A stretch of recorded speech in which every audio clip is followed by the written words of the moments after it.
Good morning. Good morning, Matt. How are you? Hey, James, how are you doing? Good morning to everybody and welcome to... Wow, we're back in Germany. It's raining as predicted and we are live for the EFRA 1/10th Electric Touring Car and Formula One Track European Championships, brought to you by Monaco RC. And qualifying is underway. Thank you to Hobbywing, Tony Sport, Lens Bodies and X-Ray. Thank you to James. How's the feeling trackside? Well, it was dry when we first turned up this morning, and it started sort of spitting with rain midway through heat 9 of practice. So I had one round of practice. These are the fronties that are just out there at the moment. So this is heat number 1 that is running of qualifying round number 2. Looks pretty slick out there. I know the modified guys, Michael Olowski was quickest in practice, but he was 10 laps down on Bruno's TQ time from yesterday. So if this is in for the day, and it looks like it's still spitting out there, we're getting intermittent showers, then we're not necessarily going to see any times quicker than yesterday. These front wheel drive guys out there and running, all looking pretty decent at the moment. They're managing to find their way around. Of course, these guys having practiced yesterday, practiced this morning in dry conditions, so this will be the first time that they're running in the wet. Leading, we've got car number 4 out there, who is Lennart Buchholz. Let's just see if we can pick him up.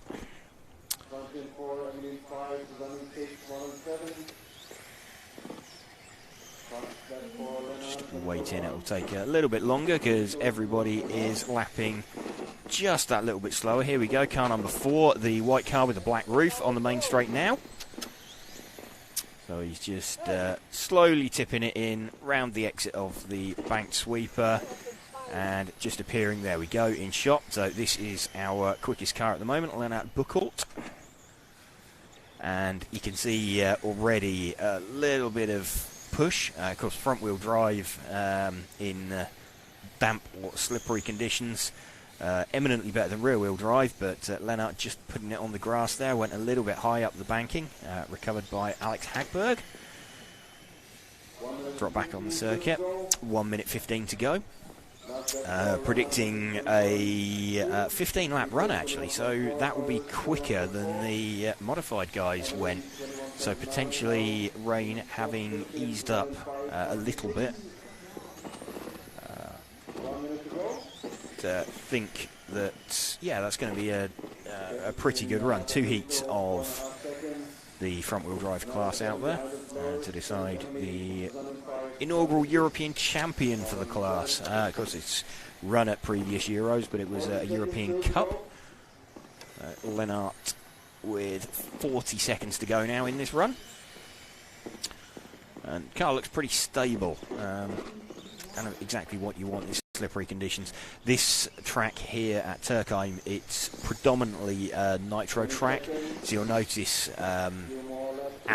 particularly out of slower corners where gas cars would, as you open up the throttle, dump all of the oil that's built up in the exhaust out on the track. It will be nice and slick, really slippery, but it's making good progress is Lennart. He has he's lapping half a second quicker than the next car out there, and potentially a second quicker than most. So he is all good. They're just finishing up now, so the only driver to make it through onto a 15 lap run was Lennart as he crosses the line. So we'll be cooling in, and then we've got the top heat of the front wheel drive class to run next.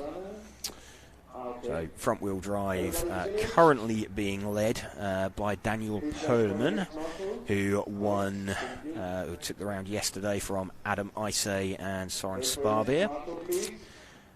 So they're going to be the guys. Of course, the rain's kind of thrown everything a little bit into into chaos today. It is round by round qualifying. It's going to be the best 2 rounds from 5 to count. Fortunately, at least it's stayed dry for... It started raining before qualifying started, so conditions are kind of the same for everybody. And we're going to have some consistency in terms of what's going on. So looking for Daniel Pohlmann. See what he manages to do. See if he can take another round win. If he manages it, then he'll have 2 1s than anybody else, but is going to run out of time to, I think, catch. Adam Isay now in front. Andy, who we're running with, unless the guys in front of him make any kind of mistakes. Let's see if we can pick up Adam Isay again. He's just coming out onto the main straight now, the blue-coloured car. So just exiting. There we go. That is our leader currently. He's 0.3 of a second up on Daniel Pohlmann. Daniel actually still in front of him on circuit. Gap still 0.3. Andy Murray like 1.2 seconds further back.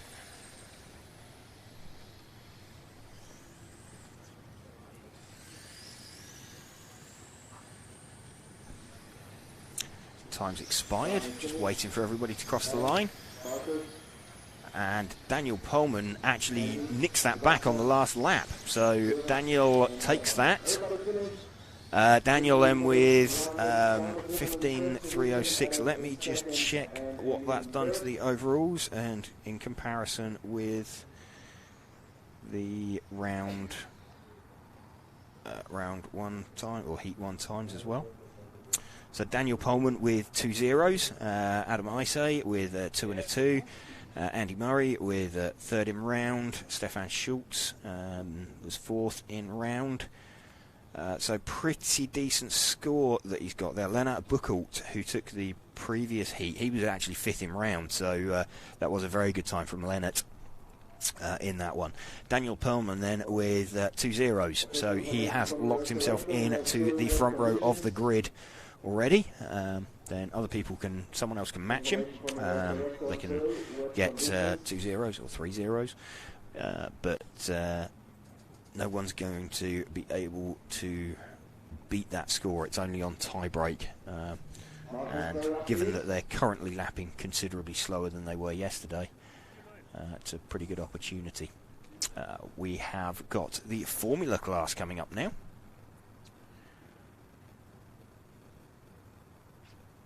So it should be very entertaining watching these in the wet. Remember, we said that rear-wheel drive was exactly what you didn't want.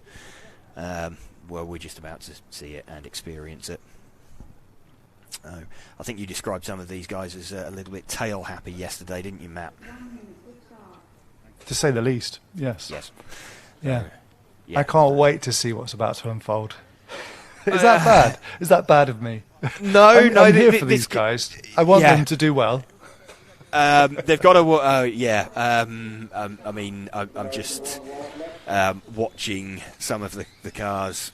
You know, the first time they're opening the throttle up as they come past the loop. Remember, this is the first time they've run on a wet track, and you can see coming out onto the main straight. This is where we said about the slow corners where there's going to be oil down from nitro cars. Yeah, they're just a bit worried about the camera in this position, actually. I think you'll be okay. I don't think they'll be going fast enough to reach the camera if they spin. It'll make quite a good shot with them sort of heading back towards you, but they're good to go. Marshall being recovered out onto the track. I think the drivers up there have got probably that sinking feeling, wondering exactly what they've got underneath them. Stefan Schultz taking the chance to jump out onto the track. So leading away, Michael Mirka. We've got Aidan Gale went off second. Aidan was running pretty well yesterday. I think he had an 8th in round He had some motor issues towards the end of his run. I don't think anybody's going to be having motor issues particularly today.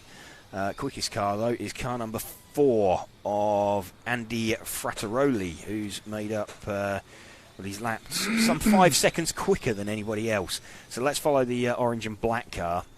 He's considerably quicker than anybody else out there at the moment. Let's just see what he manages on this lap.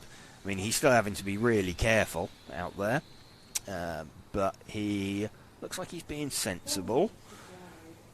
Just tip the car in. Of course, there's no dedicated wet tyre for this class that they're running. So, seen a few guys in the pits this morning with some like wet touring car style tyres mounted up on their car.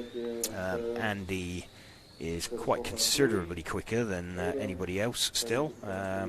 Michael Haupley in second position has managed a 26.4 as a best lap. Andy, who we're running with, a 24.1. So he is, what's that, 2.3 seconds quicker than anybody else per lap. That's going to get him a pretty decent score if he can just keep this one going. He'll be super happy with this. Michael Haupley running in second position. Michael Mirka in third position. His best lap with a 29.2. Aidan Gale's actually hooked it up. He's managed a 24.496 as a fastest lap. So he's got a quick lap out there with the number 3 car. Let's just see if we can spot him. Though someone's just taken the grass in front of us, so I'll keep an eye out and see if I can spot him. I don't know if that was just a hero lap somewhere that he's managed to put in.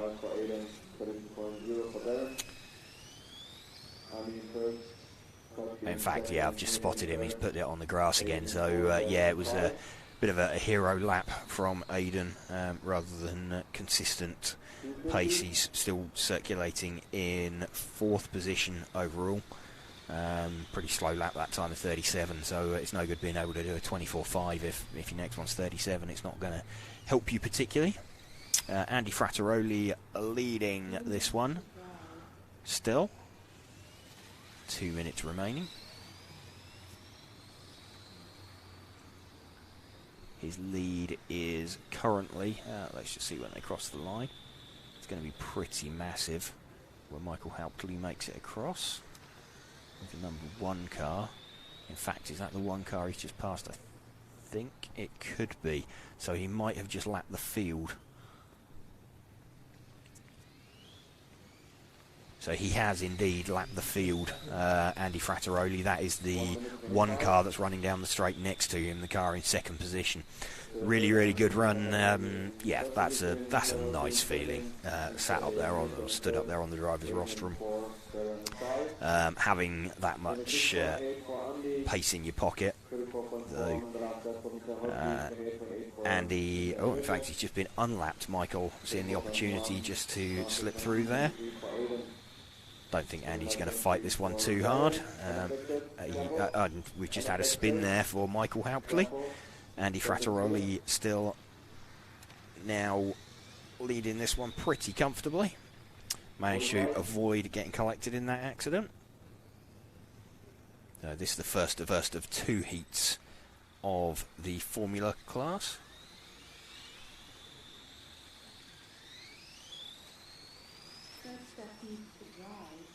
.30 seconds remaining. A decent round score. So time has now expired as the drivers cross the line. Going to keep an eye on that time from Andy Frattaroli, because that could well put him in a really nice position in his pocket. That's quite a bit faster than anybody else in the heat overall. Aidan Gale, decent run. Got it down to 3 seconds off the lap, so what is it, like 19 seconds-ish? Yeah, 22.4. That's some serious pace there relative to other cars.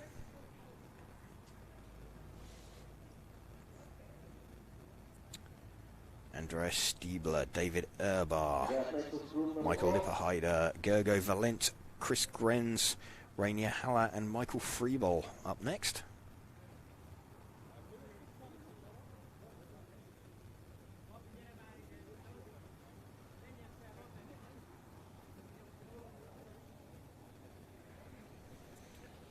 Again, they get their first laps on a wet track. David Erbar doing donuts and putting it on the grass in front of us. Of course, once it's been on the grass, you've got wet tyres. It's really not helpful.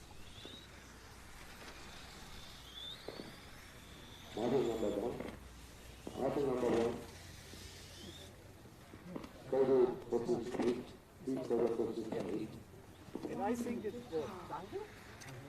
number one. That's position 8. One minute left. Position 8. Over 8. Lead over 8.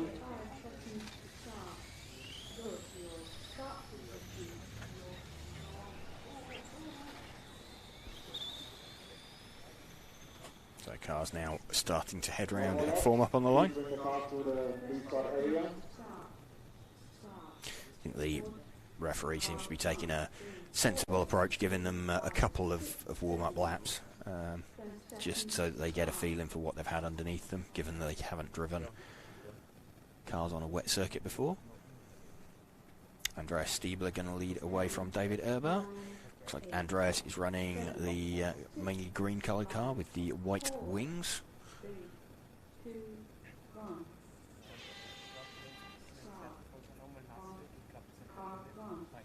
Andreas leads away from David.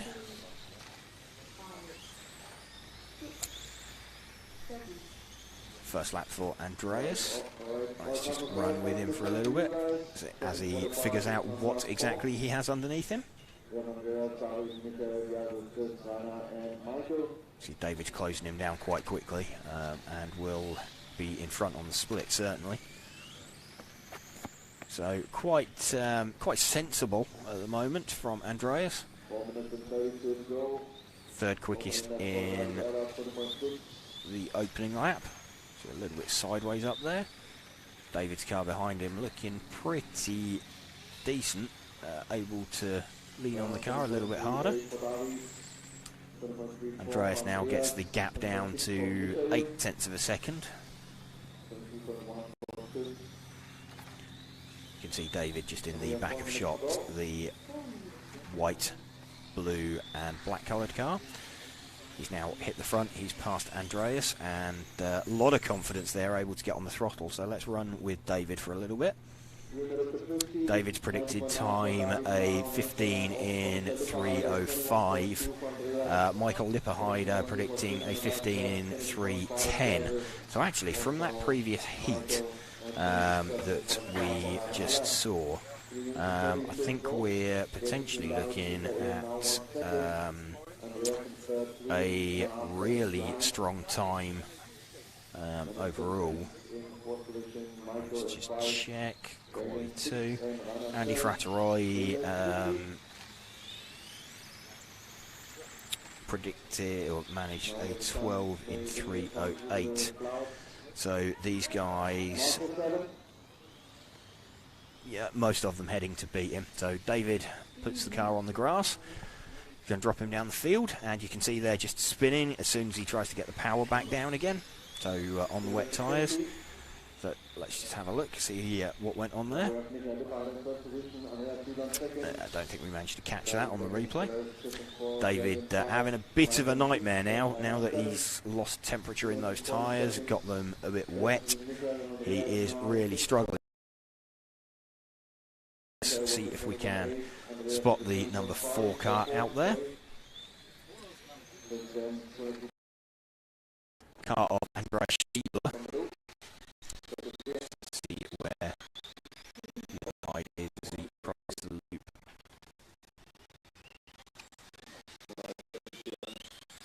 Okay, he is the last of the cars on the mountain. He is the white fluoro orange or fluoro yellowy green car. He's just about to head up towards race control now and out onto the main straight. So the lead car on the main straight. There we go. That is our leader, Michael Lipperheider. 15.303 now predicted.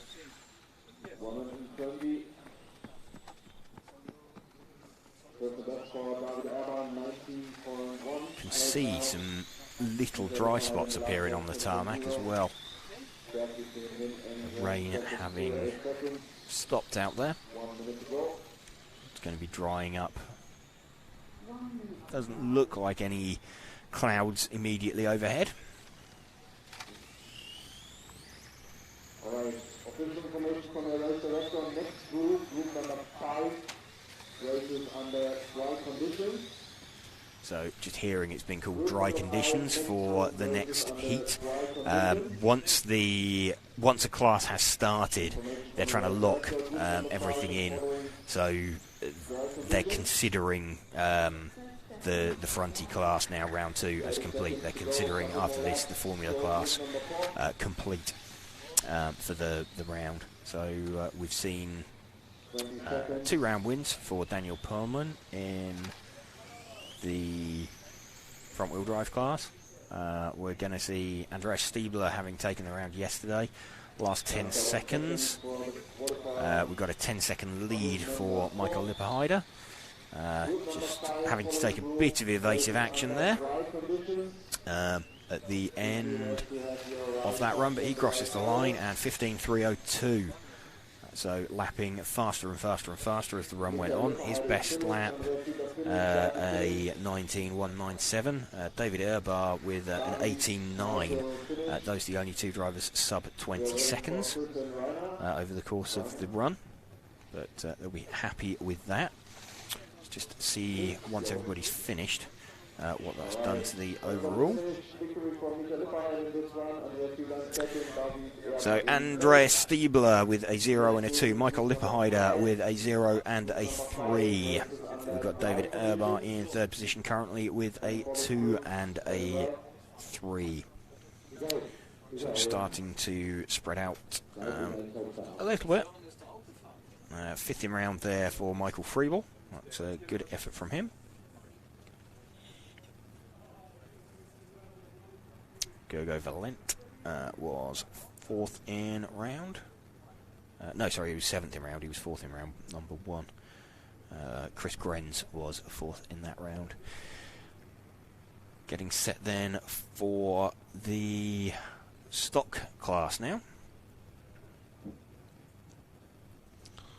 And track having been declared dry. Got 5 heats of this, so heats 5 through to 10.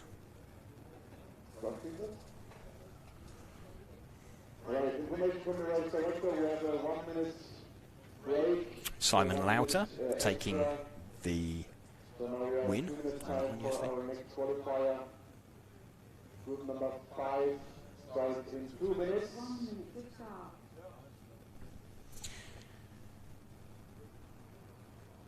So race control giving drivers an extra minute just to feel what they've got underneath them on the circuit.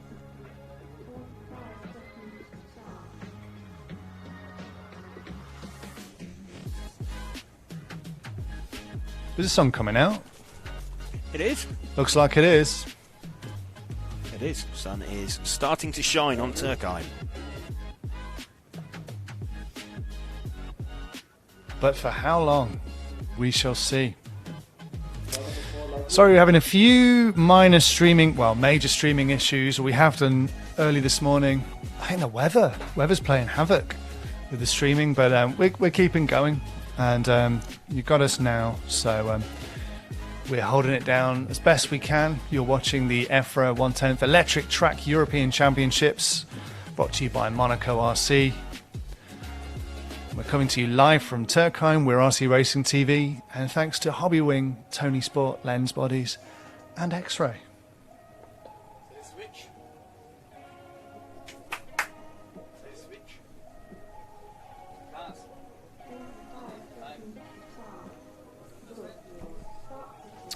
Yeah, so they've been Cars given... about to go out for warm-up. They are, yes. They're just delaying the warm-up slightly because they've it's now called a dry track out there, so they're being given a little bit of extra time, and obviously the drivers now need to feel what's underneath them as well. So this is going to be there's no standing water out there. They're going to be out there on slick tyres on a drying track. So I would imagine actually that during this round it's just going to get, provided it stays dry, it's just going to get faster and faster and faster all the way through. So a little bit of a disadvantage for the guys starting, but Mark de Wit off first. Looks like Daniel Bergener hasn't taken the start. Running with Mark de Witte. So we'll see Bergener drop down the order as he didn't make the start. And Peter Knudsen, the quickest on the opening lap, will stick with the car we're running with at the moment. Just to give it a couple of laps to settle in. You can see the orders really jumbled at the moment as everybody crosses the line and it's updating. It will swap around quite dramatically, so it takes a few laps for the running order of the race to settle down a little bit. The track's drying really, really quickly actually now. There's still a few shady bits, but this track looks like you certainly wouldn't want to run wet tyres out there at the moment. You'd kill them pretty quickly. Car number 5 is leading. Let's see if we can spot where car number 5 is on circuit. Car number 5's the all pink coloured car, the fluorescent pink coloured car, just gone round the banked sweeper. There we go, in the middle of the shot now. So this is our leader. Car looks like it's stopping a little bit in the middle of the corner. Not necessarily carrying a huge amount of corner speed, but it's quite stable, quite sensible, kind of what you want in these slightly slippery conditions. Gives you some confidence to lean on the car a little bit. You can see other cars getting out of his way. This is the car of Damir Sindrick. He's leading this one by 1.3 seconds over Peter Knudsen. And slightly leery sideways slide there, but managed to capture it. That's deceptively steep, that banking, actually, in that turn, as is this curve off the end of the main straight. It's going to be, it's not particularly kind to tyres. There's a lot of very, very fast left hand or fast right hand bends that really take it out of your front left tyre.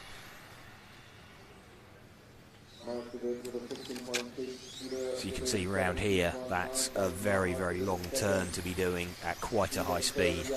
And again, you've got down here at the end of the main straight, exactly the same thing.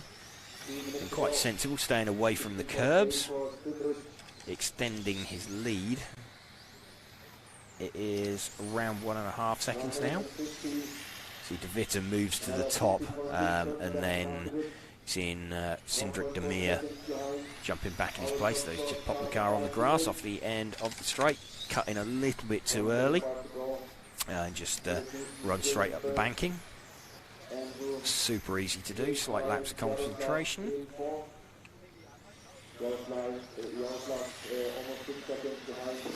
De Witt back to the front then, Mark De Witt with the number 2 car. He's just entering the main straight now. That's the sort of goldy coloured car. Through, and he should be coming through shot next. There we go. Just heading round, out down the main straight. Seems to be a bit of variance in lines across the dotted line down the centre of the main straight. I think I'd want to be over to the far side of that, to the right side of the screen. But everybody's making it work in the best way they possibly can for them. Mark DeWitt then with 30 seconds left. Kind of tracking either side of that dotted line down the main straight. Just closing in on a little bit of traffic. Gets out of his way really, really nicely. Predicting for a time about 3.5 seconds faster than Peter Knudsen. Demir Sindrick was leading this one, but dropped it onto the grass. Andrew Walters got himself up into 4th position in the heat.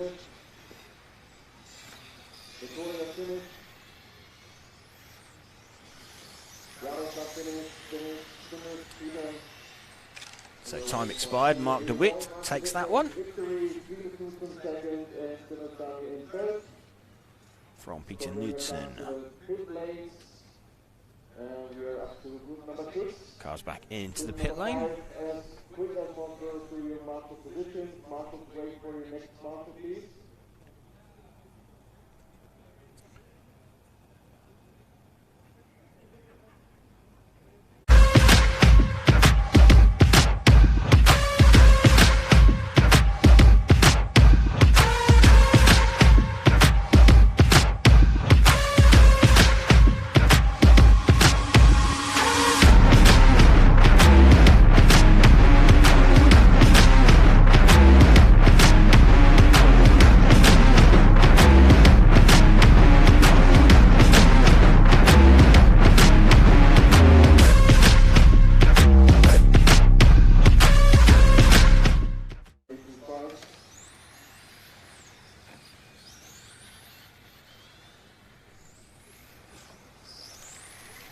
Drivers just taking to the circuit here at Türkheim for heat number 6. So this is the second heat of the spec class, round number 2 of qualifying.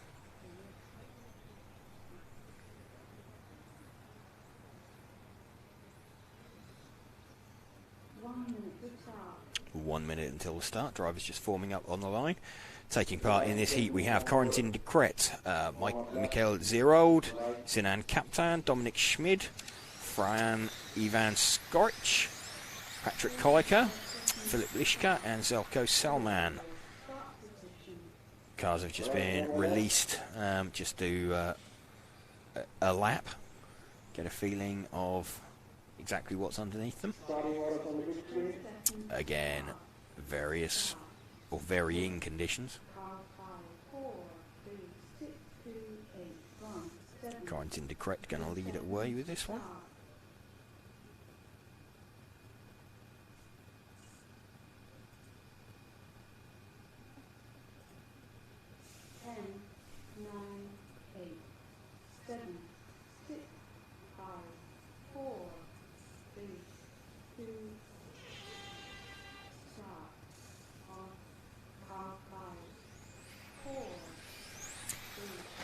Corentin leads away and straight away onto the grass on lap 1.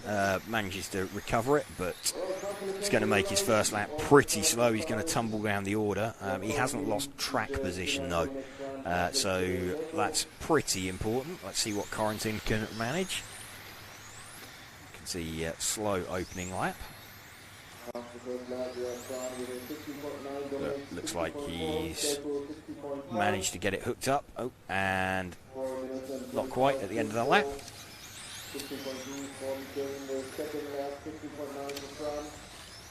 Let's give it one more lap and then we'll have a look at the overall order.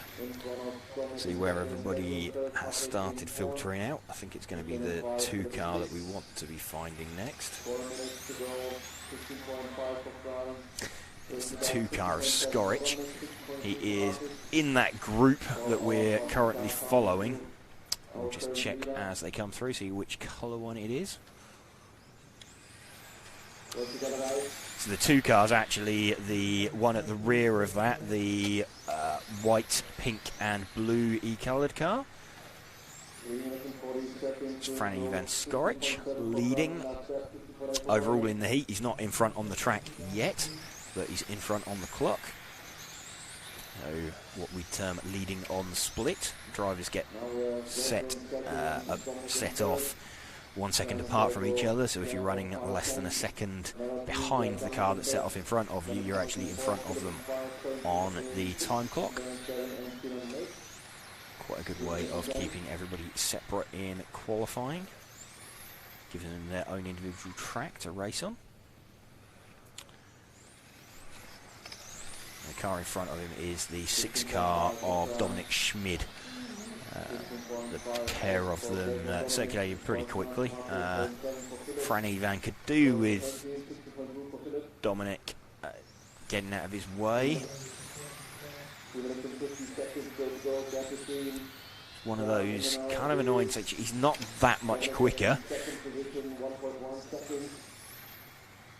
that he can just drive straight past, but he's being held up very slightly there.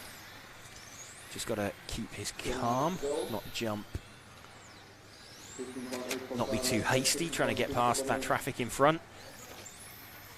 Not being that helpful though, could do with being called through.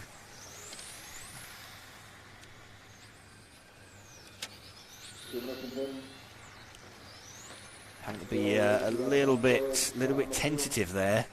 So Franny Van Skorich getting a little bit held up. Could do with a bit of assistance from the referee to get past that car that's in front of him. That car in front of him is in second position.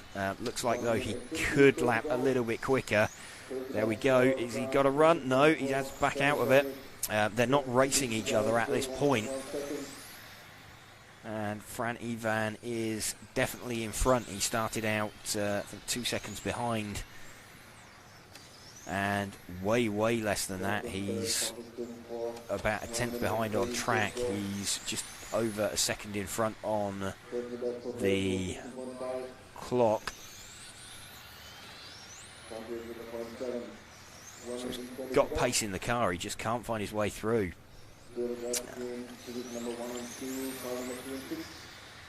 So Dominic Schmid should be opening the door.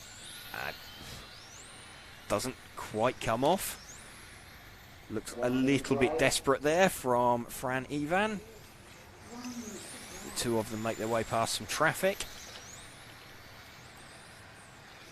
Fran Ivan probably a little bit frustrated after this one. He'll be thinking he could have gone not a huge amount faster, but he could have edged away from Dominic, I think, if he was in front of him on track. It's going to have restricted his pace a little bit. Just having a look at the best times that they've managed.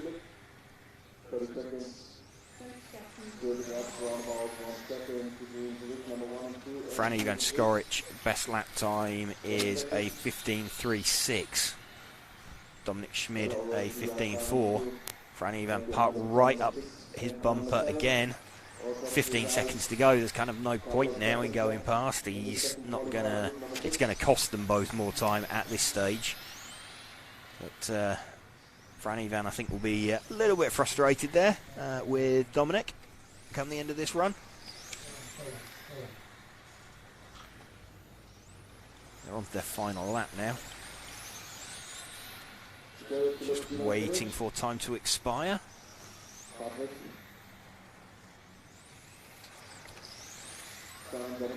So they've both finished. There's 1.2 seconds between them at the end. And here we go. Our race winner is Van Skorich, Dominic in second, and Jacqueline third. And it's up to number 7, Marshall. Please wait for our next Marshall. Franny Van Skorich taking that one then from Dominic Schmid.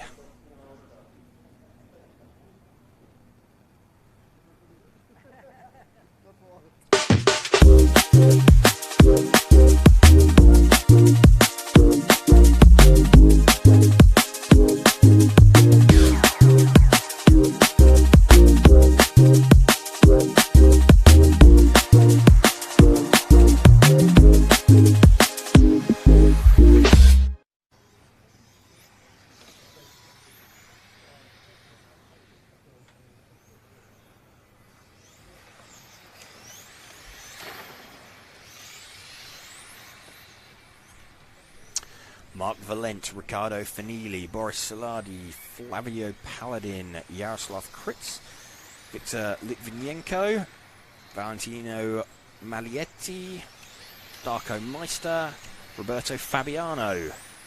Out on track next. If you're just joining us here, wanting to know the story of the meeting so far in Türkheim, started out dry for practice, and it then rained for sort of some point during heat number 9 of practice. It's now drying up again.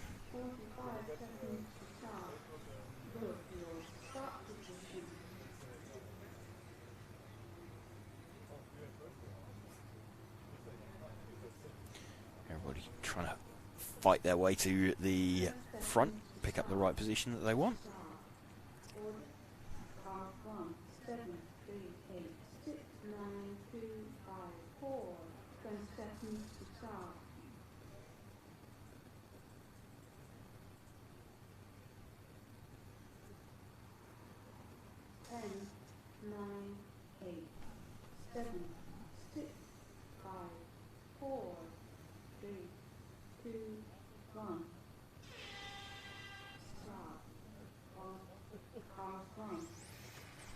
Mark Valent leads away, the pink and blue coloured car.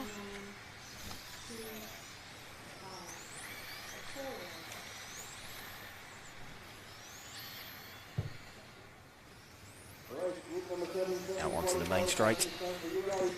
Again, give him a couple of laps, see where this settles into.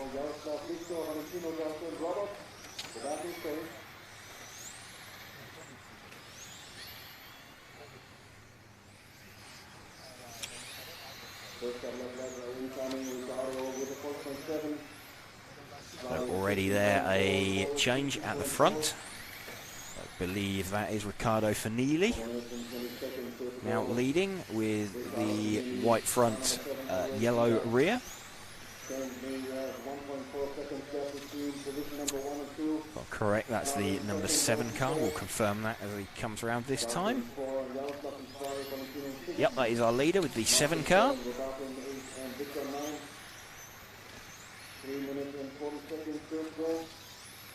Quite a big lead already. The only driver to complete 4 laps in less than a minute so far. Track drying all the time. These guys going to be a little bit of a disadvantage compared to the guys into heats 9 and 10.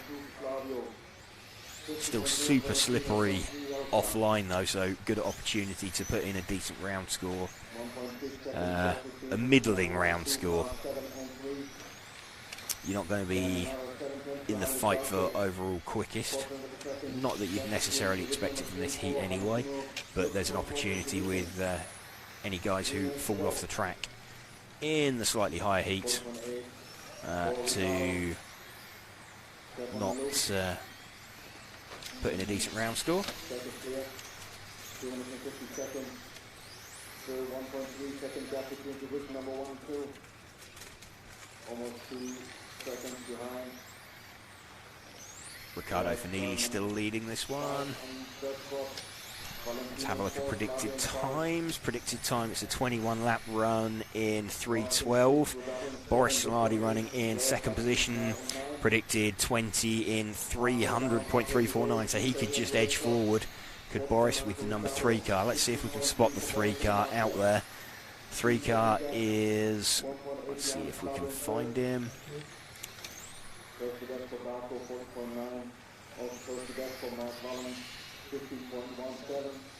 3 car is the all white coloured car, so he's actually 1 car further back from where we are. All white car through the shot, there we go. This is Boris running in second position in the heat. He has dropped off slightly to a 20 in 3:03 now. Still a 20 in 3:14, 21 in 3:14 for Riccardo Fanili. His 3:14, if that's edging backwards, that pace is edging backwards slightly towards the end of the run. So yeah, it's now dropped onto a predicted 20. losing the pace slightly come the end of the run. A little bit surprising as well because of the position of the timing loop. The first lap is normally slightly slower than average rather than faster than average. You'd expect that to result in the times going the other way, and actually the predicted time getting better, not getting worse as the run goes on. But maybe a marker of the conditions. 1 minute left. Riccardo Finelli still leading this one by 1.7 seconds. We're running with the number 3 car at the moment, of Boris Silardi.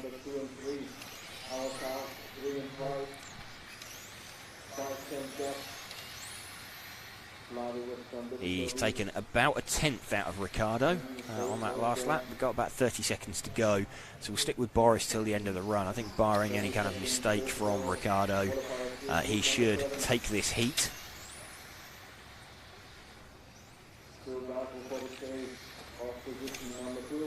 A little bit of a spin there in front of Boris. He kind of got away with that. That was a square-on hit. Slow his lap time very slightly, but he's got enough in his pocket that it's not going to hurt him. Certainly in position in this heat overall.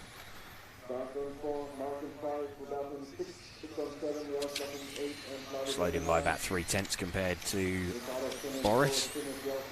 Oh, to Riccardo, sorry, in the heat, so times have expired. You see Riccardo there with the missing out on the 21 lap run by just under a second. Boris Silardi in second position. Just hanging on to that actually from Valentino Malighetti. We're up to our race winner is Riccardo Finelli, Boris Silardi in second, Valentino Malighetti in third, and we're up to group number 8. Marshal's waiting for the next marshal. Heat 8 coming next. Trying to get a little bit more towards the pointy end. Yes.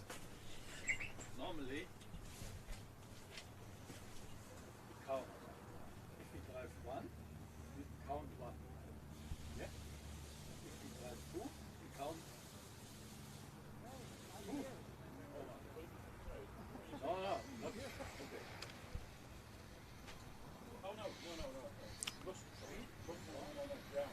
So drivers taking part in this heat, we have got Orlando Finelli, Simon Horak, Frederick Hovgaard, Adrien Violette, Yasmin Donath, Jeremy Delalondre, David Erbar, Niklas Storm and Kevin Schmid.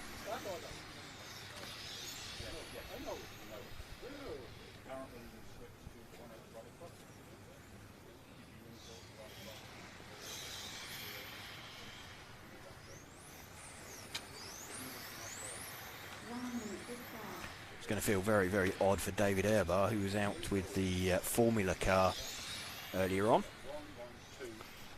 Track's going to feel incredibly different when he was out in heat number 4.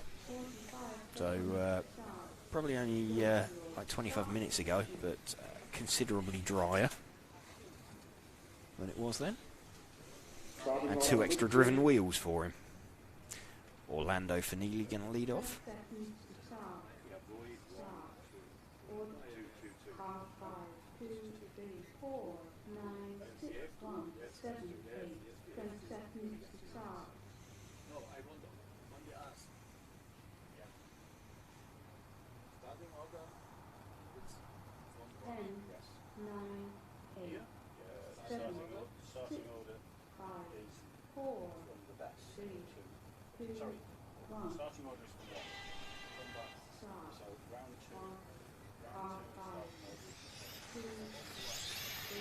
Orlando Finelli leading away from Simon Horak.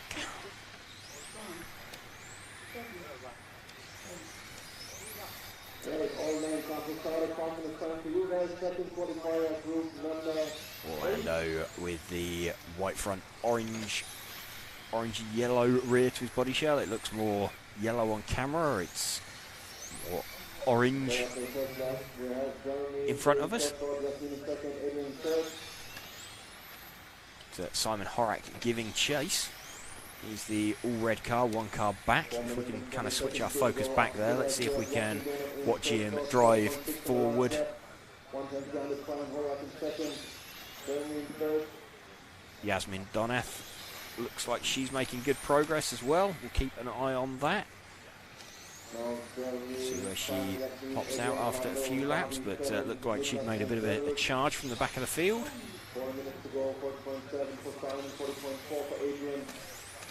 It was a very brave line that we just saw from Simon Horak, who we are running with at the moment.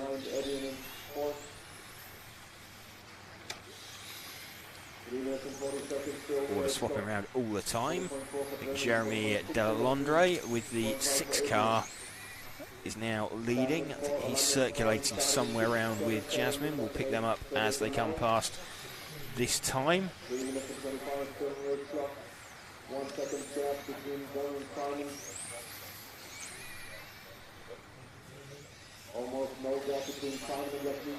fact, I think Jasmine's got herself somewhere to lead. So the 6 and the 9 car on the main straight now. Jasmine is the sort of pink-fronted car with the white rear. Delalondre is the car one shot back, the white and purple coloured car. So let's run with him. He is the leader. You can see him pop up. Jasmine running in 3rd position. Pretty close, certainly between 2nd, 3rd and 4th. That's swapping around almost every lap. You see Simon Horak go to the top, but then this car that we're running with, Delalondre, started out further down the field and popping up to the top each time he crosses the line and it updates. See, he's closing in on the back of Jasmine, who's now running in 2nd place herself. Jasmine is about 8/10 behind.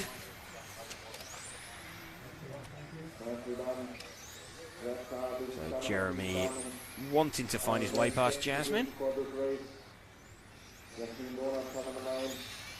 Looks like she has got pretty decent pace, certainly on the faster parts of the track. She's edging away.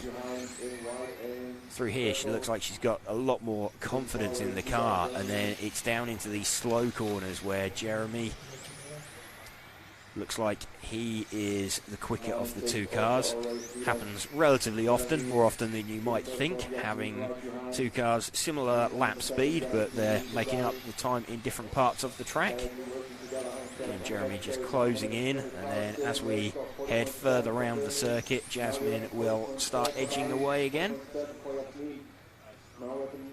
So it's that sort of second change of direction through that fast sweep back towards the driver's rostrum that Jasmine looks like she is more comfortable with, and where she's gaining time. The car transitioning between the left turn and the right turn quite a lot better. Jeremy still leading this one. In fact, David Erbar is up into 2nd position now. He is still like half a second back. Let's just see how this shakes out. We've got 45 seconds to go. We'll stick with Jeremy Delalondre. David Erbar's got this down to 4/10 now, keeping an eye on where he's going to shake out. He is David back up into 2nd position. Last lap was a little bit slower.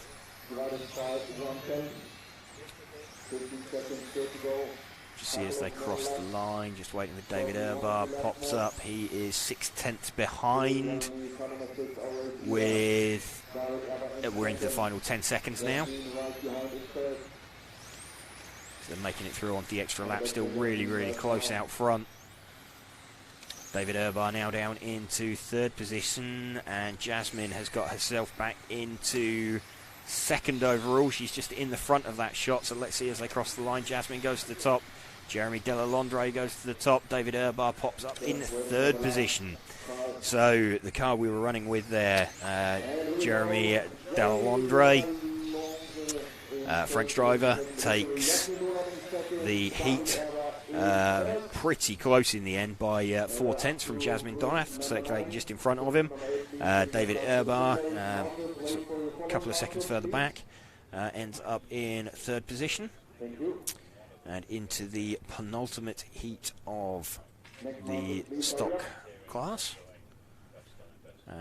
And after that, we've got the top heat of stock. We then have 3 heats of modified. We're then into a half-hour lunch break, and then we'll be back on for the afternoon, bringing live streaming here at Türkheim.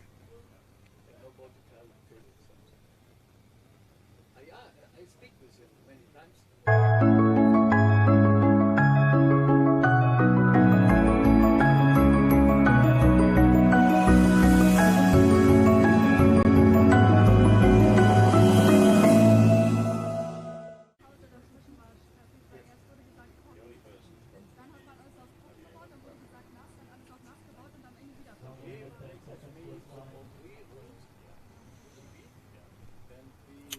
Welcome back to Türkheim.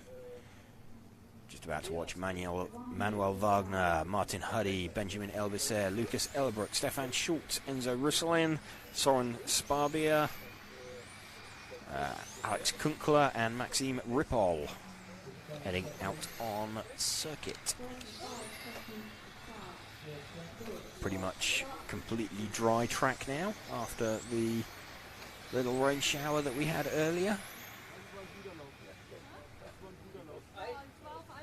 Doesn't look like it's going to affect the top end of the spec class too much in this round.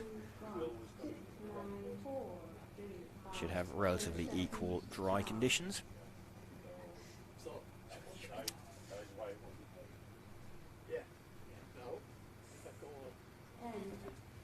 Keep your comments coming in. We would love to read your comments. Thank you to everyone who's watching from around the world. We'll get into those comments in the next couple of heats.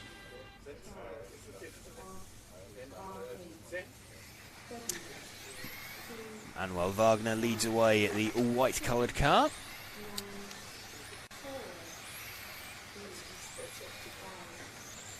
You can see just how much faster the track is relative to where they're managing to get to round the track relative to cars that have set off in front of them.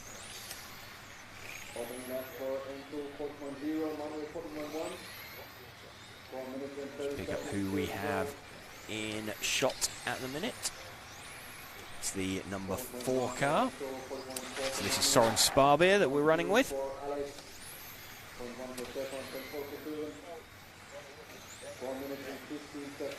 Soren running in 4th place in the heat currently. Let's see if we can pick up our leader Manuel Wagner. He is the number 8 car. He's an white coloured car. I think he's just heading down under the driver's rostrum now. So yeah, he's on the main straight now. There we go. So that is our lead car. That's Manuel Wagner. He was the lead car. He's now running in 2nd position. Enzo Russelin has just filtered himself back to the front, but it's by less than half a tenth. We'll keep an eye on how that develops so later on in the run. Martin Huddy's also got himself in the mix, as has Stefan Schultz. So, quarter of a second covering the top 4 in this heat at the moment. Really, really super close out there. See if we can spot Martin Huddy now leading this one. He's the number 7 car. He is 1 car back. There we go, that is Martin's car. Martin now leading this one by around 4/10.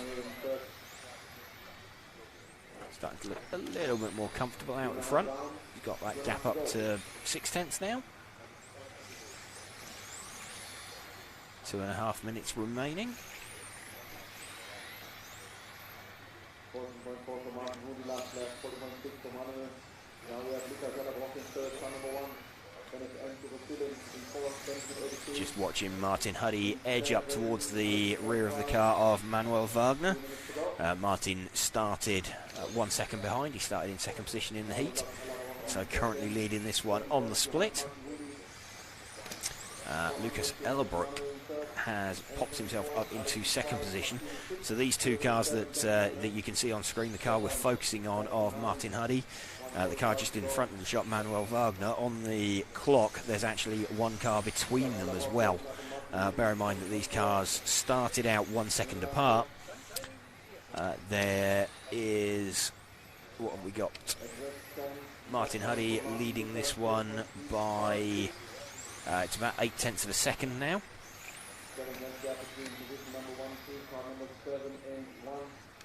Lucas Ellerbrock, yeah, he's about 0.8 back still. So Martin Huddy's just edged this one. We're running with him at the moment, the number 7 car.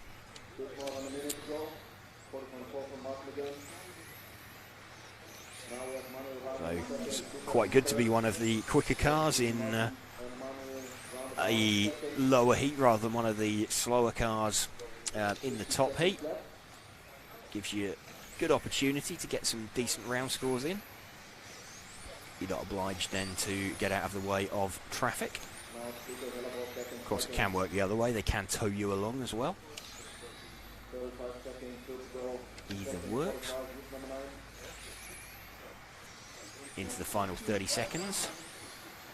Martin Huddy going quite nicely. 40.5 for Martin, 40.5 for Manuel, 40.6 for Lucas, 40.5 for Benjamin, 0.5 for Renzo. Alex in down 5, Maxime in 6, Dylan in 7, Benjamin in 8. Just coming down into the final 10 seconds. Martin Huddy looks to have this one. He's got about 0.8 in his pocket over Manuel Wagner.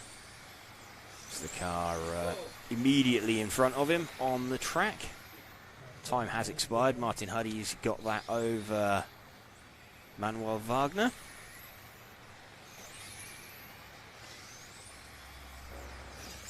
Martin Huddy taking that heat then. So all done. Martin Huddy taking the heat. Chris Hardesty taking the sweets.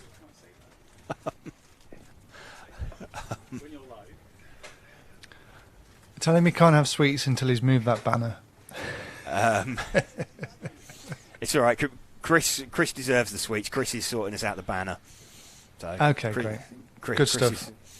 Chris is sorting that out for us. Farid Ben Mohammed says, "Go, Adrian." We've got Stephanie Russo cheering on Jeremy. Betsy James says, "Any chance you can borrow a car and do an RC Racing TV Super Pole?" I don't know if they'd let us do that. Maybe after the final. What, me and Ash and Zach? I'm sure that would be brilliant. I'm game. You're confident, no doubt. Well, no, because I'd have everything to lose, really, wouldn't I? That is true. That is true. We've got Patrick Beck watching, very good friend of RC Racing TV. Patrick Beck is watching. And first question to you, Patrick. Are the car sounds loud enough for you today? We worked on that overnight, and hopefully you can hear them now. But secondly, your comment, "I ate all my breakfast to make sure it will stay dry," is a new one on me. I don't know if that is like a kind of German proverb that if you eat all of your breakfast, it stays dry. I'm not sure. It's not something I've done. I can tell you I eat all my breakfast most days, and in the UK it rains all the time, so it doesn't work here, unfortunately. Okay, so who do we have out here? This is the top heat going out. So we've got Simon Lauter, Jan Rathajski, Christian Donath, Ollie Bultink, Gergo Valent, Max Mackler, Jesper Rasmussen, Adam Isay, and Enrico Jung.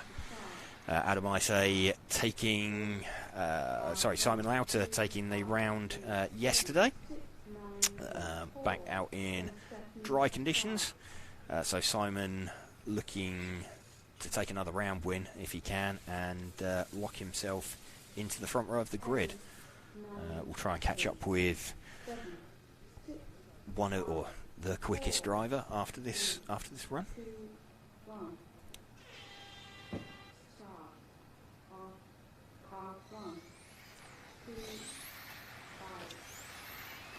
Simon leading away from Jan Rathajski. Jan looking like he had some pretty good pace yesterday, certainly over a single lap. Simon just looking a little bit more consistent over the course of a run. Ollie Bulting, though, looks like he's got the lead after a couple of laps from Christian Donath. Simon Lauter, who we're running with in third position at the moment. Let's just wait for it to settle down. Jan Rathajski now shown as our leader.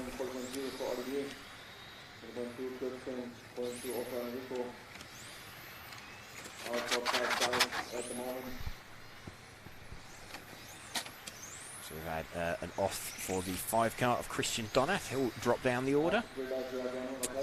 Jan Rathajski has dropped down into second place. We've had good pace now from Simon Lauter. Got himself in front by about a tenth in this one. Jan Rathajski is just out the back of shot. Let's see if we can move the focus back 1 car.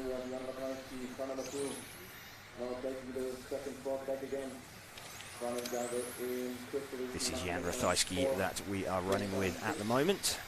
Running in second position in the heat.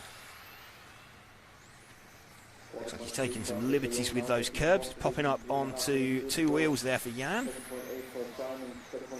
Trying to close in on the back of Simon Lauter, just disappearing out of the front of the shot. Gap now 0.2 of a second. It's going to be pretty close all the way through to the end on this one, I think. Simon taking the first round yesterday. If he takes this one, he's got himself 2 zeros. He guarantees himself a spot on the front row of the grid. He will be first or second for the A final if he can take this round. Simon's gap extending now up to 0.3 of a second. They've got 2 cars in between them on circuit as well. They've just conveniently, for Jan, crashed directly in front of him. Still Simon Lauter leading this one. Let's see if we can pick him up and go 1 car forward. Simon out on the main straight now as the leader. There we go.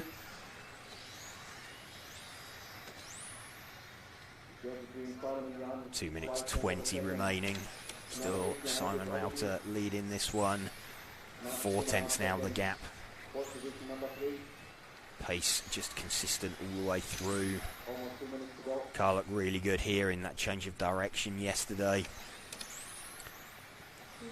Also very comfortable. He's got a slightly different line as Simon through that sort of chicane that we're going through with the double hairpins just down by the race control hut, just we're coming into here. The line that he takes, it's quite difficult to catch on camera, but he drives a straight point-to-point line rather than letting the car straighten up completely. It's noticeable. It's gained him a little bit of time. Just cuts back there underneath a little bit of traffic. 1.5 minutes left. Gap is now 0.8 between Simon and Jan. Ollie Bulting in third position. Max Mackler is in fourth position.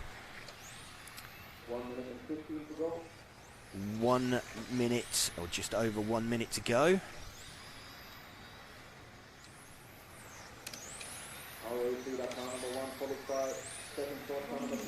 So 1 minute remaining. I am going to go and try and catch up with Simon, so I'm going to hand over to Matt to bring us home in this one. 50 seconds to go, just in front of Jan, almost a second. 1.7 behind the quality. There we go. Well, 40 seconds to go, couple more laps. While James makes his way over to the driver's stand, see if he can flag him down. No change on track.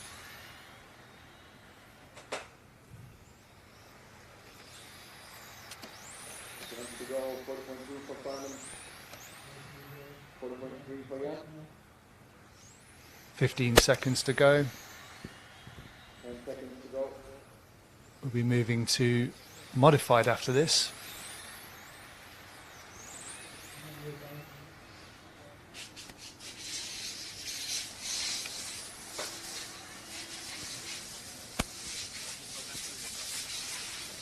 And here we go, coming out with a victory in second qualifying, that one has good in Elec and other working in third. And there we go. Now we're up to group 11 now. So it looks like Simon's taken that. Simon.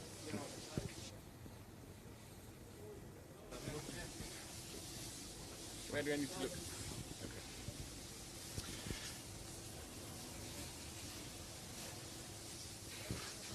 Over to you, James. Okay, thanks, Matt. Simon, 2 TQs, well done. Thank you very much. Did my best. So that's got you front of the grid? Yeah, we will see. I think it's fixed with this because only one other guy can do 2 TQ runs, and then it should be fixed with this. At least starting 1 or second. Okay, so yeah, that's good. What's the track conditions like? Is it as dry as yesterday? I think it is better as expected because the run was, I think, faster than yesterday, which is crazy if we keep in mind that 1 hour ago we had rain. But yeah, we need to take it as it is and then see what we can do. Okay, perfect. I'll let you get on, Marshall. Well done.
You're watching RC Racing TV. This is the EFRA 1/10 Electric Track European Championships, and we're coming to you live from Türkheim. We're getting to the pointy end of Q2. Modified guys about to go out. Indeed they are, yes. I'm now back on the main microphone, Matt. Having had Welcome back. Thank you. Quick diversion up there to the driver's rostrum. Catch up with Simon Lauter, taking 2 TQs. Just seeing exactly what that's done with the overall. Getting a refresh on that. But yes, Simon out in front.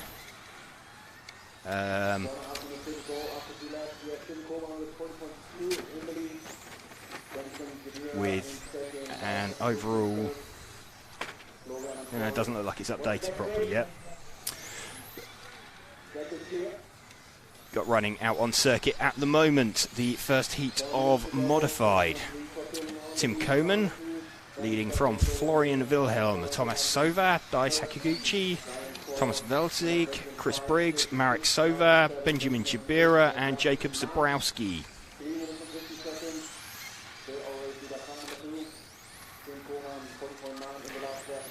A little bit of over-rotation there. I think that's the number 9 car that we were running with of Jacob Zabrowski.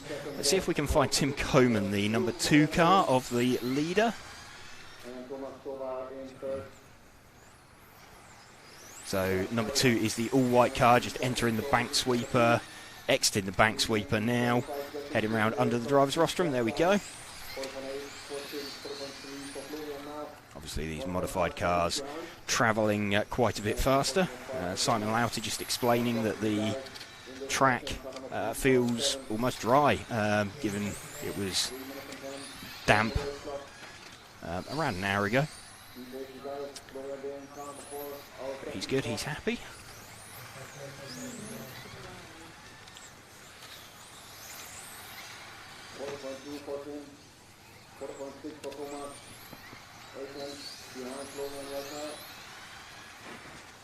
Three minutes left remaining. We are running with Tim Coman still,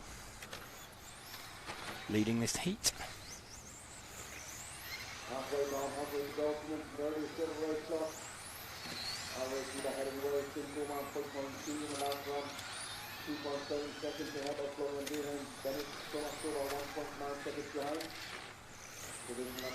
Tim Coman's lead some 3 seconds over Florian Wilhelm.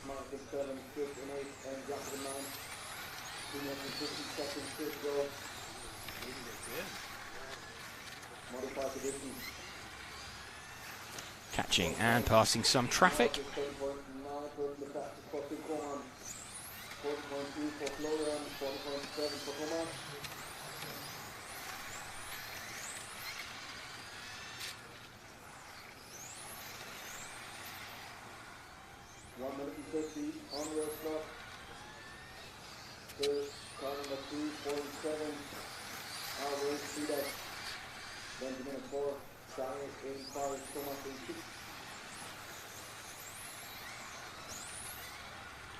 Just watching now round through some of the banked turns here at Türkheim.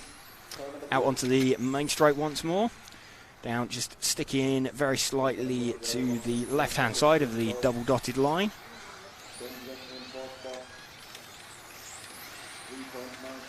Just trying to keep the pace up. Good feeling with a modified when you get out onto the main straight, open the throttle. Car launches forward.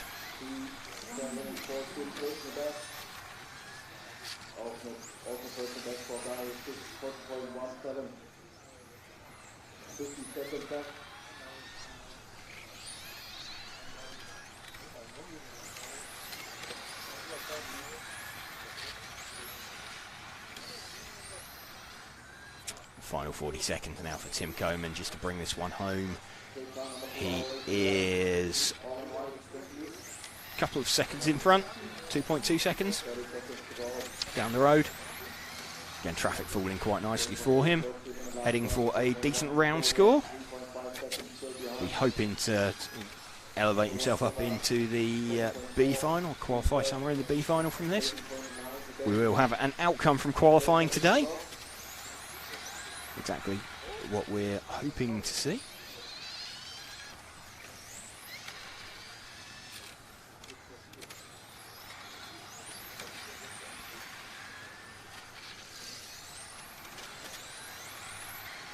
Time has expired.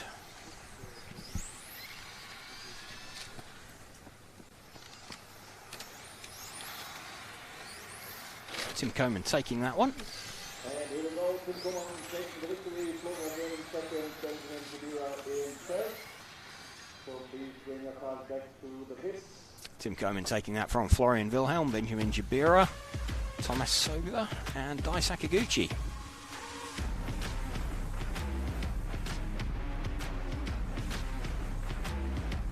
Plenty of conversations continuing in the chat, in the live stream. Patrick Beck confirms, yes, it's a German thing. Clear your plate for sunshine. So there you go. In the UK you clear your plate if you want to get dessert, but in Germany you clear your plate, you get sunshine. So, you have dessert with breakfast? Breakfast dessert, of course. Do you not? Yeah, okay. It seems to be working. I can see a bit of blue sky over there.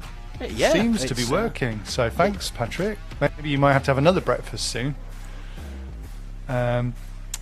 Wilken Racing Products, hello from Redline RC Raceway in South Africa. Hello, South Africa. Great to have you watching.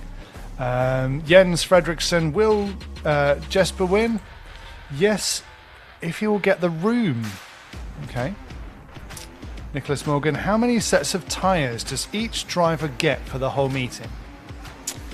Oh, that's a good question, because it's going to change per class, because some of them were wet tyres. It's going to be, I believe, 5 sets of tyres. I will confirm that during the lunch break now what's exactly happened with the round being declared wet, whether they've lost a set of slick tyres or not, with some of the rounds having been declared wet. So I'll need to go and confirm that with exactly what people have ended up with, whether they've lost a set of slicks because they've had to use a set of wets. He simply says hi. Go on, sorry. I was going to say, you could end up with a situation where people just had new tyres every run, which clearly you don't want to end up with particularly. No.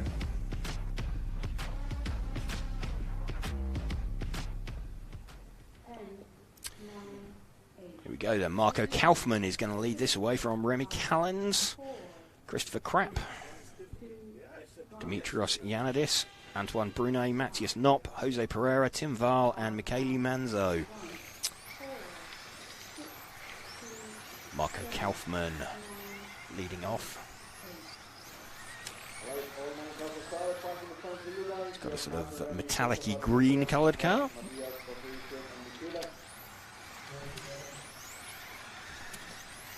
Picked him up on the stream now. Car looks a little bit loose, looks a little bit leery. I'm not sure I'd want to be driving that particularly. That doesn't look like it's going to inspire a huge amount of confidence. See if he manages to get that settled down. It looks like he may be getting there. That was possibly a little bit over-optimistic on the diff and quite how thick it was. Looks like he's got a bit of temperature in it now, and it's kind of settling in a little bit. It's still a little bit scary, a little bit sketchy, but he's managing to hang on to it. Tim Wahl leading this one with the number 3 car from the car that we're running with of Marco Kaufmann. Let's see if we can spot the 3 car out there anywhere. 3 car is a car running by himself, just off the end of the main straight now, heading around under the driver's rostrum, sort of predominantly white coloured car. He's last car on the straight now, just through the banking, 1 car back from that. There we go, that is Tim Wahl, our leader. He's dropped back into 2nd position while that was going on. Marco Kaufmann still leading. We'll see if Tim can chase him down. Got clear track in front of, relatively clear track in front of Tim, and he moves back to the top. See less than 1/10 of a second between Tim and Marco Kaufmann. We'll stick with Tim at the moment. Just see him dropping down the order, then popping back up to the front. Got the gap up just over 1/10 now. Starting to make his way through traffic, so you might see Marco Kaufmann starting to close that gap down. Yeah, it's dropped back under 1/10 now. You'll see that ebb and flow throughout the run as they catch and pass traffic.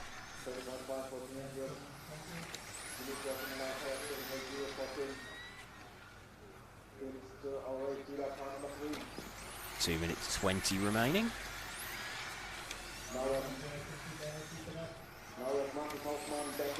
Marco Kaufmann now back to the front from Tim Wahl, who we're running with. Let's just see that update as Tim crosses the line.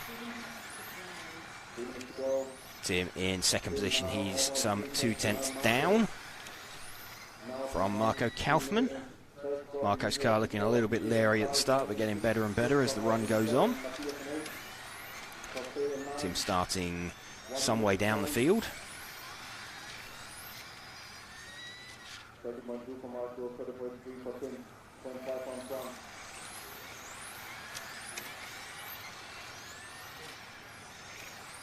One stage to go, 60 left down. 1.5 minutes left. Tim now dropping off. He's now 7/10 behind Marco Kaufmann. Let's see if we can pick up Marco then to watch his run for home. He is the green coloured car. He's just under the driver's rostrum now, in front of an orange coloured car on track. There we go. Picks him up quite nicely. Marco Kaufmann dropped a little bit down the field earlier on, back to the front. Car looked very loose earlier on. Now looks rock solid, super stable. Just the right amount of steering for him. Heading for the front.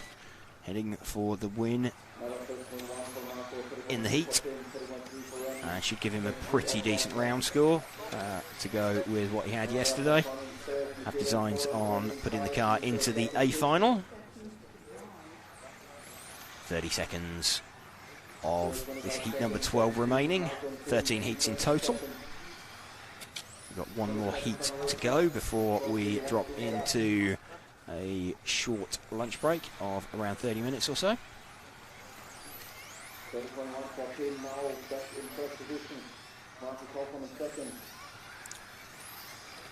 Marco Kaufmann still leading this one. Last couple of seconds. Tim Weil now gets himself back to the front. So Marco Kaufmann has finished. Let's just see what Tim Weil does right at the death. Marco Kaufmann, who we're running with, his time has expired. Tim Weil just gets it by just under 2/10 right at the end. So Tim just snuck in and nicked that right at the end. He made that all up in the last 30 seconds. He'll be happy with that.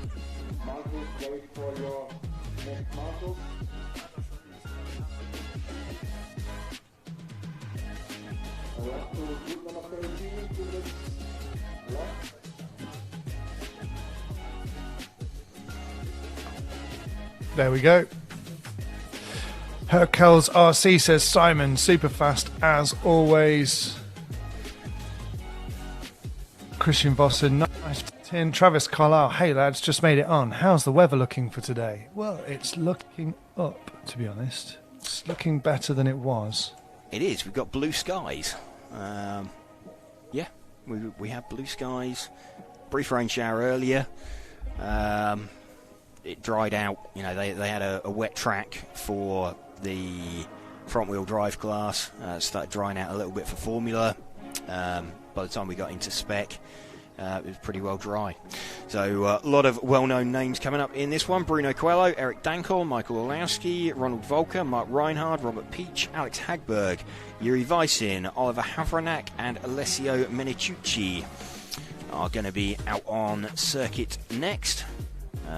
The final heat. We'll go and catch up with whoever wins this one.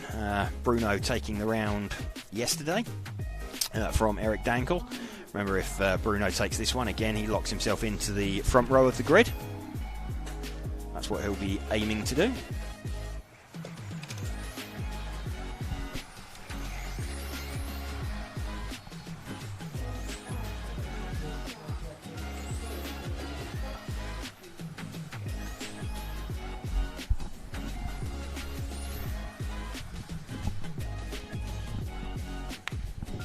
Parker S says, OMG, track limits.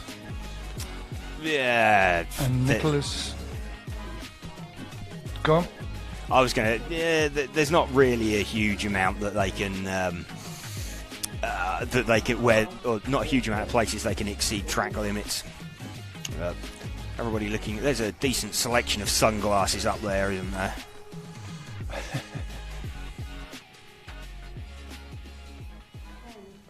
Everybody looking very cool, calm, collected, ready to go. Bruno Coelho going to lead away. Bruno not running race paint.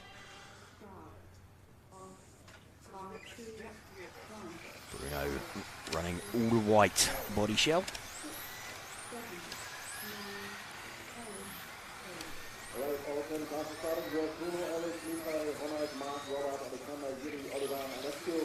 3 single colour paint jobs.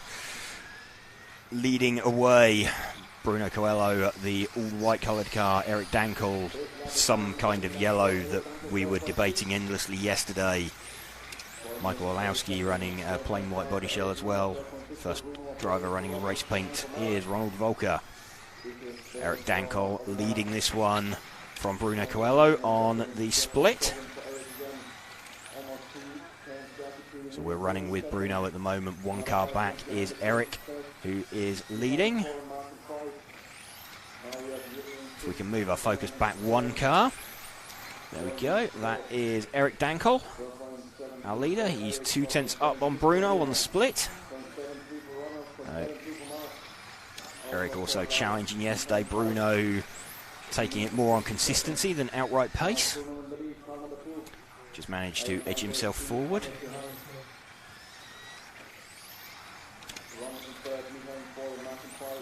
3 minutes 45 remaining. Bruno now hits the front again by about 1/10 of a second from this car that we're running with Eric Dankel. You can see Bruno Coelho just out of the front of shot. Eric Dankel cuts the gap down. Really, really close between these two.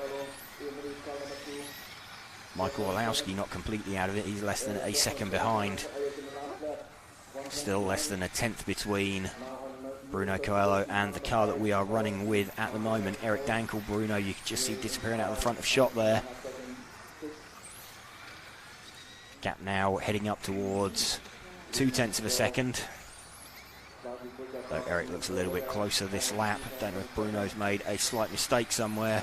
Let's have a look. He has. Eric is back to the front by about 3/10 of a second now, so it's going to be really, really close between these two all the way home. It did look like that in practice all day yesterday. It was like that in Q1 yesterday.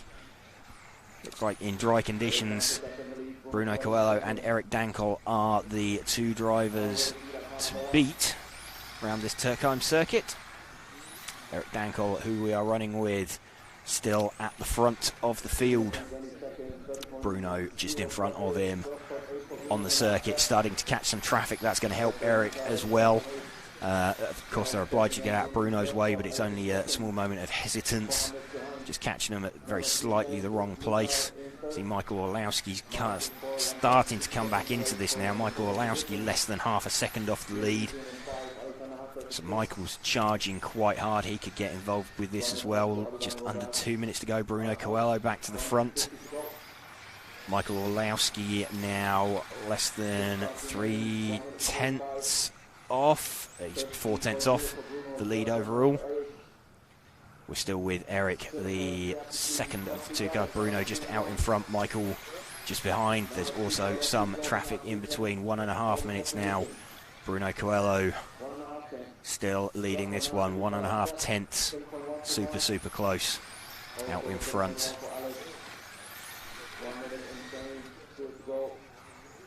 Let's see if we can move forward and find the car of Bruno, the all-white coloured car. There we go, just coming out onto the main straight now behind his teammate Alex Hagberg. Just over a minute to go. Bruno leading this one now by about half a second from Eric Dankel. We're just under 1 minute to go, so I'm going to go and have a catch-up with the winner of this heat. I will pass back over to Matt. Right behind it, Mark, 1.8 seconds away. Thanks, Alexander Hagberg in 5. 40 seconds to go in this Monaco RC sponsored EFRA 1/10 electric track Euros. You're watching the top heat of modified go out as Bruno gets his way past his teammate.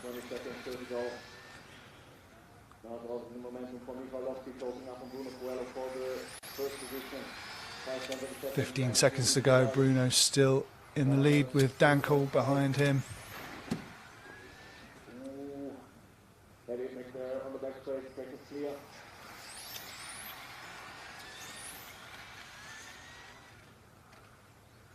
Last lap now for Bruno.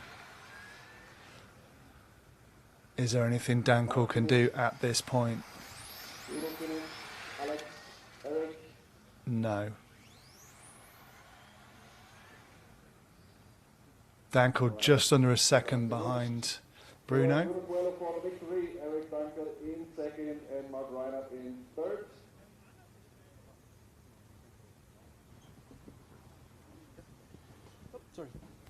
And we'll see if we can get a word with Bruno. Over to you, James. Thank you, Matt. So, Bruno, well done, second TQ. Thank you very much. So, it's got you front row overall? Yeah, for the moment. Yeah. No, I think it has. You're definitely first or second on the grid. No one can beat your score of 2 zeros now. Yeah, it will be very difficult still. I mean, I don't know if the day will be dry still. So I'm a TQ for the moment. I have 2 TQs, which is very good, and I'm a previous TQ at the moment. But still, someone can make the overall TQ. So everything's still open, let's say. But I'm very happy. What's the track conditions like? Is it completely dry now? Yeah, I think it's completely dry, and I think the track is better than yesterday, I will say. I don't know my time in 5 minutes, but I think it was a bit faster than yesterday, I will say. So I think the track actually is better today, so yeah. Okay, good. Well, any changes planned, or just go and have some lunch, chill out, and go out again? No, I think that we are all very together, so in terms of speed. So for sure we are going to try to find something on the car to make it a little bit faster. I started very well, and I had a good gap to Dankel, but I spun out in and off straight, like I kind of drift in and off the straight, which I lose a lot of time and I need to recover in the hand. So I'm pretty happy with my car, middle hand of the race, but beginning of the race still we missed something. Okay, well, good luck, and hope the rest of the meeting goes well for you. Thank you very much. Thank you.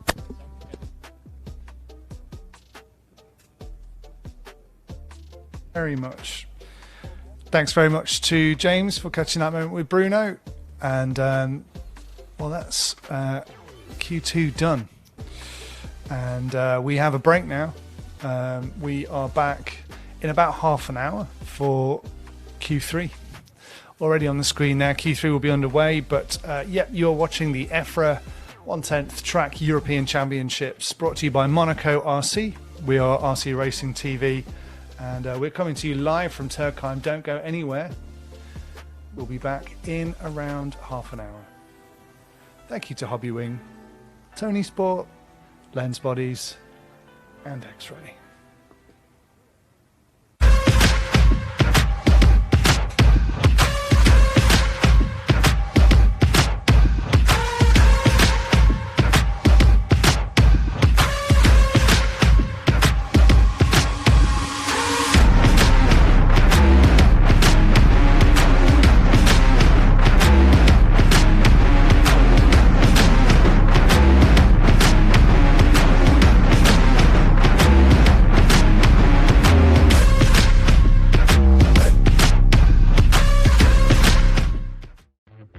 These are 1/10 scale on-road racing cars, built to replicate the fastest four-wheeled on-road vehicles. And in this championship come in both touring car and formula platforms.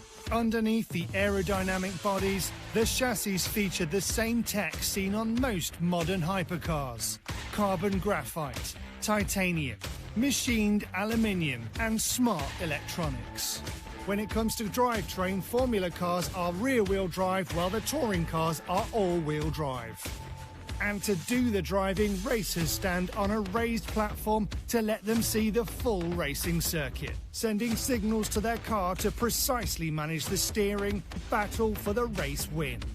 At just 40 centimetres long, it takes the quickest reaction speeds when battling door to door. Because on large tracks, these cars can reach speeds of over 80 kilometres an hour, requiring nerves of steel and excellent hand-eye coordination. Every track also features tight and twisty sections which provide many opportunities for passing. Everything on the car is completely customizable, from the aerodynamics, tyre compound and pressures, suspension including shock angle, camber and much more, and of course the electronics. Toy cars? These are not. These are highly engineered racing machines, designed to win international championships across the world.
Okay, we are back here from Türkheim. Just jumping back on after the lunch break. As you can see, sun is out, sun is shining as qualifying heat number 3 begins. Welcome to you if you are just joining us here on Friday afternoon here on RC Racing TV.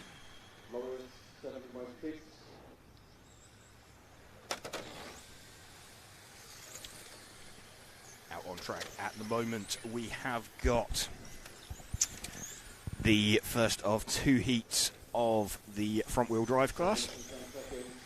Lennart Buchholz with the number 4 car is currently quickest out there.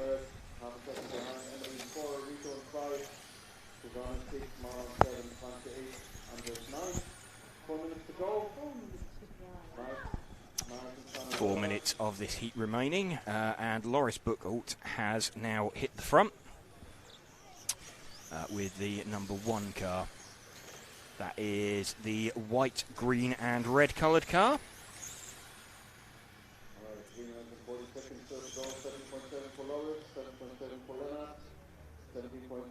In fact, there's 2 white and red coloured cars out there. It's the one just coming out on the main straight now. There we go. That is the now 2nd position car. And Oliver Heiser has jumped up to the front. We'll continue to run with this number 1 car, the 3rd position car.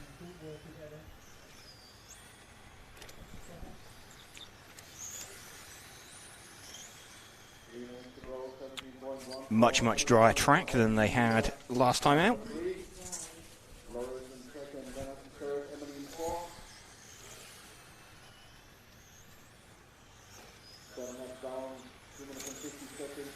Around that long banked sweeper. These guys running the front wheel drive class, a little bit different to some federations. Quite a few places run a rev limited speed controller and motor combination. Here it's open motor with a blinky speed controller, but the gear ratio is limited. So they kind of do the same thing, the rev limit and the ratio limit. They're designed to achieve the same end. It's relatively pointless running both of them. A little bit of over rotation there, a bit too much curb. Grass is still quite damp, although the track is now completely dry, save for a very, very few bits offline where 0 cars have run. But yeah, you definitely don't want to be running out on the grass at all. Oliver Heiser with the number 3 car is leading.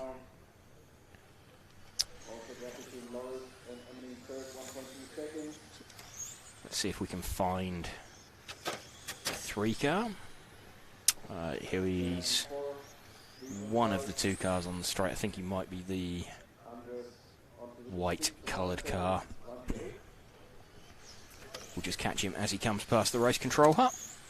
Yeah, the 3 car is the, well, it's like whitey pink coloured car on the main straight, just going through the banking.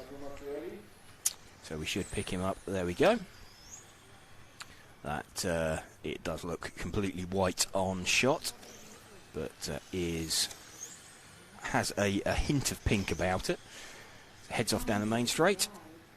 1 minute remaining, leading this one by about 1.3 seconds.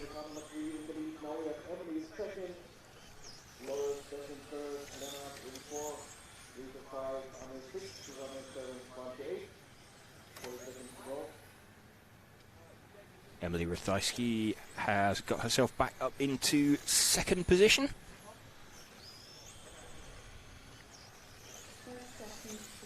.30 left. You can see Oliver started quite a way down the field.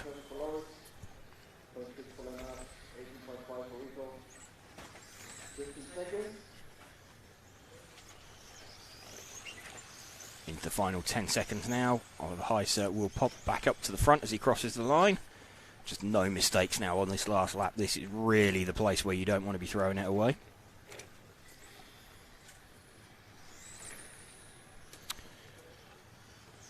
Looks like he has successfully navigated that. You'll see him filter down the order. It just crosses the line and pops back to the top. So time expired, and he gets that by 3.5 seconds in the end from Emily Rathajski.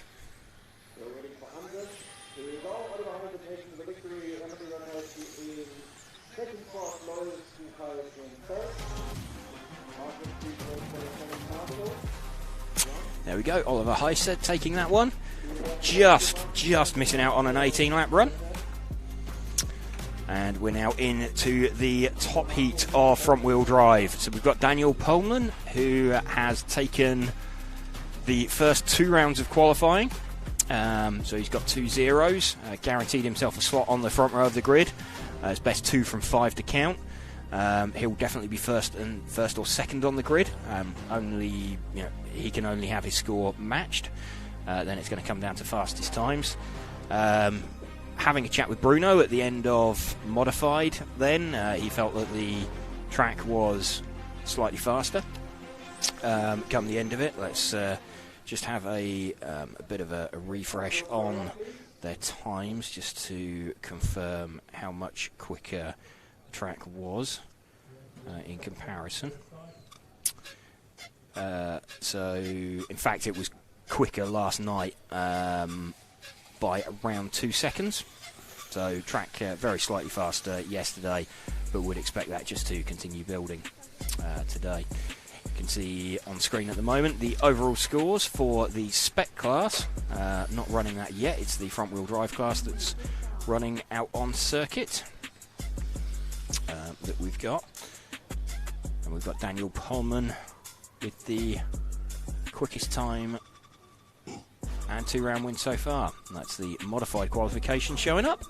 See Bruno Coelho with his 2-round wins, Eric Dankel with 2 seconds, Mark Reinhard with a 3rd and a 5th in round counting.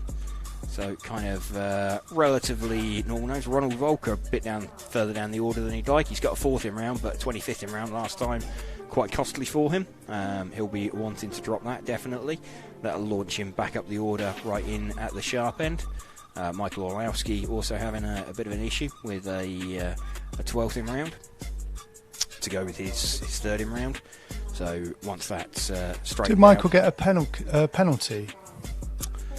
Not that I know of, no. I didn't hear anything about that. What have you heard something, or I've not?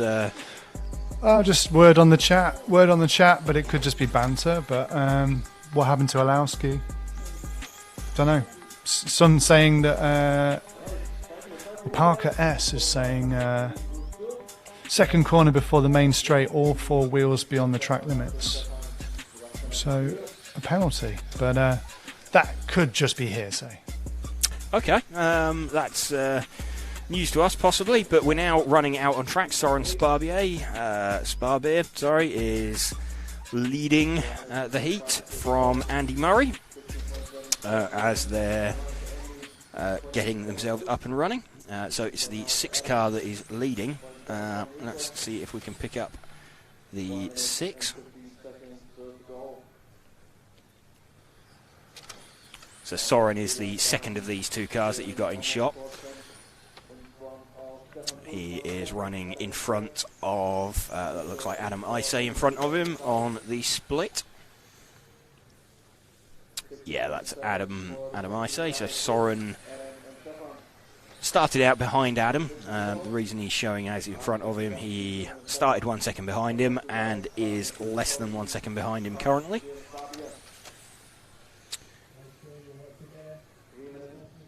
So running nicely.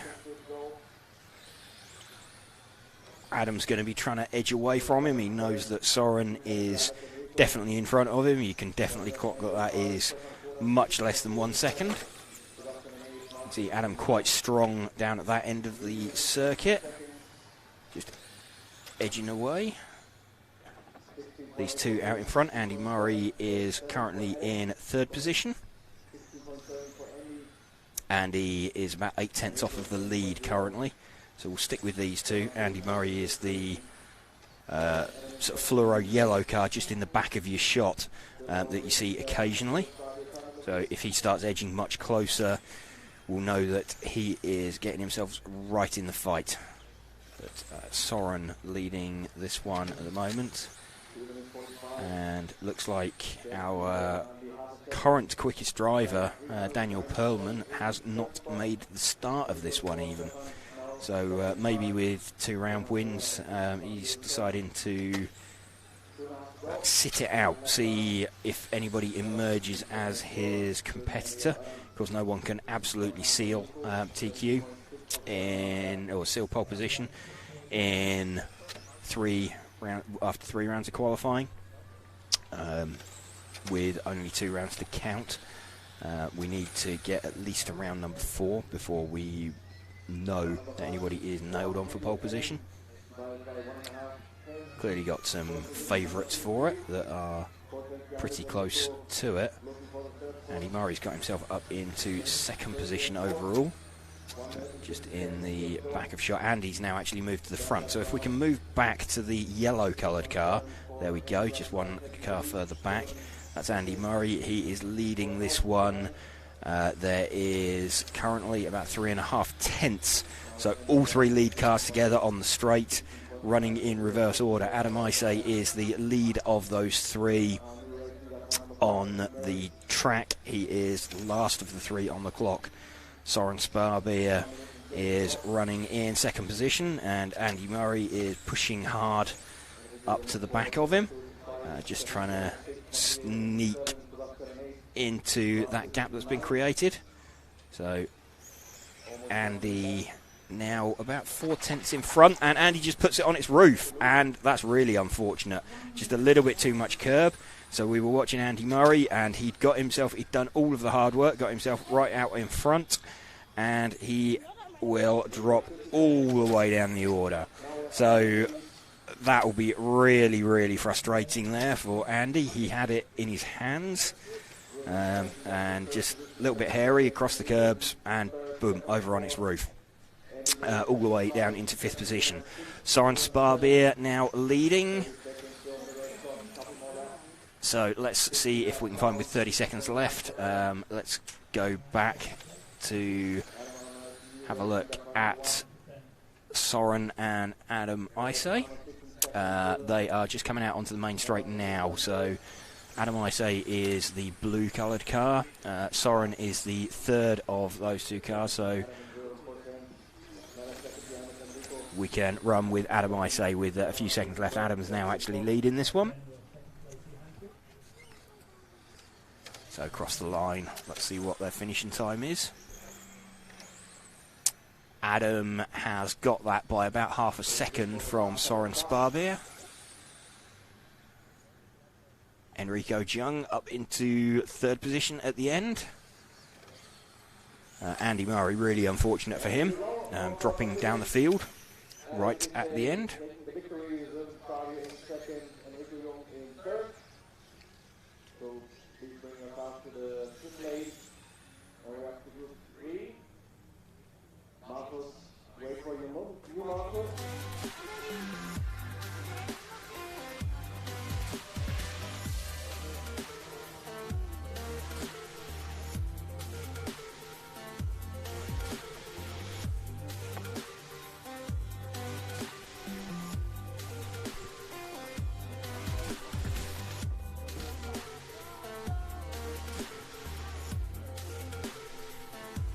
If you just tuned in, we are watching the EFRA 1/10th track electric European Championships, coming to you live, presented by Monaco RC.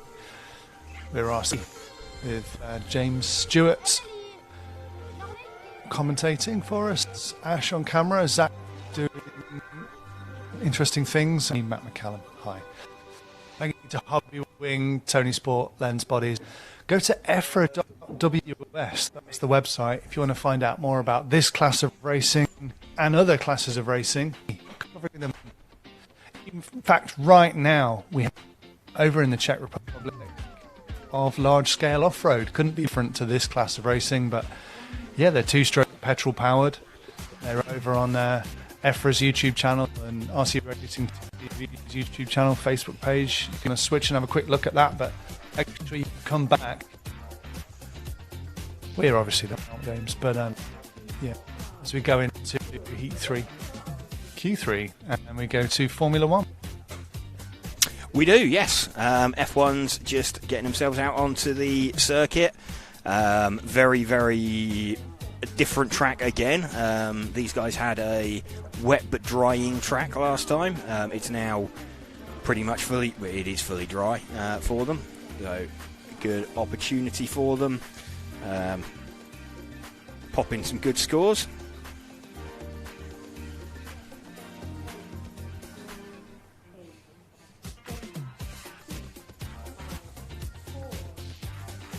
Michael Meek is going to lead us away from Aidan Gale, Andy Frattaroli.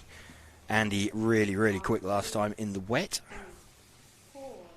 Obviously starts off further down the order because although he's got like the best round score, he didn't have a very quick run time in the wet, but relative to everybody else, it was. Michael Meeker is the lead of these two cars.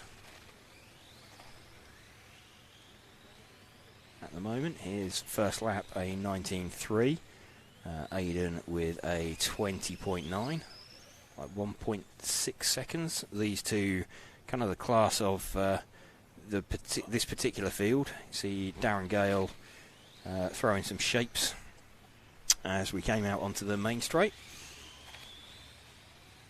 A little bit sideways there for Michael Meeker, who we're running with at the moment.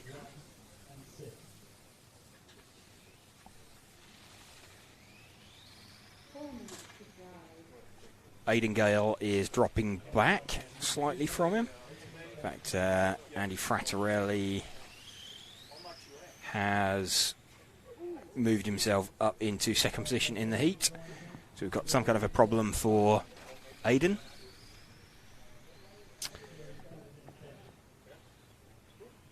Yeah, it looks like Aidan's been on the grass.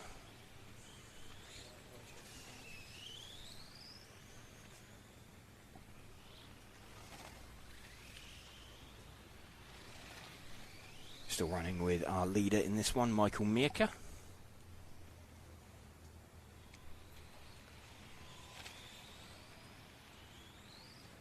Quite spread out the field. There's 5 cars running. Early retirement from Darren Gale as well. He's managed 1 lap so far. Michael Meeker through on to lap number 6.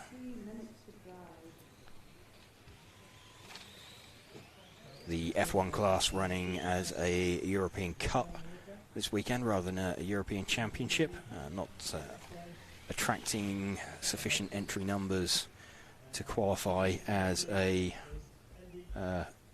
European Championship and crown a European EFRA European Champion in the books. So the winner of this will go down as a European Cup winner. Andreas Stiebler coming up in the next heat. Looks in a pretty good position so far. Also winning the equivalent World Cup last year at Gubbio.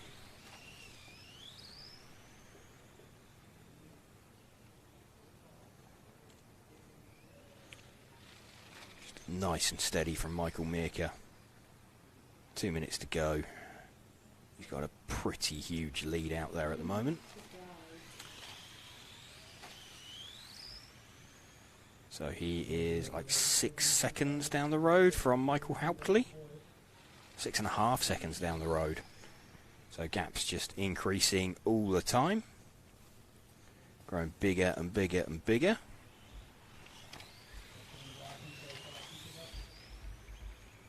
Nice to keep it moving, keep the car rolling, circulating. No mistakes, 1.5 minutes left to go. Take that nice high line around the banking, just maintain corner speed, stay well away from any of that damp looking grass.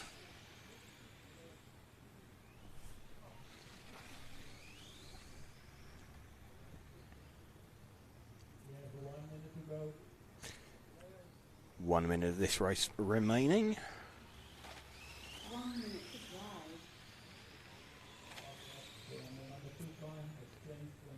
Michael Mirka still leading from Michael Hauptley. Andy Frattaroli in third position. Aidan Gale, the only other driver circulating, currently in fourth position.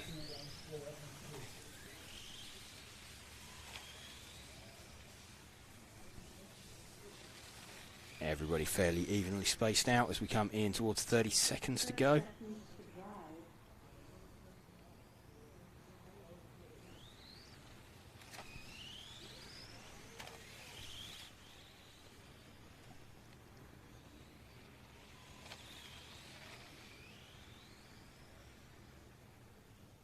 Into the final 10 seconds. Michael Mirka just needs to bring this one home. He's got a pretty huge lead.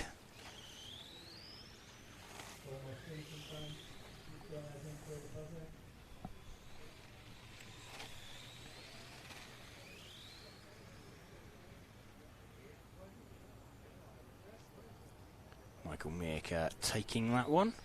16 in 3:03 by some 5 seconds from Michael Hauptley. Set for the top heat. Darren Gale having turned his transmitter off up there, done the step back.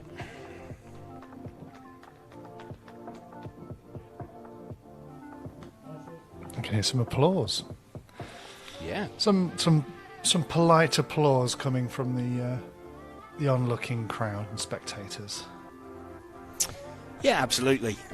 Everybody wanting to see other competitors out there on the track doing well, just not too well.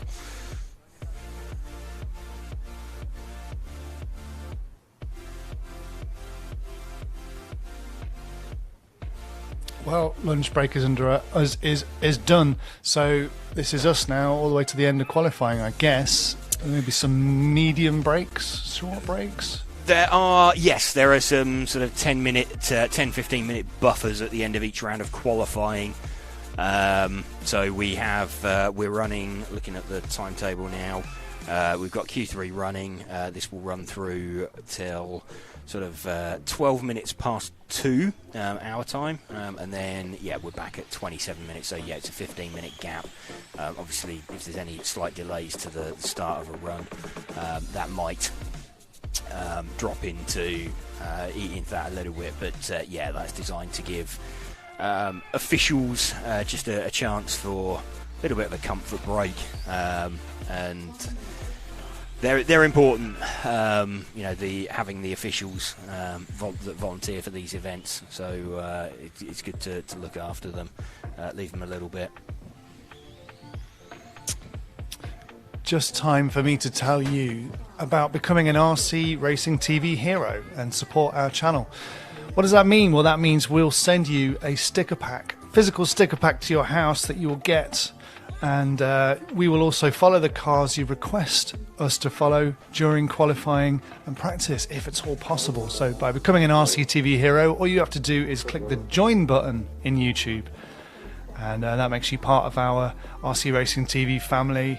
It helps us keep growing and keep supporting this sport that we all love, and it means that we'll follow the cars that you wish. So if you want us to follow a particular car during qualifying, hit the join button, become an RC Racing TV hero, and we'll be all over that car while qualifying continues.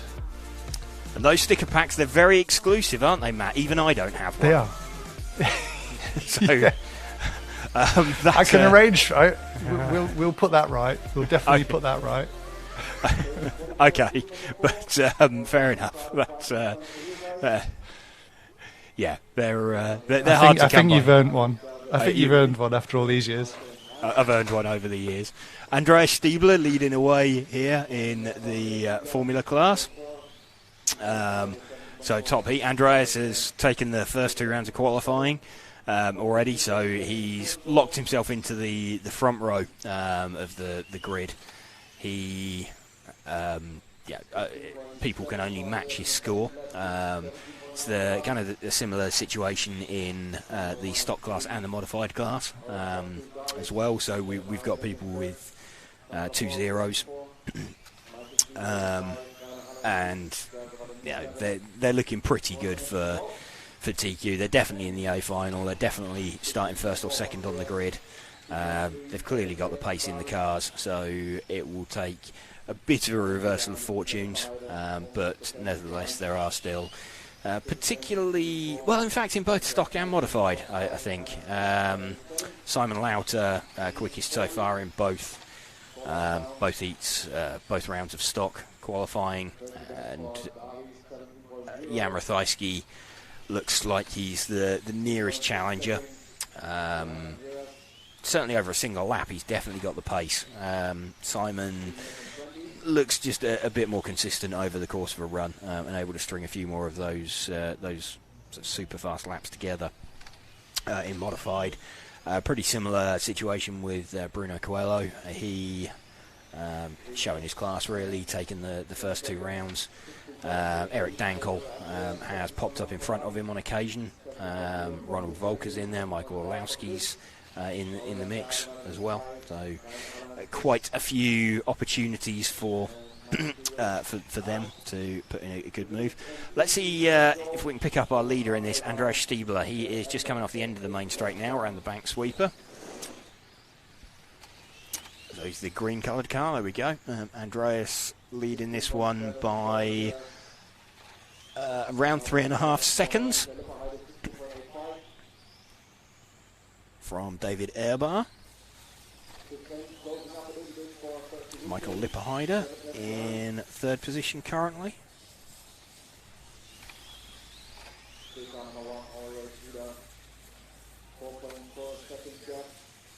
Andreas taking really wide line, exiting out onto the main straight, so travelling a little bit of a further distance, but conserving the momentum in the stock classes. Sometimes that's a quicker way to go rather than sort of point and shoot. Modified, you've got almost unlimited power. Stock classes not necessarily the case, so you're just wanting to conserve that hard-won momentum. Although you're maybe travelling a slightly longer distance, might mean you can pull an extra tooth on the pinion, something like that.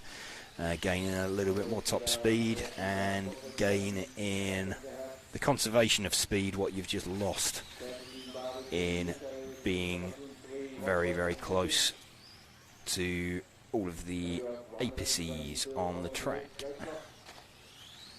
Looking pretty good with 1.5 minutes left.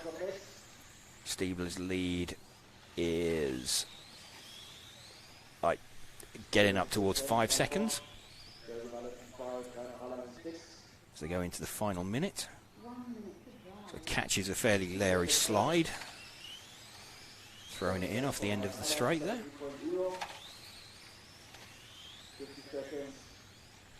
Another 16.8 from Elias, 7.0 for Davi, 7.2 for Michael, 7.2 also for Chris. 40 seconds left to go. Andreas knows that he's got this in his pocket. He just needs to bring it home.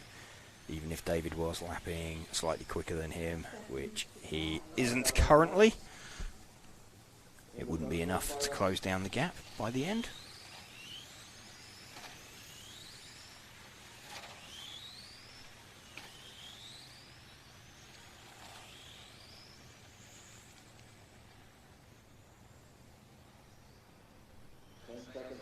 Clock.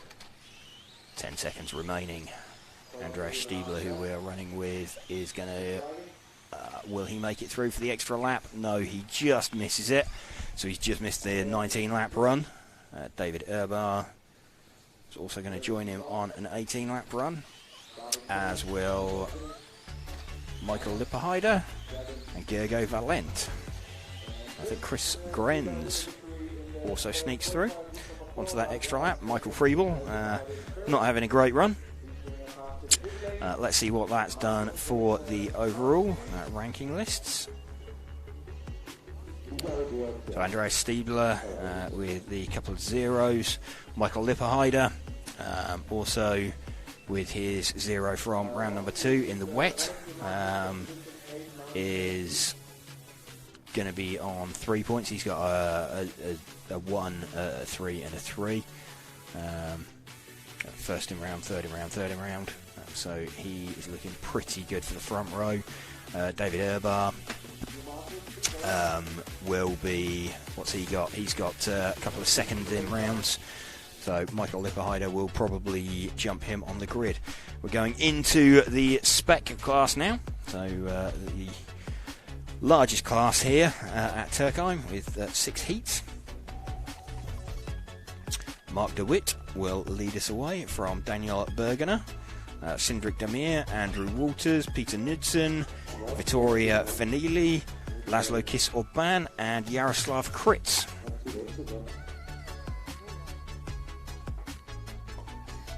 Chase Mackman says, James, who do you think will get TQ in and I'm assuming that's in mod? In mod, I mean, Bruno's put himself in a very good position, obviously with couple of round wins, so you'd be hard pressed to bet against him. Eric Dankel looks like he's got some good pace in the car. If he can get himself up, if he can get a good clean run, he seems to drop off in like the 3rd minute and then it stabilises again. So if he can manage to get a good run, I think Eric Dankel's probably going to be the biggest challenger, I think, to Bruno. That would be my feeling. And for stock, if the question's about stock, Simon Lauter looking the most likely suspect, but Jan Rathajski again similar. Looks like he's got the pace, but just needs get a little bit more consistency to it without losing some of that pace. So I would expect the current holders, but we'll find out in a little bit.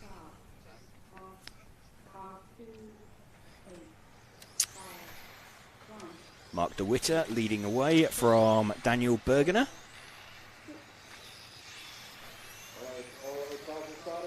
And Sindrik Demir running in 3rd position. We'll run this opening lap with Michael de Witte with some kind of light gold coloured body shell.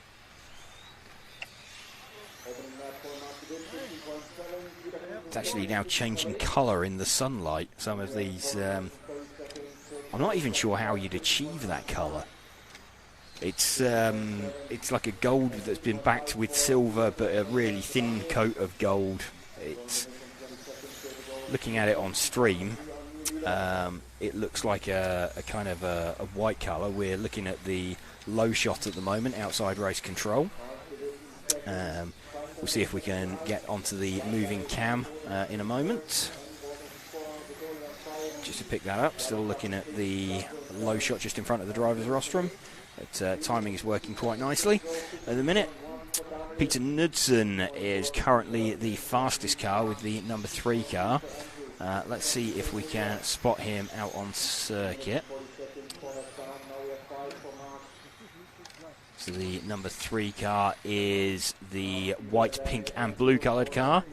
He's just going round to head under the driver's rostrum now. There we go. That is our leader, the number 3 car of Knudsen. We're still showing on the main display the low shot outside race control that you're seeing on screen, just working to get the moving cam back, so we're aware that we're fixed on the low shot at the minute. Just endeavouring to get that back. There we go. So we have got our 2nd place man of Knudsen, who we're running with.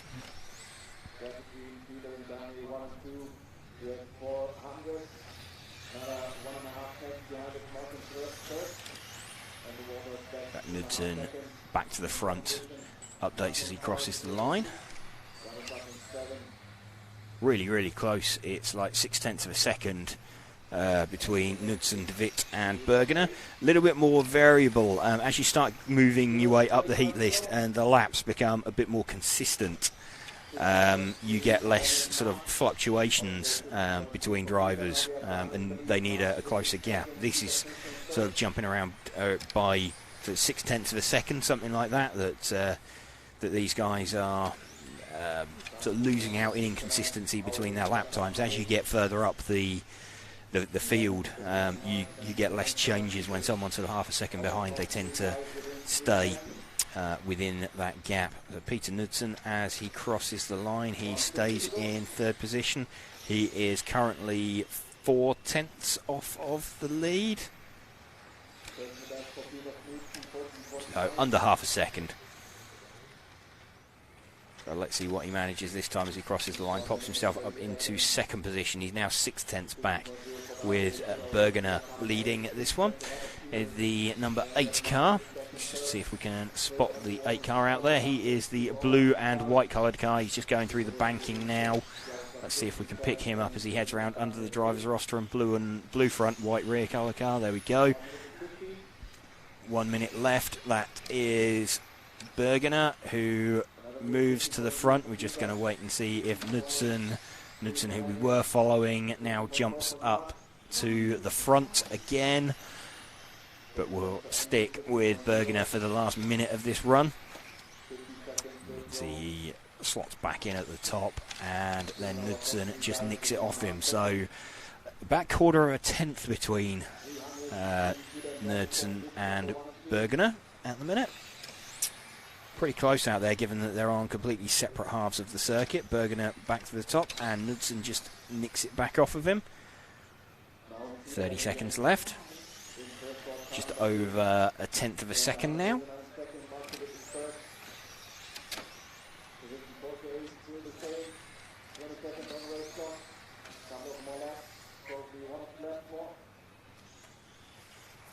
Seconds left, running with the car of Bergener.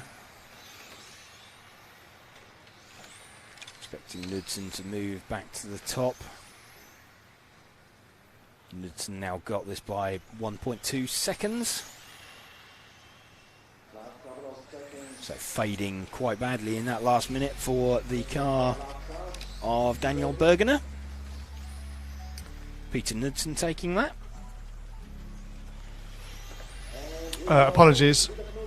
We got stuck on that camera, and that was my fault because I got excited. The reason I got excited is because we've got a new RC Racing TV hero in the fantastic form of John Toman. Thank you so much, John, for your support becoming an RC Racing TV hero. He says he's loving our work, so that's very kind of you, and we're loving you too. Thank you for being part of our journey and helping support what we do. Thank you to EFRA, of course. We would have nothing here to film if it wasn't for EFRA. This is the EFRA 1/10 Track Electric European Championships live from Türkheim in Germany. This is a Monaco RC live stream. They are title sponsor, so thank you so much to Monaco RC for supporting this event. Thanks to Hobbywing, Tony Sport, Lens Bodies, and X-Ray. See some.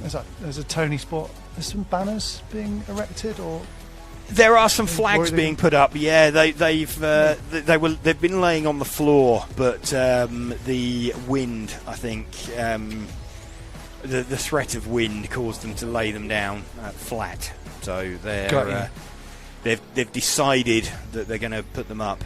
Quite useful indicators for us, actually.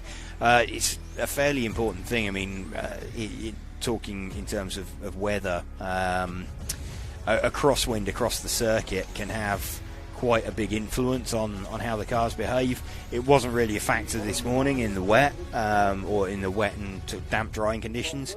It was yesterday when the wind picked up.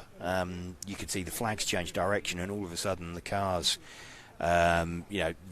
certainly the touring cars, with the latest generation of body shells, quite heavily affected by wind out on the circuit and the direction of the wind. So could be a bit of a factor coming into play. And I don't know, as a driver, it's maybe a nice visual reference as you come out onto the straight, sort of, if you can clock what way the flag is pointing. Depends if you have the mental capacity to take in that extra information or not. I know I wouldn't. I probably would, but then whilst trying to process that information, I wouldn't turn off the end of the straight. I suspect I'd probably overanalyze it and give myself information overload, wondering what to do with that new information that I've just given myself, drive straight into the grass. No, that would be entirely the wrong thing to do, but I suspect some people will do it subconsciously, and that's what separates the good guys, the top guys, from the rest of us. Corentin de Kret leading this one, has led this one away. We'll see how it pans out after the first couple of laps. Dominic Schmid looks like he has set the quickest time on the opening lap. It's always a little bit difficult just as people settle into it to know who's like super quick. It takes 3 or 4 laps to settle down. So pretty much the first minute of the run, the order is jumping around. Certainly in these lower heats, it remains a bit more consistent. As we said earlier, the further you move up the heat list. It looks like Dominic is the lead of those cars, the 6 car, and he's actually leading the heat as well. From Patrick Kolliker and Philip Lischke, who have got themselves somewhere up there. It's about 0.3 of a second Dominic's lead at the minute. But jumbling around all after him, and Philip Lischke's now actually hit the front by, again, less than 1/10 of a second. So Philip Lischke is the number 1 car.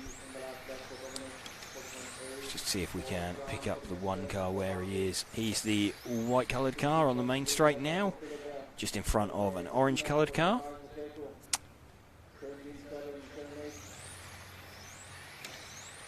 Started out fairly late down the heat. Let's see, drops right down the order. So it was somewhere up near the top and now isn't, so imagining that he's had some kind of off somewhere, just to bump him down the order. There's Dominic Schmid back to the front. Let's see if we can pick him up again. He is just coming off the banking now and heading down, there we go, through under the driver's rostrum. That's Dominic Schmid. He's 1 car further forward, there we go, coming out onto the main straight. That is our lead car. Fran Ivan Skoric is running in 2nd position now. Last lap about 0.3 quicker than Dominic Schmid.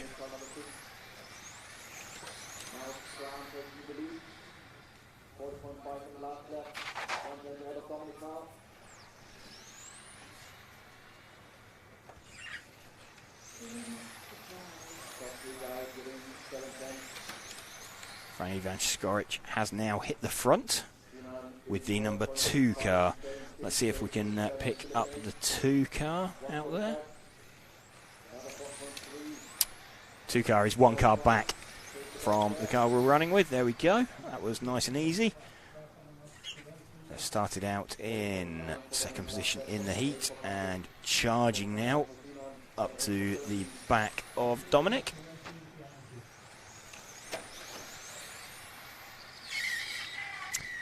So a little bit of a half spin there from Fran Ivan Skoric as he tried to find his way past Dominic, and that's going to move Dominic back to the top.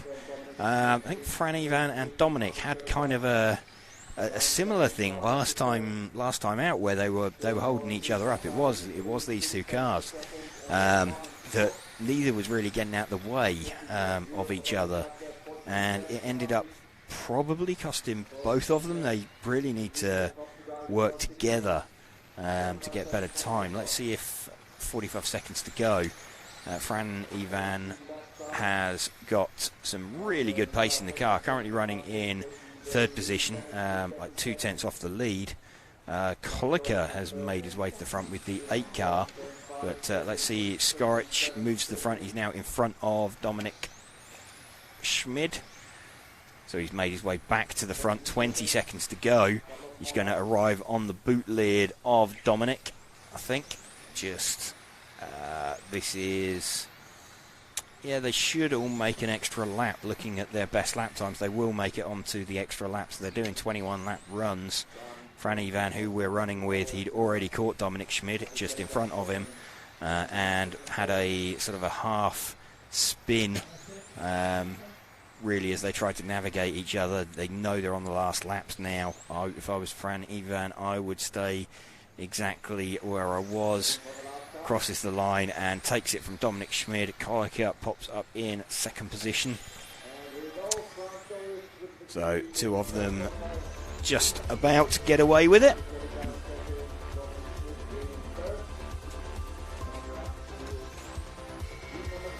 Well, there we go. We're welcoming more RC Racing TV heroes. RC TV heroes are uniting, and this is amazing. John Toman, thanks for coming along. You were the first one of the day. As a hero, do I get a cape? You do not get a cape, I'm afraid, but you do get a free set of stickers, which we will send to your house. And if you want us to follow a car during qualifying, just holler and we'll follow. I just came up with that. Was that a cape also, or a another cake? Was that a cape? Cape. Cape, okay. We'll give you if we see you at an event, we'll give you a cake as well. That's fine. We can enjoy a cake together. Nuno Gaspar is another new RCTV hero. Thank you, Nuno, for supporting what we do. Nuno says you've been doing an excellent job. Thank you. Well, we do our best. Sometimes it works, sometimes it doesn't. But it's going well today so far. What do we got? Drivers lining up on the stand. We have, Ready to yes. go out. We have got Mark Valent, Riccardo Fanili, Boris Saladi, Flavio Paladin, Valentino Malighetti, Yaroslav Kritz, Darko Meister, Victor Litvinenko, and Roberto Fabiano. So their transponders are counting and registering.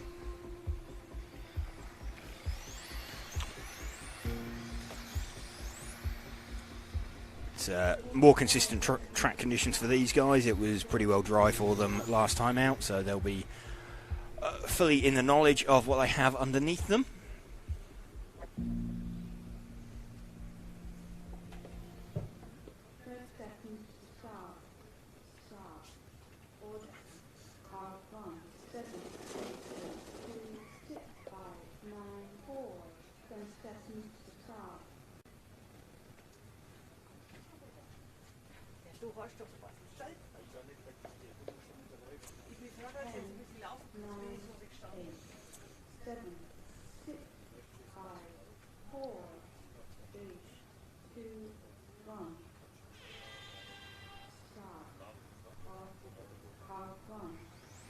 Mark Valent leading off with the pink and blue coloured car.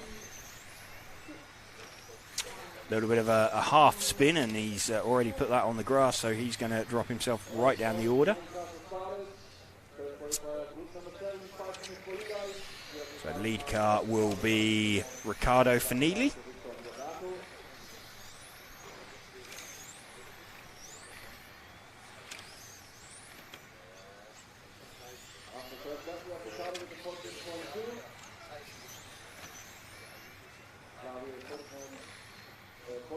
Riccardo's car looking a little bit leery, a little bit tail happy. See if it settles down over the course of the run. Looking quite positive around the front end at the moment.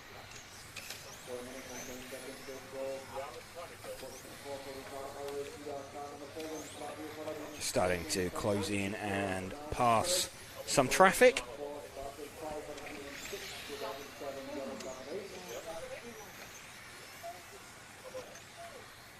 Boris Saladi has moved himself up into second place, and just as we say that, leader pops himself up onto the curb, onto two wheels, slides nicely into that catch fencing that was installed yesterday.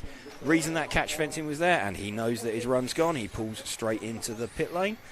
Reason that catch fencing's installed there was to prevent a car sliding across there, ended up on the main straight and meeting another car heading straight for it. Let's see who's moved to the front now. Looks like Victor Litvinenko. He is running, I believe, a blue and white coloured car. which is just coming up towards the timing hut now and out onto the main straight. There we go.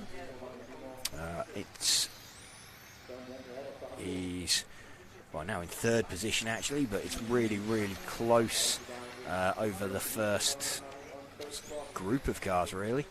As they cross the line, Litvinenko, he is now in third position. He's, half a second off the lead.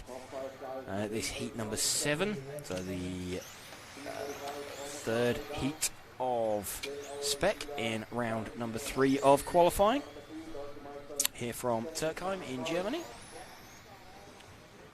Dropping down the banking, swinging it through the infield. Heading away pretty nicely out there. See, still in third position. Valentino Malighetti is running in front now with the number 2 car. Let's see if we can spot the 2.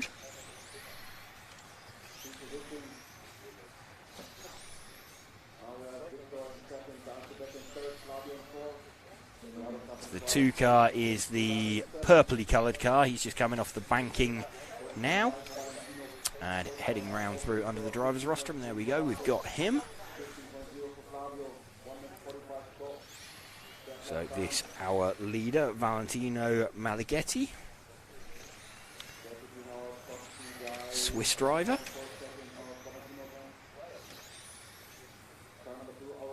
You all thought I was going to say Italian. It does sound particularly Italian, but then Switzerland just over the Alps.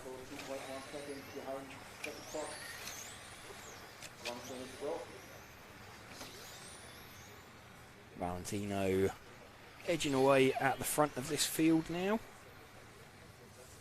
Just wait and see his lead over Victor Litvinenko. When they cross the line, it's about 1.7 seconds. 1 minute left to go.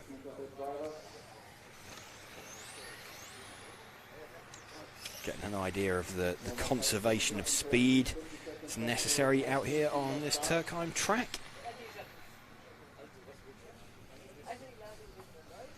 Just through that long bank sweeper, that's really, really painful for the front left-hand tyre, as is that corner we've just gone through there. A couple of slow speed bits as well. You've also got a double apex left-hander there, like a bit of an omega turn. It looks like 2 corners, but most of the quick guys are taking it as one constant radius. Let's just have a look as we come through here. So there we go, just keeps it turning, keeps the car turning all the way through rather than turn, straighten and then turn again. It's better just to blend out of the steering lock a little bit in the centre of that. Time expired as Valentino Malighetti comes up for his finishing time. He's not crossed the line yet, but has done now. 21.307. I think he's fairly safe doing that from Victor Litvinenko. Yes, he is. So makes it across the line quite nicely. That is the conclusion of heat number 7.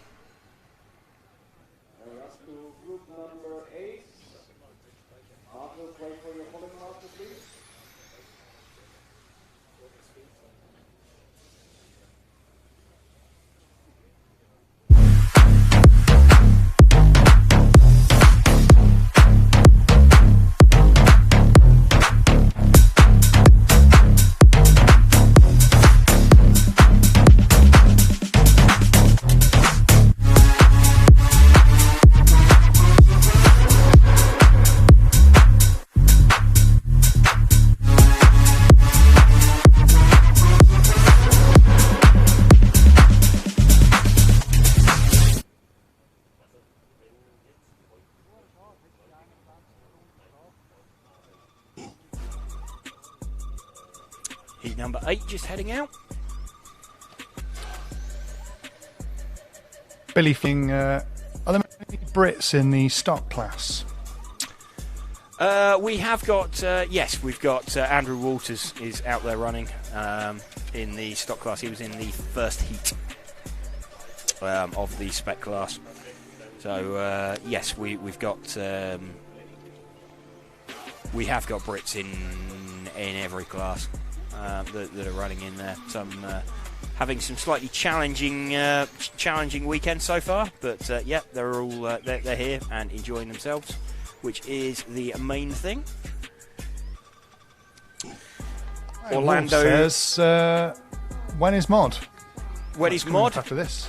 It is. So this is heat number 8. The first heat of mod is heat number 11. We've got 3 heats of modified. So names that you'll recognise, majority of names you'll recognise in heat 13. There's a few guys. Christopher Krapp is in heat number 12, along with a few other recognisable names as well. So not having the best of times in seeding. Orlando Finelli going to lead us away in this one.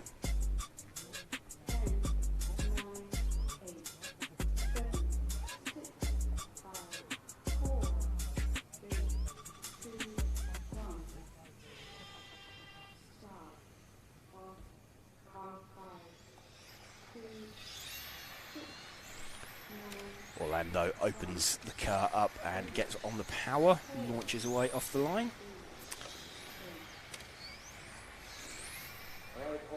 Everybody up and running. We have Orlando on the shot, so we'll stick with him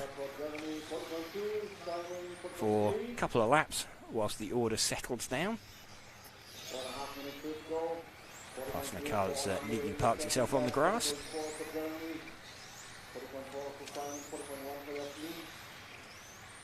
And looking pretty positive around the front end, that car.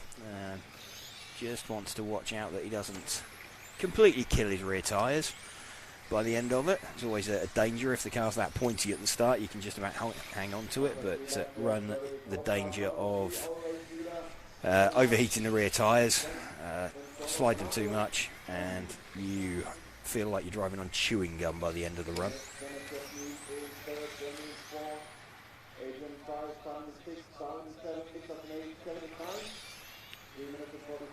Orlando still leading this one, and in fact Jasmine Donath has got herself to the front with the number 9 car.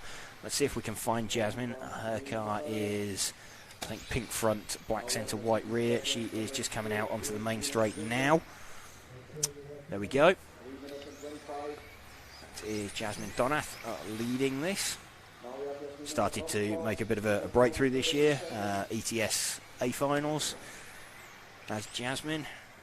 So starting to put together some really strong weekends. And took one of the overall wins as well at one class. One round earlier this year.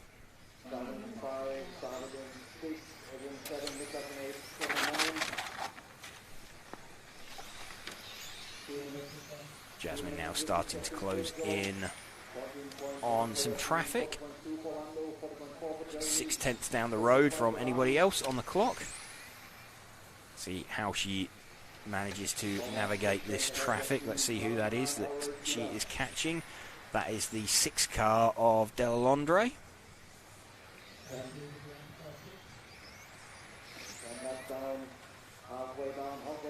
Half distance in the run. She's caught the 4th place car. It just sneaks through on the inside. Now wants to start trying to build that gap. So Jasmine going really well in this one. Orlando Finelli pops to the top, but then Jasmine, as she crosses the line, she's got about 1.2 seconds in her pocket.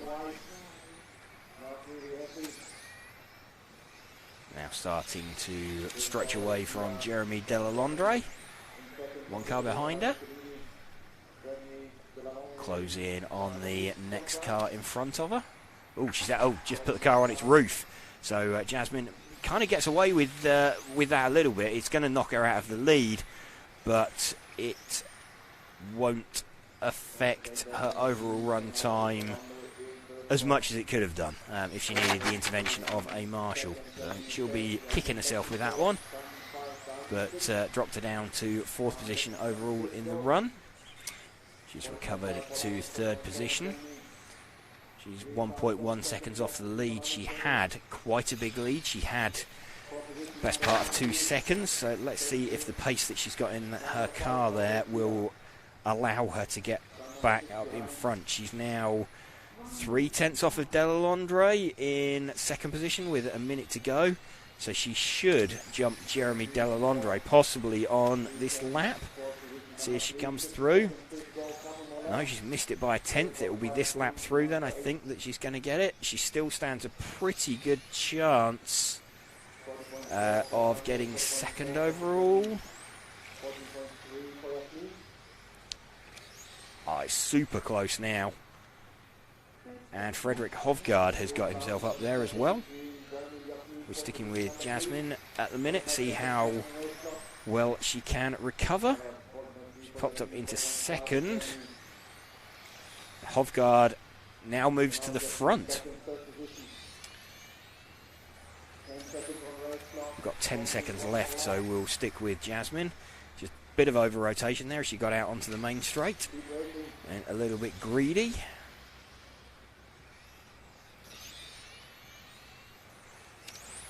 Let's just see if she crosses the line, what the finishing time is, where she pops out. So, third position in the heat, and Frederick Hovgaard takes that one. So Frederick Hovgaard takes it from Orlando Finili, Jeremy Delalondre and Jasmine Donath.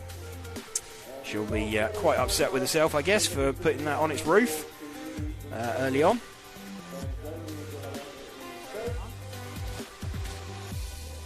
Building towards the top heats of spec now.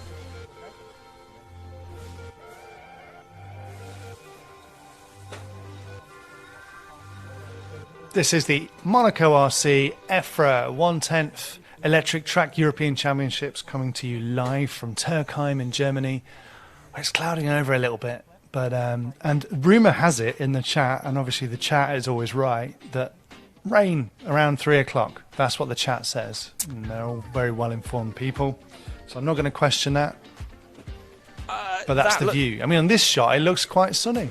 No, there are some dark clouds over our heads, so that does sound eminently feasible. Sort of rain at 3 p.m. It does sound like it's distinctly possible.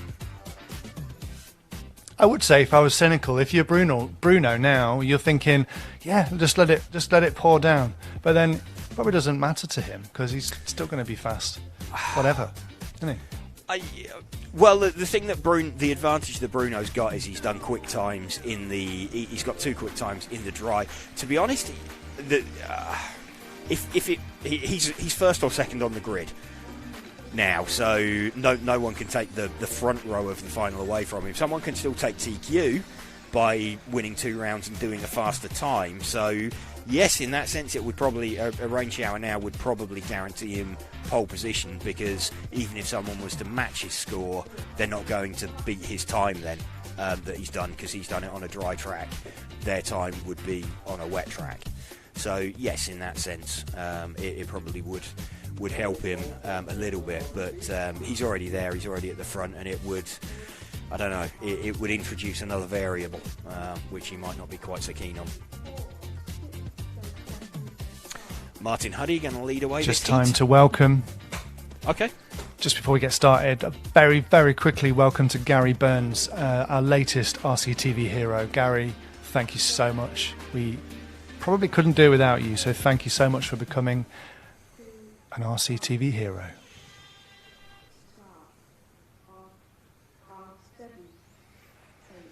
Martin Huddy leads away from Manuel Wagner and Benjamin Elbisser, Lucas Ellerbrook, Enzo Roussillon, Maxim Repo, Alexander Kunkler, Soren Sparbeer and Stefan Schultz.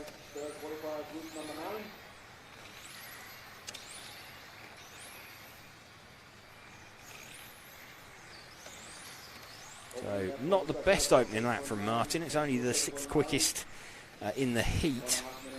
But we'll give it a couple of laps, see how everything settles in. You're only talking a matter of tenths separating everybody. So really subject to change over the first 3 or 4 laps.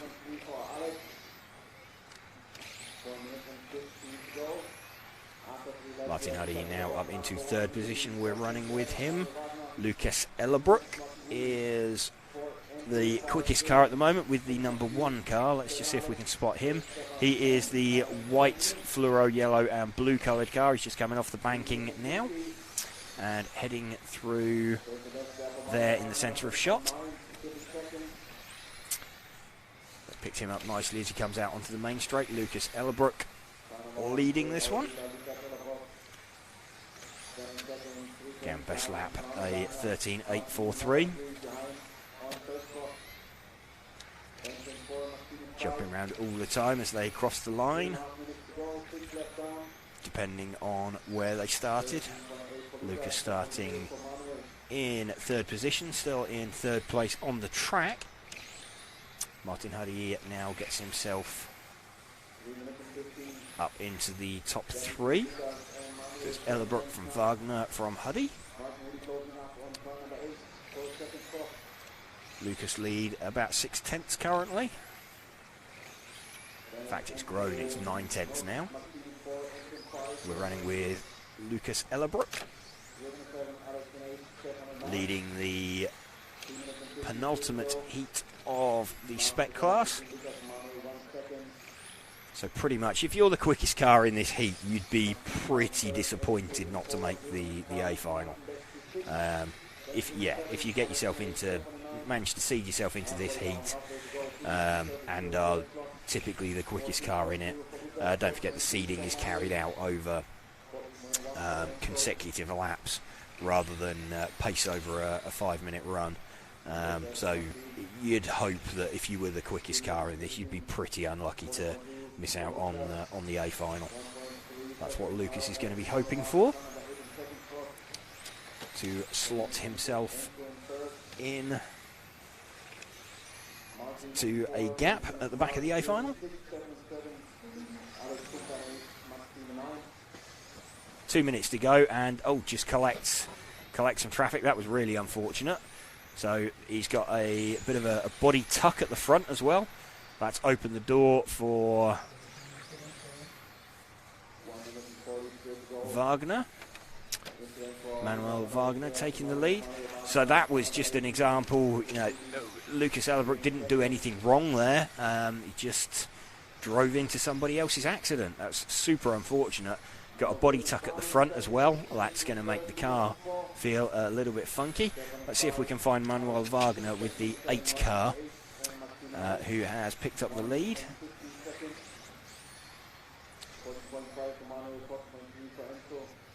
So the 8 car is the all-white car, going through the banking now. And there we go. Manuel Wagner, our leader. Lucas Ellerbrook dropping down into 4th position.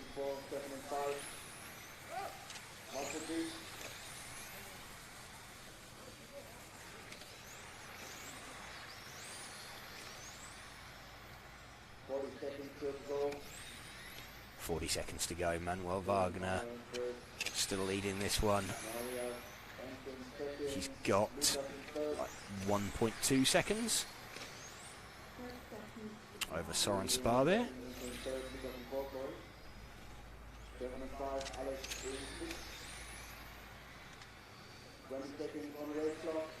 .20 seconds remaining. Manuel Wagner looks like he's going to take this one. Super unlucky for Lucas Ellerbrook. Looked like he had it in his pocket and then got involved in somebody else's accident. Couldn't do anything about it, just drove clean into it.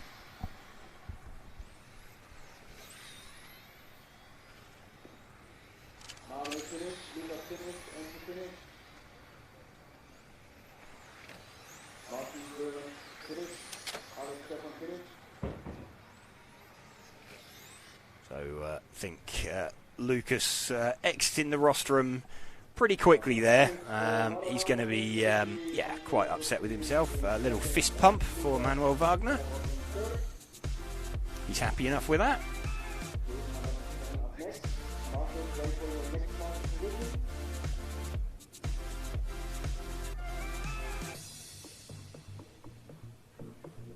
EFRA 1/10 track Euros, electric of course, This is Monaco RC live stream, live from Türkheim. I was just welcoming Gary Burns. Thank you, Gary Burns, for being our latest RC TV hero. Well, that gets you. We're sending you some stickers. A very exclusive RC TV sticker that even some of our most premier commentators don't have their hands on those stickers, but you're going to get some. Or me. And also, and if there's anybody you heroes want us to cover in qualifying, just shout up. Holler and we'll give them a follow. I invented that and I don't like it anymore. It just makes me cringe a bit. Anyway, shout up and we'll follow them for you. John Toman, he's a hero, says, is it best 2 from 5, James? It is best 2 from 5, yes. So nothing confirmed this round. Nothing can be confirmed. But yes, it's 2 from 5. So it will be the next round of qualifying when anything is confirmed. So we'll, as soon as we have any confirmed TQs for stock and modified, we'll be over there to have a chat with the drivers and get their thoughts on it. There are your drivers for this heat on the screen right now. Yep. Thank you to Hobbywing, Tony Sport, Lens Bodies, and X-Ray. Simon Lauter has taken the first 2 rounds. Jan Ratajski, like we said, looks like he's got the pace to challenge him, and a little bit cheeky from it. You wouldn't necessarily see it on that low shot, but Jan pulled himself up on the line, kind of exactly where Simon wanted to be. So Simon had to sort of just navigate his way a little bit over the curb and just, not on the cleanest part of the track. So maybe this is, this is Jan thinking already that he just needs to, this is what he needs just to gain himself a slight advantage. We'll see. We'll see if Simon's opening lap is a little bit slower. Probably not, but there you go. Let everything open up. Let the first lap complete.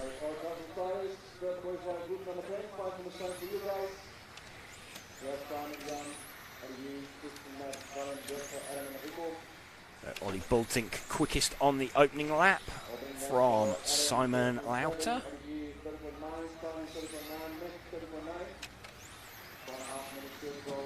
And Ollie Bultink still after 2 laps. Max Mackler up there as well. And Adam Isay actually moving to the front. So we're 3 laps in. Let's just wait and see. Max Mackler now hits the front. And Adam Isay. Let's see if we can pick up Adam then. He is a kind of a sky blue coloured car. One can, but fortunately he's chosen something quite different. He's just coming out onto the main straight now. So the second of these 2 cars that we've got, there we go. That's Adam Isay's car, pretty distinctive. Hungarian driver, but he's running under an Austrian licence this weekend. Let's just see as he crosses the line whether he is maintaining the lead. He is at the moment, leading by about 3/10 from Max Mackler.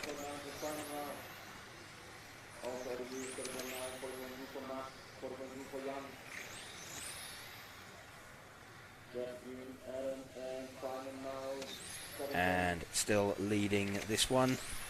Started out quite late in the run, so you'll see Simon pop up to the top. Simon has now got himself sort of fairly comfortably by about 1/10 of a second when I say that, but he's got himself in front of Ollie Bultink and Max Mackler consistently.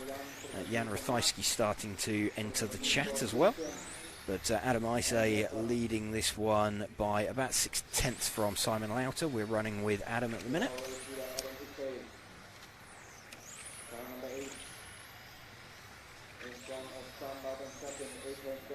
Adam's lead down to about 7/10 now. So just coming up to half distance in the run. Running with Adam Isay. Through the banking, through the sweeper, we're keeping an eye on where Simon Lauter is relative to him. Overall in the run.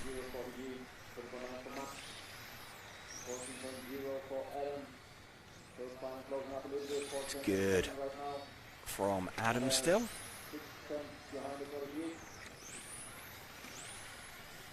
Still really, really close for second position in the heat. It's about half a second now, Adam Isay's advantage. But if he was to drop by 1 second, he would plummet down to about 6th overall. So super close. Racing here at Türkheim.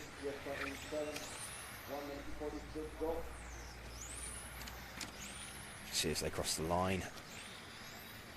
Where he pops out, Adam Isay still leading this one. It's about 3/10 now. 1 minute 30 to go. So I think there's a good chance that Simon Lauter's going to get this. His pace is just like super, super consistent. Other drivers are challenging him through the run. Still 0.2 of a second Adam Isay's lead over Simon Lauter that last time round. They're going to come up to the 4-minute call in a moment, any second now. It's kind of stabilised. It's 0.3 now. The gap between Adam Isay and Simon Lauter. Still running with Adam Isay. Sky blue coloured car. Leading the way out in front. See if he can be the first person other than Simon Lauter to take a round here at Türkheim. Still Adam leading this one by about 1/4 of a second at the moment, so still really, really open. Only takes one slight bobble and Adam would lose out. Still about 1/4 of a second the gap into the final 20 seconds. So they're going to have this lap plus one more. So they cross the line again. Adam Isay back to the front. It's still that 1/4 of a second gap. Adam's done everything he needs to under massive pressure. So we're going to cross the line. Simon's going to flick around to the top. And then we're just waiting for the finishing times to appear. So Simon Lauter's crossed the line. We're just waiting for Adam Isay to come across. Make sure he makes it. And he does, and drops down into second position. So Simon Lauter gets that right at the death on the last lap. So amazing last lap of a 14.153. Next quickest lap on that final lap was a 14.367. So Simon Lauter nicks that on the last lap from Adam Isay. So that's 3 rounds from 3 now from Simon.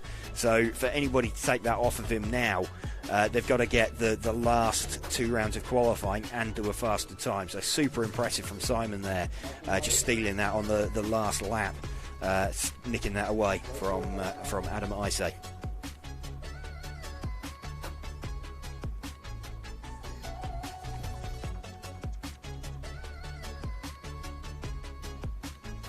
Just getting ready to go into modified now.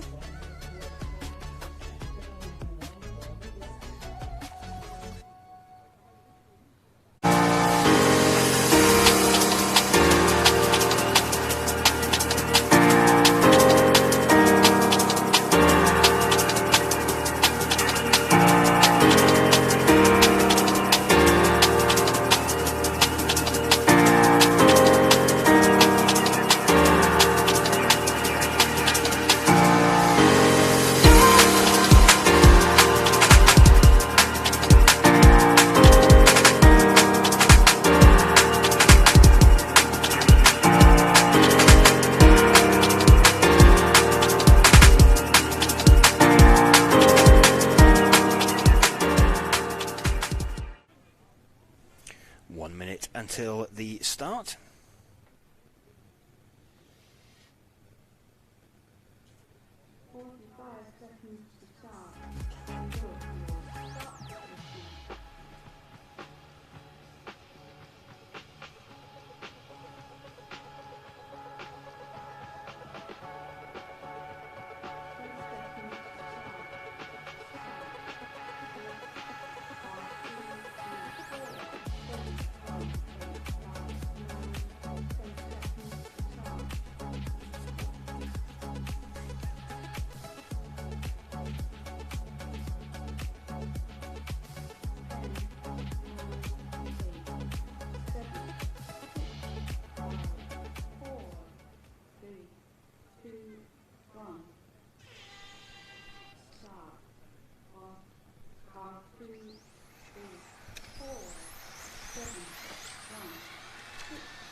Tim Coman leading away this first modified heat with the number 2 car.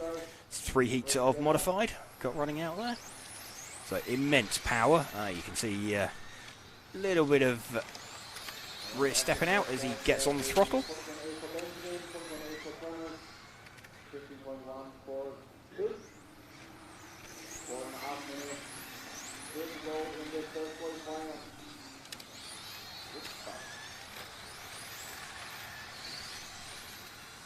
Ben Jabira is leading this one. He's the number 3 car. Let's see if we can pick up the 3.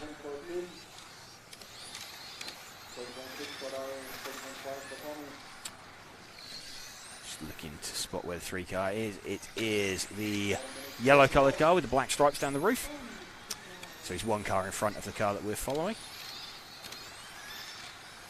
There we go. Just down through out towards the main straight. Benjamin Jabira caught and passed Tim Coman on the split, and now a second in front.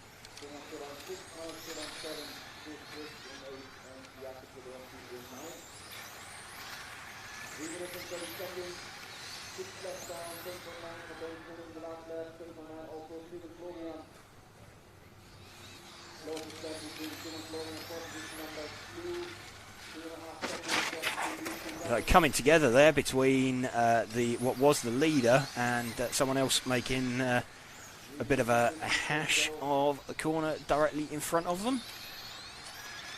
It's going to drop him down. He'd crossed the loop, so it's not going to affect him on that last lap. It will reflect as they cross the line now. So Tim Coman back to the front, and Florian Wilhelm in second position.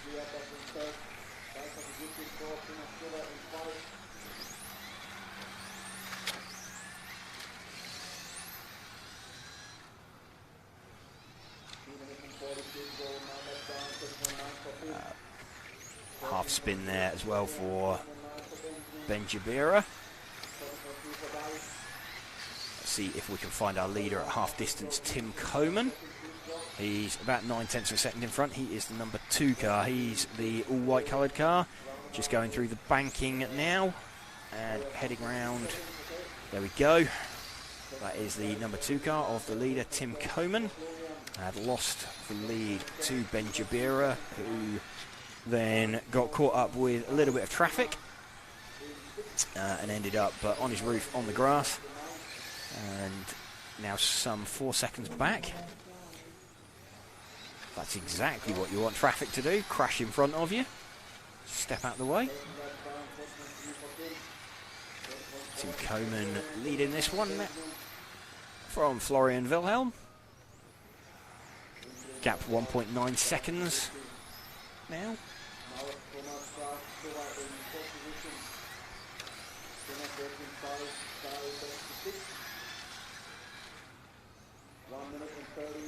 Car looking like it's doing a bit of a double steer on entry. It's sort of taking 2 goes at initiating the turn. It's like driving around the edge of a 50-pence piece. It's not flowing particularly smoothly. It's effective. It just doesn't feel like it's or doesn't look like it's going to be particularly nice to drive and quite that pretty. But it's getting there. It's moving around the circuit and circulating.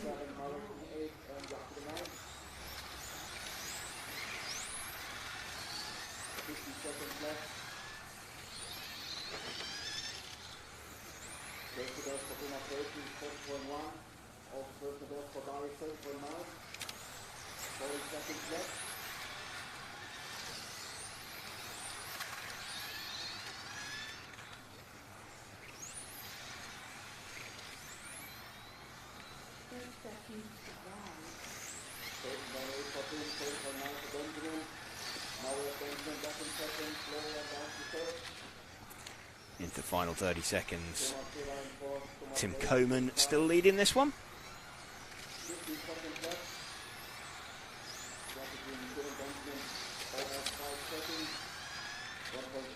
Going into his final lap now. Makes the split pretty comfortably with 5 seconds to go.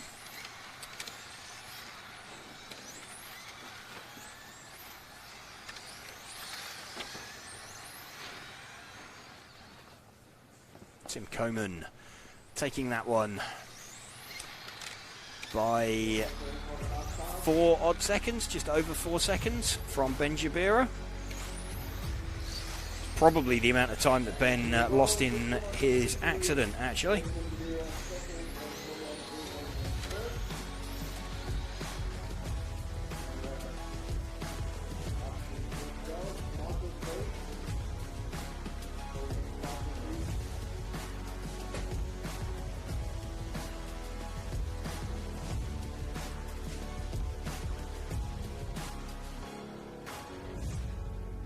If you're just tuning in, well, it's qualifying day at the EFRA 1/10 Electric Track European Championships here in Germany. And this is brought to you by Monaco RC. Go check out Monaco RC. Fantastic shop where you can buy all your RC requirements. So yeah, check in with Monaco RC, search on Google, and check in with them. Also thanks to Hobbywing, Tony Sport, Lens Bodies, and of course X-Ray for supporting us throughout the season of racing. As you can see, we're in Türkheim, the mcc-turkheim.de, fantastic club. Second time we've been streaming from this facility, and I personally am a fan. I love this part of Germany, Bavaria. It's very nice part of the world. Just hoping that the weather will hold out, but you know, you never know. You never know. It could get really exciting. Yeah, I think we're safe for this round. What we're seeing forecast is arriving around 3 p.m, so in sort of 1 hour's time. We've got 2 heats of modified left, and then we've got a sort of 10-15 minute-ish intermission before we go again. So we're going to be starting again around 2:30, just before 2:30, or 2:30 local time. So it'll be 1:30 in the UK. And yeah, that will mix it up a bit. I think they'd get. Effectively, it would start raining pretty much at the start of. If it at 3 o'clock is correct, it would be at the start of the spec class. We should get front wheel drive done. We should get formula done, and then yeah, it's spec that it starts to mix up in effect. What we need to look for is if, like, one heat of spec, the bottom heat of spec, get out there, manage times, and then it rains. It's going to then have quite a profound effect potentially on the overall round positions for people. Tim Val leading this one with the number 3 car. He set out in first position, so I believe that we're following him at the moment.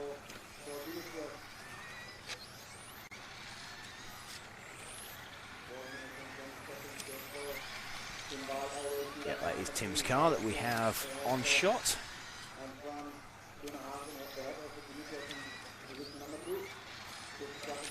So Tim will be looking again from this heat, being one of the quickest in this heat. He's going to be looking to pop himself up into the A final. He is currently 6th overall in the overall rankings, with a 4th in round last time. They were, it wasn't slippery, it wasn't wet, but they were slightly green conditions, I think. Track's more rubbered in now, so expecting to see probably quicker times than we did yesterday. We'll have a look and see what the sort of predicted overall is. Tim is predicted a 24 in 3:12 currently. I think Bruno's best time was yesterday, 24:308 that he managed. So we'll keep a close eye on that as we move up the heats, but would suggest that the track is approaching its peak, and maybe the fastest we'll see it all weekend, if indeed we do have that rain shower coming in at around 3 p.m. It depends if that manages to dodge us. Still leading though, Tim Weil is looking pretty good out in front from Antoine Brunet. His lead is around a second at the moment. That was pretty close there. I think that was the closing speed of these modified cars in particular is absolutely immense, and I think it's a truism that most people can drive the car around themselves relatively okay. It's when you then start having to deal with needing the spare mental capacity to deal with where other cars are on track and the speed that you're approaching them, they're approaching you, where you slot in on circuit. That's the difficult bit, and one of the things that sets apart the top drivers from the rest of us. They're able to cope with the extra speed pace of the cars.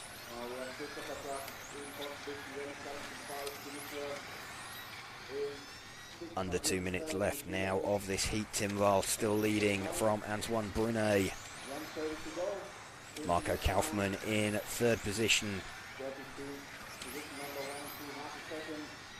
Tim will be looking to put together another strong run. He's already got a fourth in round. There's a strong chance that is going to give him a position somewhere in the A final, but he'll want another good score to go with that. He's doing everything right, making all the right noises, shapes, dropped off on a predicted to a 23 in 301, 301.7. So just dropping back on pace very slightly.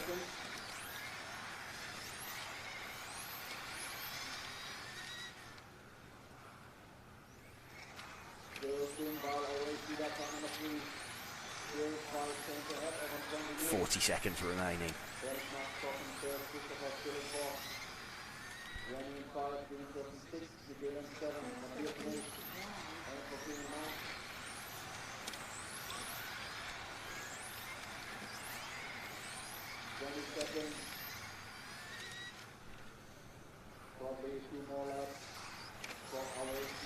Tim Weil comes onto what will be his last lap, beginning that.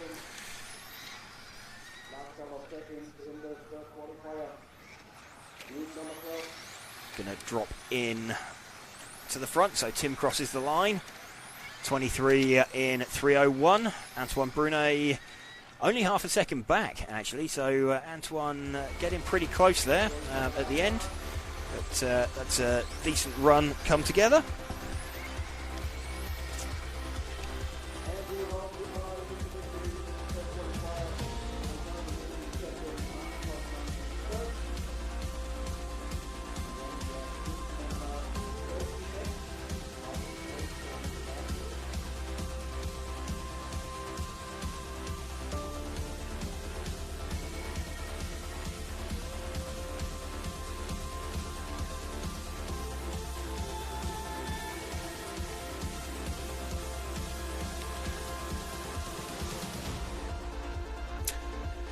All set for the top heat then. Moving up to the top heat.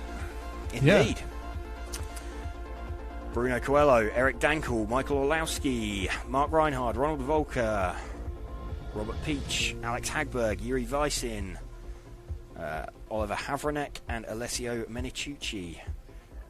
Just settling themselves on the rostrum. Do all the little pre-race rituals. Robert Peach running sticks. We know Eric Dankel well as a racer over many years, very successful. But are you surprised to see the positioning of is basically him taking it to Bruno? Do you surprised not to see some of the other names up there? No, I mean we know that Eric. I think Eric's he's relatively recently put quite a bit of focus into electric touring cars. So it's he's, as you say, he's an established racer. He's just really concentrating on it, and I think that's showing in the results. We have a request from one of our RCTV heroes, John Toman, to give Michael Olowski a little bit of screen time, if possible, during this one. Okay, we'll try and follow Michael. So car number 5. He has previously been running an all-white body shell. And rather helpfully, there's 3 of those out there. So we'll have a look. I can see Bruno's got one. So Bruno will be off first. Michael will be off third. So yeah, he's the second of the all-white cars. Who's the other one? Car number 6. So Robert Peach is also running an all-white coloured body shell. Mark Reinhard looks like he's on race paint. So does Alex Hagberg, Ronald Volker, I can see. Yuri Weisin. Bruno Coelho, who isn't on race paint, is leading away from Eric Dankel, running Primrose Yellow body shell. And Michael Olowski in third. And wow, Eric Dankel, what an opening lap from Eric Dankel. Let's run with him very briefly before we pick up Michael Olowski. He's caught Bruno, and wow, that was amazing. Sort of Bruno had to jump out of the way. We know that Bruno's no slouch. And Eric just nailed the opening lap. That was, yeah, amazing. Michael Olowski, though, has now hit the front. So let's move back one car to that white car. I believe that is the car of Michael Olowski. It is the car of Michael Olowski, so he's got past Bruno. Just had to double check because there are 2 white cars out there. Michael Olowski swapping positions with Eric Dankel out in front.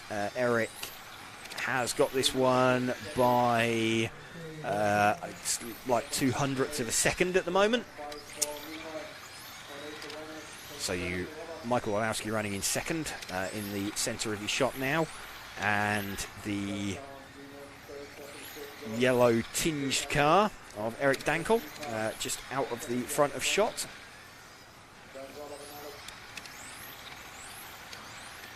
Eric now like 7 tenths up. Bruno looks like he's struggling a little bit. Bruno dropping down the order. Bruno has not had a particularly good run. He's running overall somewhere towards the bottom of the heat once everybody crosses the loop, crosses the line. Michael Olowski now back to the front by 2 tenths from Eric Dankel.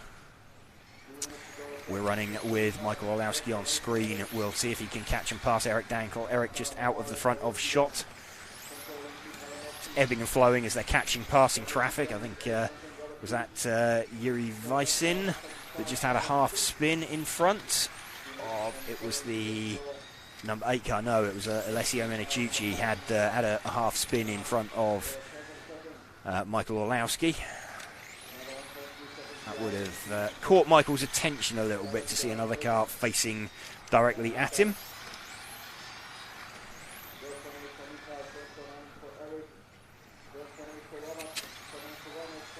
Michael now trying to edge in on the back of Eric Dankel, leading by 3 tenths of a second. Started out 1 second behind Eric. Currently running around 7 tenths behind him. So puts him 3 tenths up on the split. Bit of understeer there for Michael. Just cranked it in a little bit too hard. Still managed to get it slowed down and stopped. 2.5 tenths now, quarter of a second. Eric nicked half a tenth back on that lap. 1 minute 40 to go. We're running with Michael Olowski with Eric Dankel just out of the front of shot. Eric catching some traffic in front of him.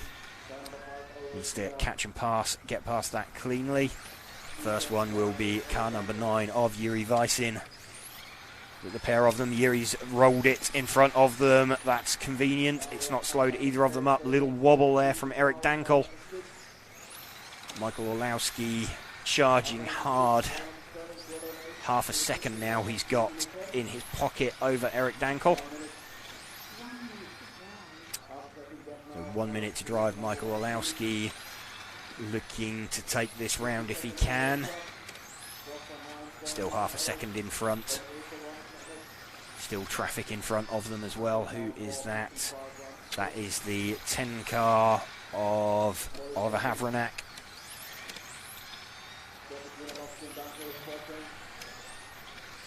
Just watching with 35 seconds to go. Dankel's through, Orlowski's through. I don't think they're going to catch any more traffic before the end of the run. So this is a straight fight, half a second between them. Eric desperately trying to pull away. Michael desperately trying to cling on. It's so difficult to judge exactly what the gap is. Lexon meets Tarmac underneath us, picked up on the ambient mic, but we're watching this battle out in front. Michael Orlowski filters back to the top 3 tenths now as they go on to the last lap. This is going to need a mega lap from Eric Dankel. Similar to his first lap. Don't think he's done enough as he crosses the line. What's he done? He'll move to the top, and then Orlowski throws it across the line backwards.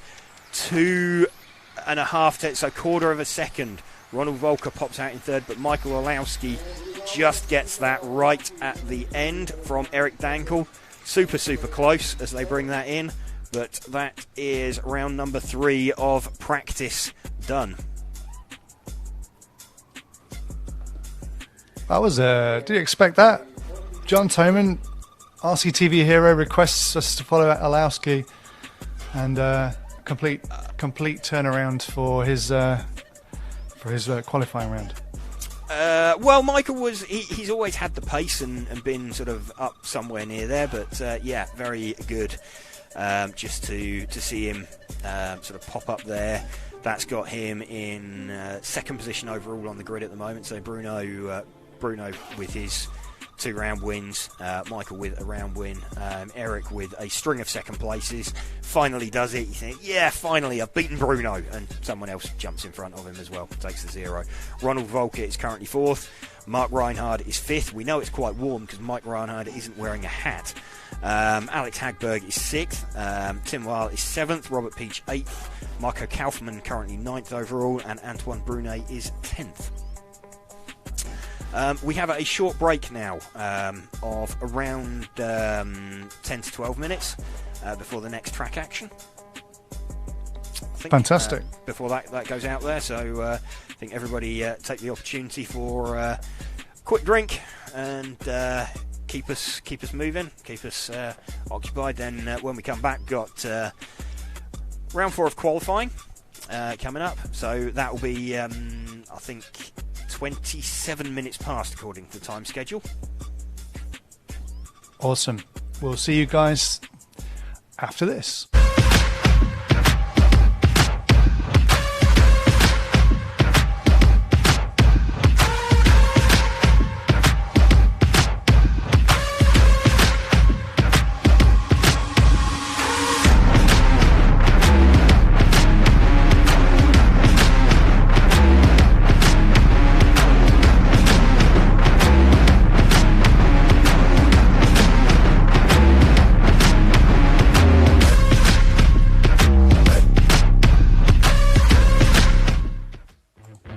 These are 1/10 scale on-road racing cars, built to replicate the fastest four-wheeled on-road vehicles. And in this championship come in both touring car and formula platforms. Underneath the aerodynamic bodies, the chassis feature the same tech seen on most modern hypercars. Carbon graphite, titanium, machined aluminium and smart electronics. When it comes to drivetrain, formula cars are rear-wheel drive while the touring cars are all-wheel drive. And to do the driving, racers stand on a raised platform to let them see the full racing circuit, sending signals to their car to precisely manage the steering, throttle and braking to battle for the race win. At just 40 centimetres long, it takes the quickest reaction speeds when battling door to door. Because on large tracks, these cars can reach speeds of over 80 kilometres an hour, requiring nerves of steel and excellent hand-eye coordination. Every track also features tight and twisty sections which provide many opportunities for passing. Everything on the car is completely customizable, from the aerodynamics, tyre compound and pressures, suspension including shock angle, camber and much more, and of course the electronics. Toy cars, these are not. These are highly engineered racing machines, designed to win international championships across the world.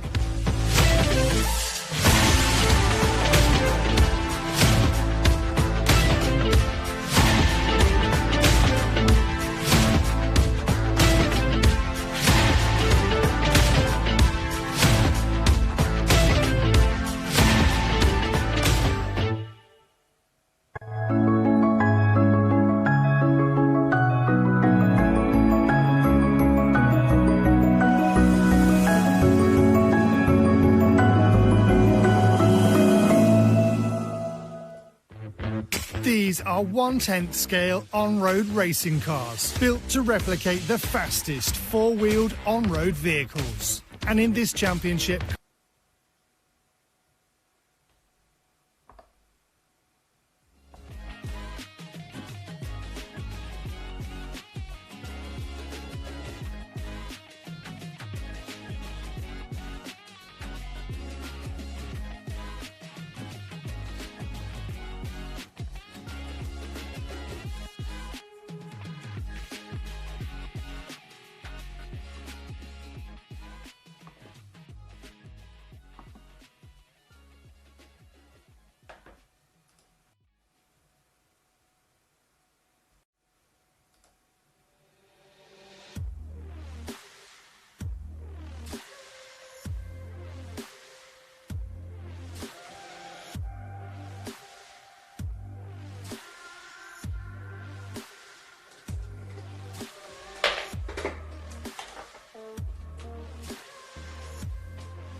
And we're back.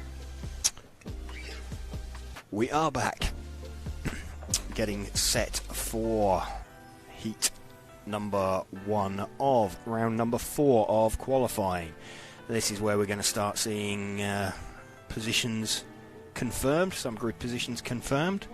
Managed to have a very, very quick catch up with Bruno during the gap, during the break, and he was running used tyres that time. Him and Mark Reinhard were both on used tyres. Everybody else was on new tyres, explaining their pace relative to everybody else. So quite a dramatic.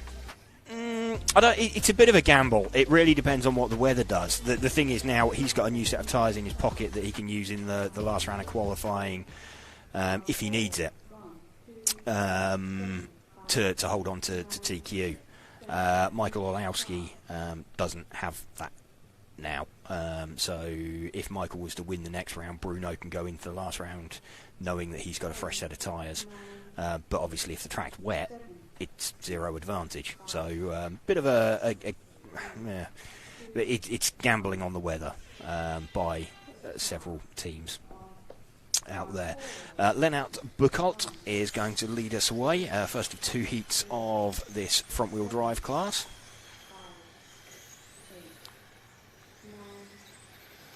Lennart looking, he's looked pretty strong all throughout qualifying, in with quite a good chance of putting himself into a final. He was, let me just check the ranking lists, where he's sat 8th overall currently, with a 5, a 10 and a 12. If he can turn the 5, definitely he'll want to count that. If he can turn that 10 into a 7 or an 8, I think he'll be looking pretty good. So that's got to be his aim over the next 2 rounds, for Lennart Buchholz to do that, get himself something slightly better than the 10. What he's got currently may well be enough to get him in there on 15 points, but he is tied with Sebastian Mederer on 15 points as well. Currently BQ is Emily Rathijski, who is also out in this heat. She is car number 2. She is on 18 points, so it wouldn't take a huge turnaround to push Lennart out of this final. So he's going to want to do something, make sure he's got something a little bit better, a little bit stronger, so see what he can manage to pull together. Typically if you win this heat, you're going to be guaranteed a top 10 score in round, even if all of the guys in the next heat finish, which you wouldn't expect them all to have completely free, clean runs. So that's what he'll be looking to do. Looking pretty sensible at the moment. Sort of flying around the circuit, pops a tyre up onto the curb. Remember, these front-wheel drive cars, a little bit different to some rules. These cars are ratio limited, rather than using a rev limited combination of speed controller and motor. 2 subtly different ways of achieving pretty similar results: rev limiting and ratio limiting.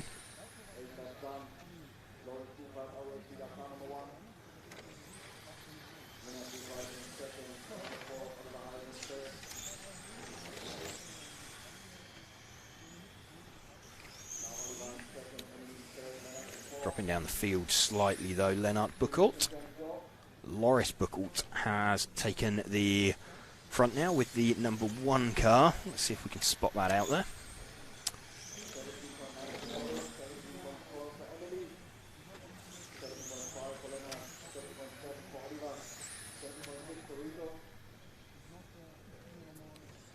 Number 1 car is the white, yellow, green and red car on the main straight now. There we go, 1 car back.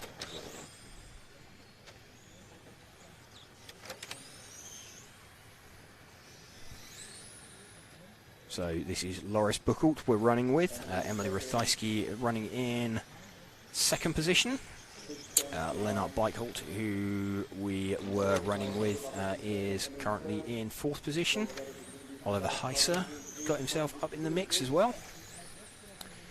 Just over a minute left.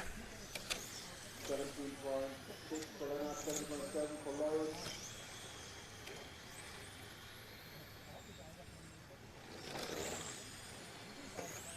So pretty close at the front. There's top 4 covered by around half a second. So super close racing. This front-wheel drive class produces mega close out at the front of the field, and only takes a slightly dodgy lap or two to knock driver off the pace. 30 seconds before the race ends.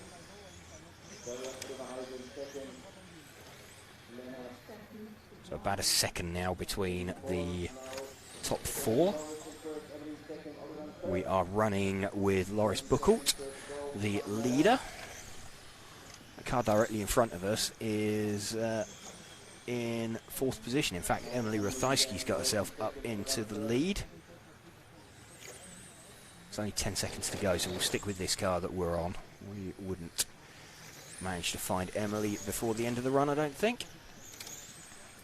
And Emily, in fact, crosses the line in 2nd position. So the car that we were with by less than half a tenth in the end manages to take that. In fact, no, we've got one more lap, haven't we? Let's just see what Emily manages on the final lap. Emily pops up in 2nd position. So, yeah, a tenth of a second then, covering Loris Buchholz and Emily Rathajski at the end of that. Oliver Heiser in 3rd position. Lennart Buchholz, who we led away with, dropped in 3rd position at the end of that, and pretty close on times. Good to see. Top heat of the front-wheel drive class coming up now. Question coming in for you from Nicholas Morgan. What number of motor turns is classed as stock and also modified? So modified is that's an open choice. Stock is 13.5 that they're running. Front wheel drive is 21.5. Hello to Noah Ben Mohammed, who says hello. Hey Noah, how you doing? Noah, very promising upcoming off-road racer. And Yevers Kura, awesome. What a show by Dankel and Olowski. What a show indeed. It was absolutely. Should be on for some good finals. We should be, yes. They've obviously taken a slightly different path on tyres compared to everybody else. So they're relying on rain effectively. Michael now has the quickest time over 5 minutes over Bruno. So he's now relying on it raining and being able to win another round. Bruno's got the 2-round wins in his pocket, so he's now hoping that it stays dry and he will have fresh tyres to go and attack that time on a better track condition, which should result in him doing a quicker time. So each of them have got an advantage in their pocket. One's got the round score, one's got the faster time. So it'll be interesting to see how that pans out.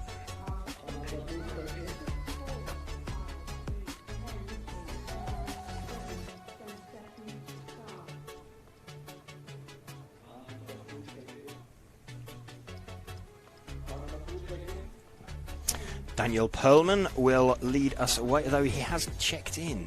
He hasn't crossed the line as yet. Adam Isay.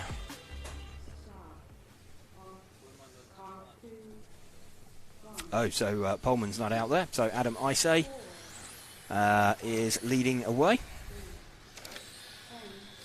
So Perlman already taking 2 round wins, but he's not out there, not running. So let's see what Adam Isay can do. Soren Sparbeer, Enrico Jung, Andy Murray. Andy actually took the lead in the last round and then had a bit of a unfortunate incident, just an accident all of his own making, managed to put the car on its roof and lost out on his decent time.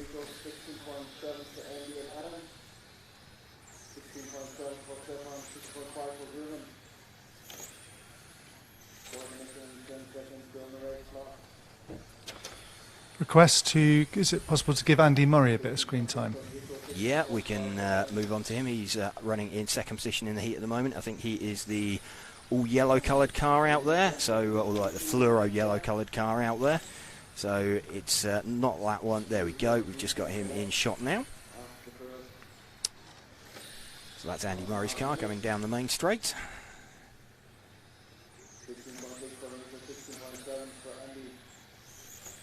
Andy trying to push himself towards the front of the field.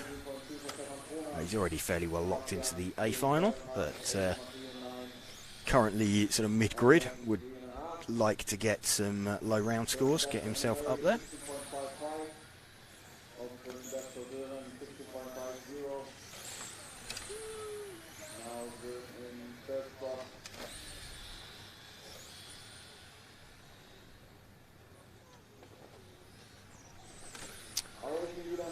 Andy currently third in the heat at the moment. He is less than a tenth off the front though.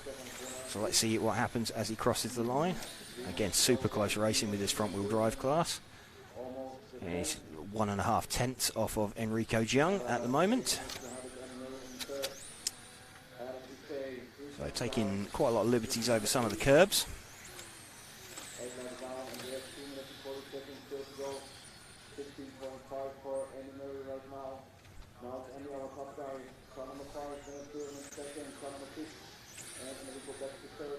And he catching and passing some traffic out there. Who's that? He's just gone past the 7 car of Sebastian Mederer. And very, very tight line off the end of the straight there from Andy. Got himself to the front of the field though. See as he crosses the line where he moves to. Drops down into third position. Soren Sparbier has got himself out in front now, actually by quite a lot, like half a second with 2 minutes to go. Let's see if we can find Soren with the number 6 car.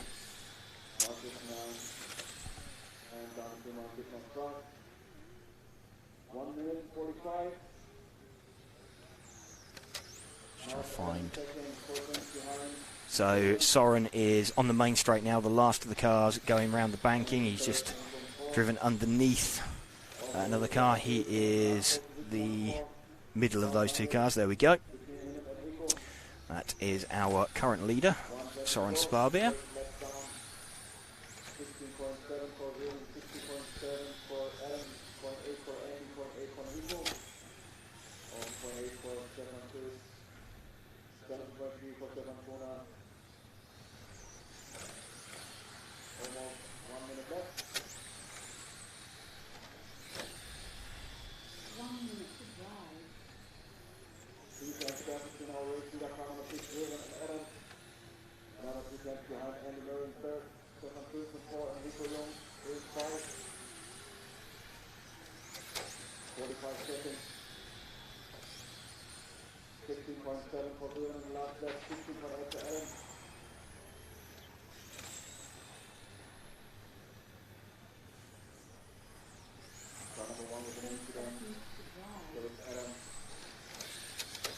Soren Sparbier closing in on the back of Andy Murray. Andy running in second position.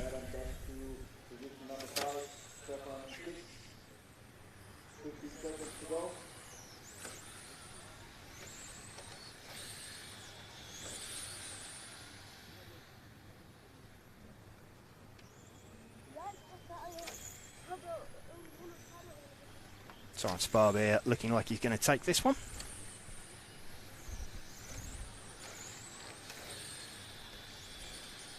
And Soren has got that by about half a second from Andy Murray.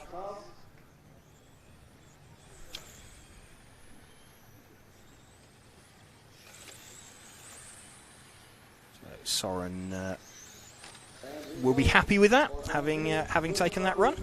So just going on to the Formula class now. Please bring your cars back to the pit lane. Marshal, wait for the next marshal, please.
So, as we move into the F1 class, Q4, it's the penultimate round of qualifying. Qualifying will be in the bag today, so we'll have our top qualifiers by 6 p.m. local time, 5 p.m. in the UK. And Heat 3 is just about to go out. Okay, attention stock drivers, attention stock drivers. We have had a debate about the tyres for A finals, and the decision at the AGM was one additional set, and there was a typo in the current 2023 rulebook. So the decision was made to go with one additional set for the A finalists. Thank you. Just listening to an announcement there, Steve, about the time that will doing the tyres for the finals.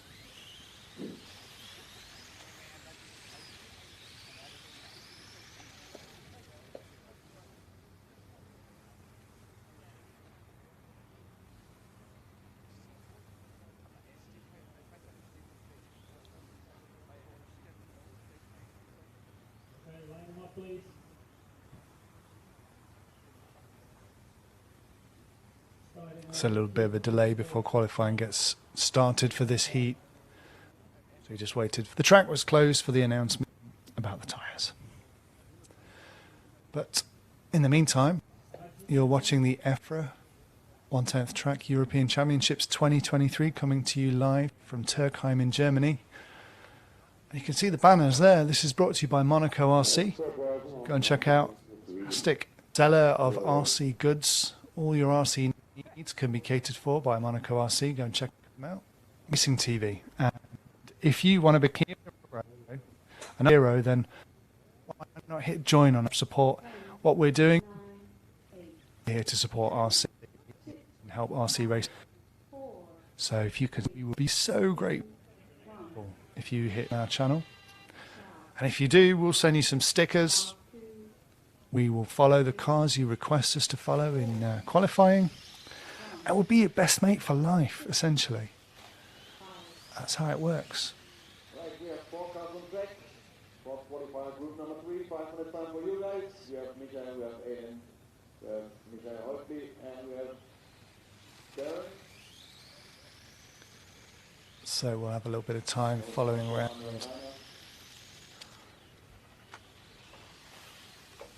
This bright beetroot coloured car, which I think is Michael Miricki from Germany.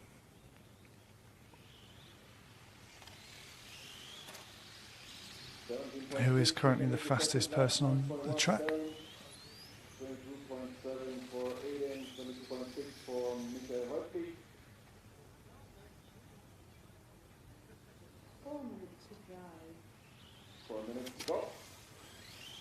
Interesting, Andy Frattaroli of the Swiss Federation. Know Andy well, chairman of the Swiss Federation. I don't know if he still is, but he certainly was the chairman of the Swiss Federation.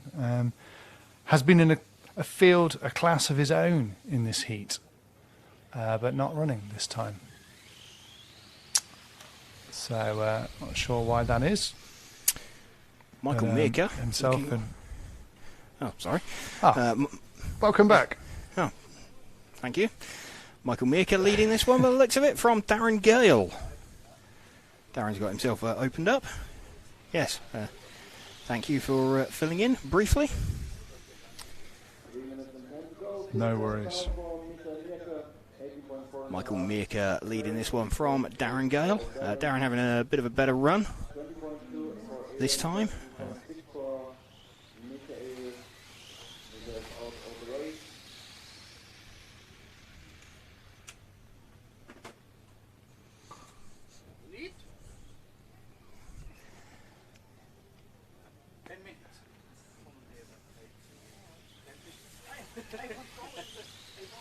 Aidan Gale pops himself up into second position with the number 3 car.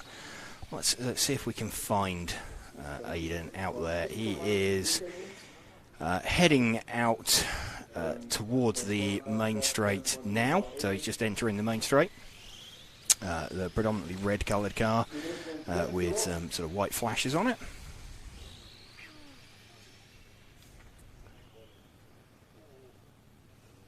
A little bit tail happy there, just exiting that corner, a little bit sort of sideways, pitching it into the corner, but managing to get round. Aidan running in second position at the moment. Michael Mirka, and a bit of a grassy moment there for Aidan. Michael Mirka is coming in to... and Aidan's just put it on the grass. I think that's Michael Mirka just putting a lap on him to lead this with the 2 car. It was. So Michael Mirka now, well, once he's got 1 second in front, he's a complete lap up with 1.5 minutes left. So let's move forward 1 car and pick up Michael Mirka. This is our leader sort of running for home.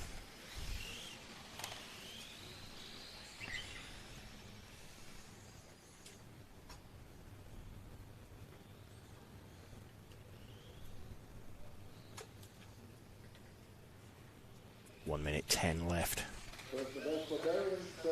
Michael heads down the main straight once more. Just looking to bring this home. Michael is currently overall 8th, so he's got himself pretty well secured up in the A final, and he's got a 7th and a 7th in round so far. It's quite a strong result.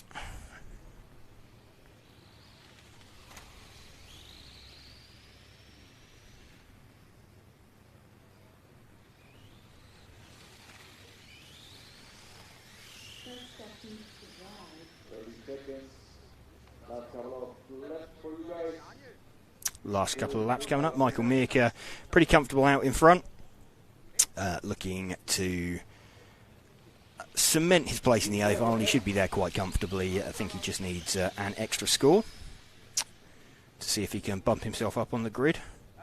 So it's quite nice when you've got a couple of good round scores, you've got a couple of good bankers in, you know pretty much in this field that he's going to make the final. He can now start pushing on a little bit. So there will be 1 round of qualifying remaining after this one. And this qualifying 4 of 5. Today, the longest day of track action here at Türkheim.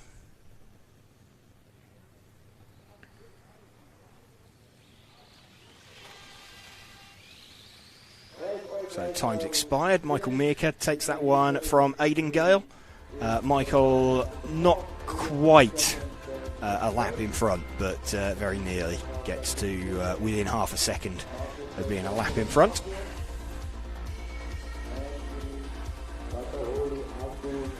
Spark RC, do you know if there are any Serpent X20 racers driving this weekend? In the Formula, I've not seen any, to be fair. I'm just having a look down the entry list. If there are, there's no there's no top recognised drivers running it. There may well be some privateers. I'm just having a look down the lists to see if there is anyone that I can spot. I can't see anyone. Diplomatic tone again, isn't it? Yeah, maybe. Yeah, just having a look, see if there's any Serpent guys. There's no one. There's no one admitting to running a Serpent that's declared it at the point of booking in. So yeah, it's at the point of booking in. But we're getting ready now for the top heat of stock. So Andreas Stiebler set the lead away from Michael Lipperheider, David Erber, Gergo Valent, Chris Haller, Rainier Haller, and Michael Freebel. Michael Freebel having some electronics issues earlier, hoping to be on top of that. Drop himself up into the A final. Just saying, during the last F1 heat, Andy Frattaroli was in a field of his own in the previous qualifying rounds. In the wet, in that yes, group, he was. But he didn't even run in this one, unfortunately. So we'll never know. Well, we won't know. Maybe we'll know in the next one.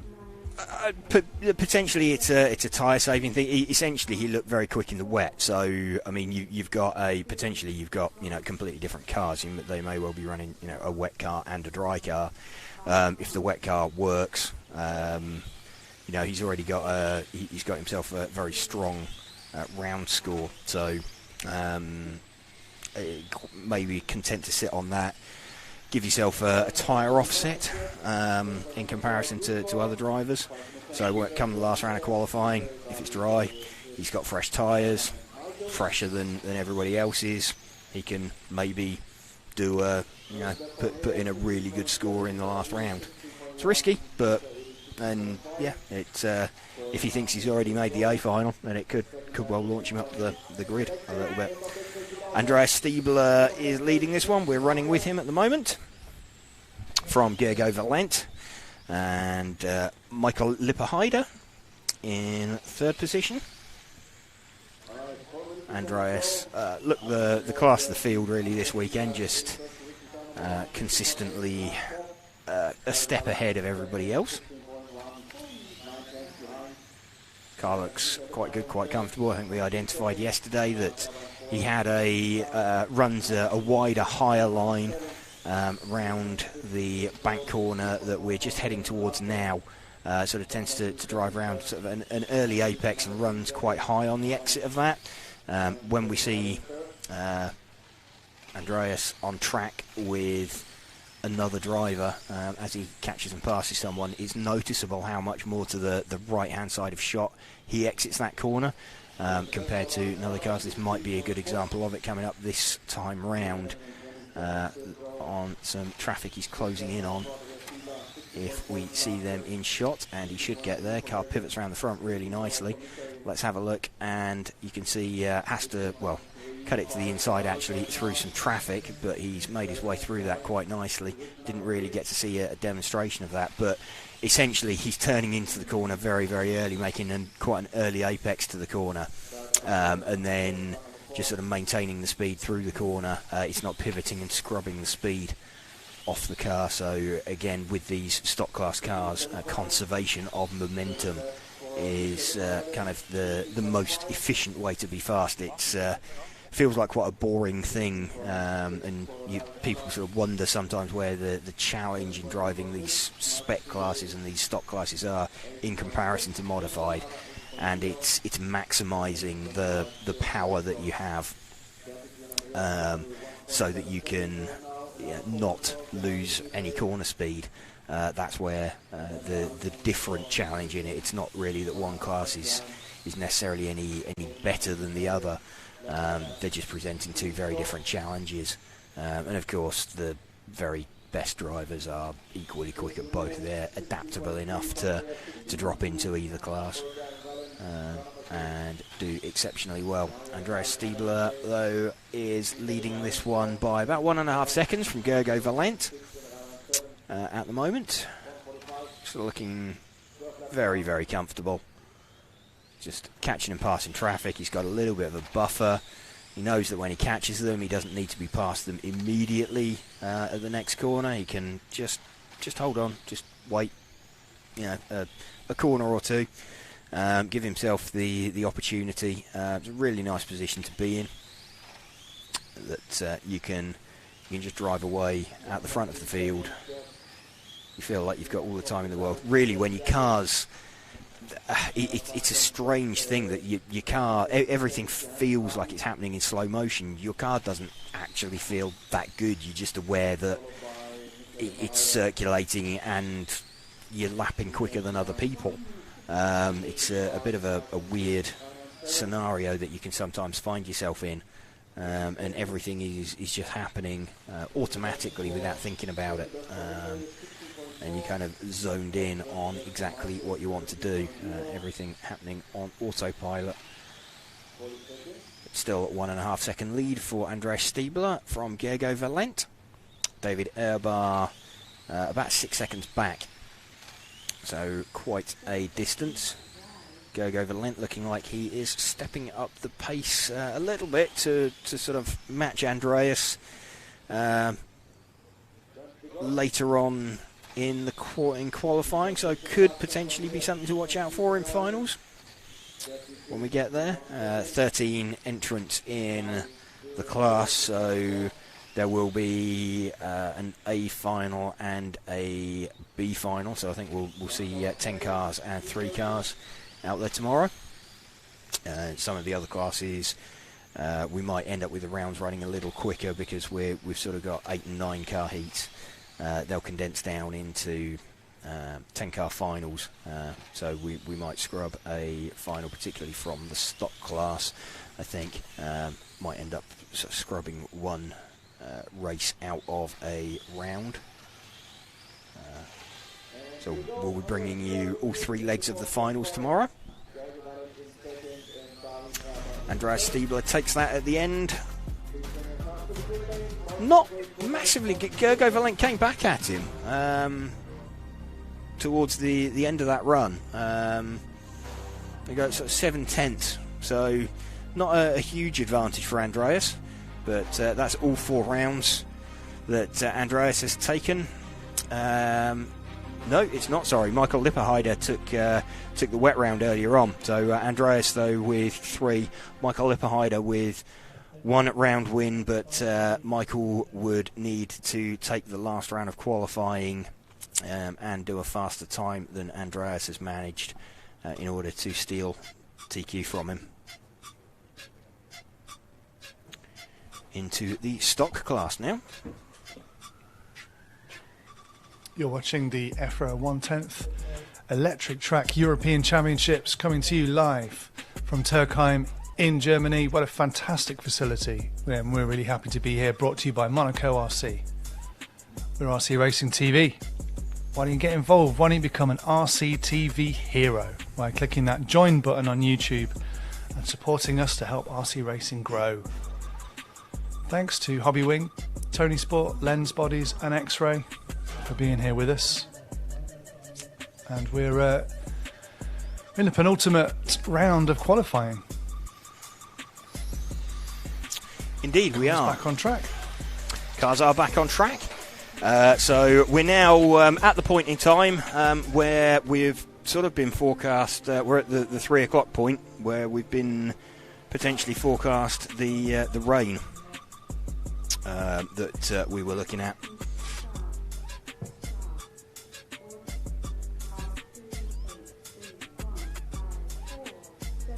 See how that pans out.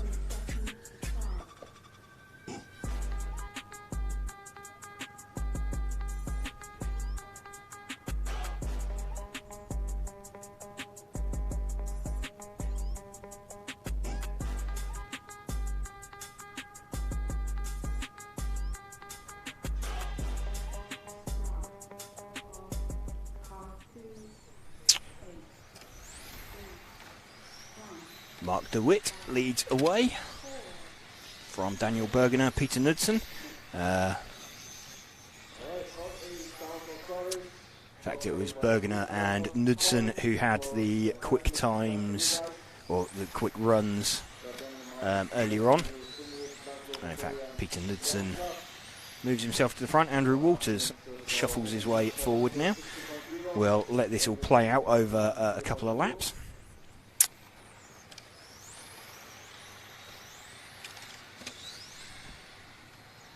So Andrew Walters leading. He is, let's just see if we can pick his car out. I believe he is the orange front, green rear car that's just about to come past race control now. He is, yes. There we go. So Andrew Walters leading us round, and a bit of an over rotation there. That's, believe it or not, what happened with the camera. It's surprising when you're driving exactly how often that happens, that the car starts over-rotating and your head keeps on moving, anticipating the car coming out of the corner, and it doesn't. And you suddenly sort of quickly move your head back. And it happens the opposite way as well. You turn into a corner, you think you've crashed, your head stops and looks at something, and the car makes its way through. Yeah, happens to all of us. But seeing out there on circuit, Andrew dropped down the field a little bit with that sort of half spin onto the grass.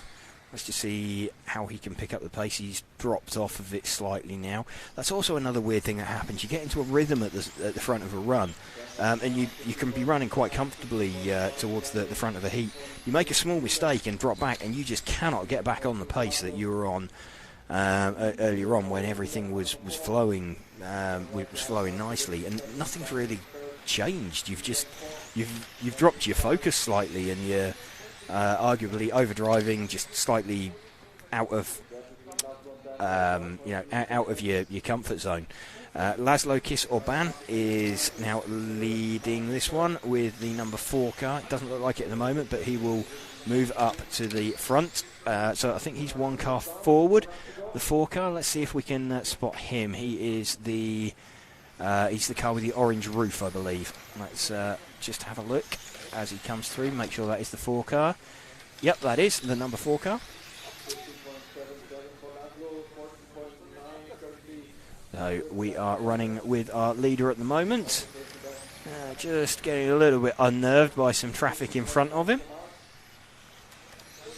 And again, all too easy to disturb that focus, disturb that rhythm, but Laszlo managing to keep it together as we drop into the final 2 minutes of this run.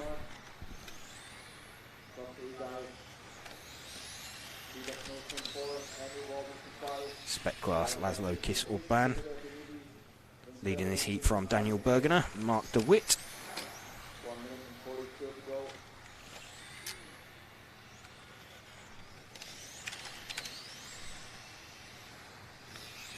Laszlo's had a bit of an issue, dropped down the field. Let's see if we can find the number 8 car of Daniel Bergener. That's our new leader.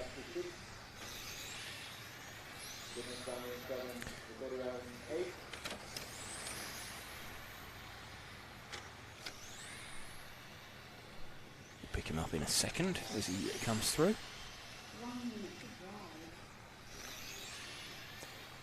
With 1 minute remaining. So the 8 car is the blue and white coloured car. we go. He's dropped down to second as Peter Knudsen hits the front. But we will stick with Daniel Bergener as we run for home with 30 seconds of this heat number 5 of round number 4.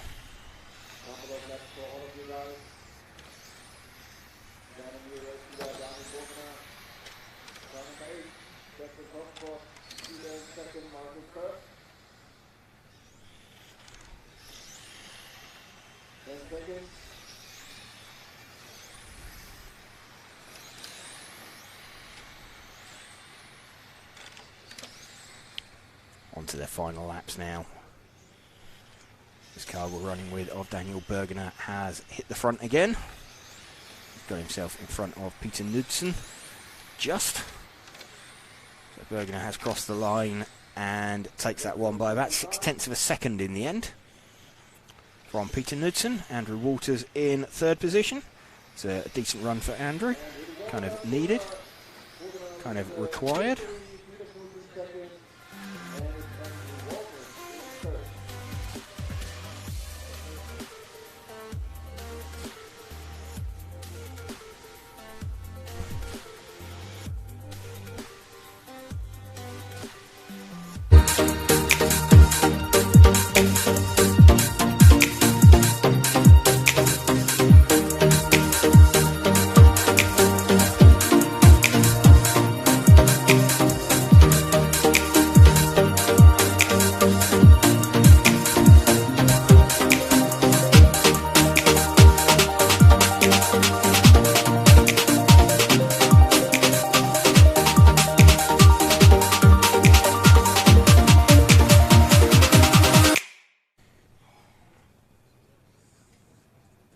Entering the rostrum then for heat number 6, round 4 of qualifying.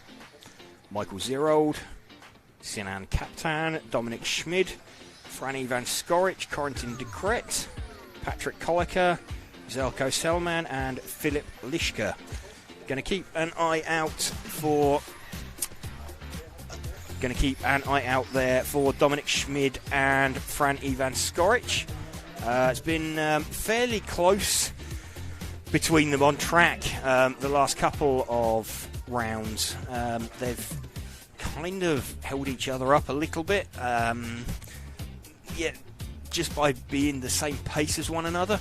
So we'll see if that one plays out again in this round.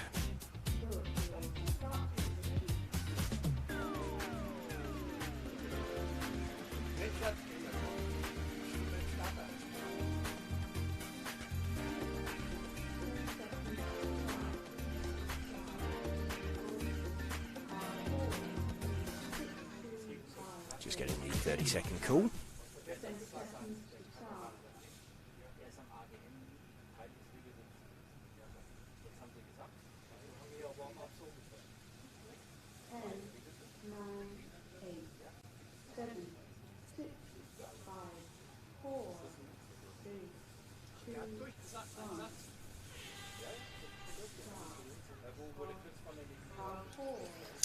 Zerold eager to get away there off the start and doesn't help himself by just bobbling over the grass.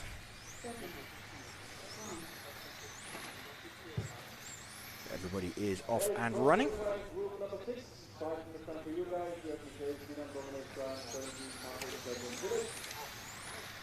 So let's move back 2 cars to pick up Schmidt, and immediately behind him we have got Skorich.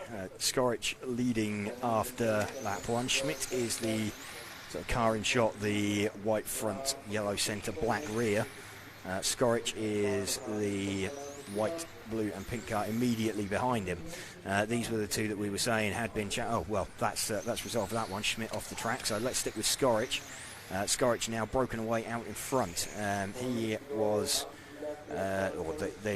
him and Schmidt had been having kind of issues with each other, just getting slightly in each other's way. A little bit of a confidence wobble there as he drove past the marshal, just to keep him out of mischief, keep him out of the way of any other cars on the track.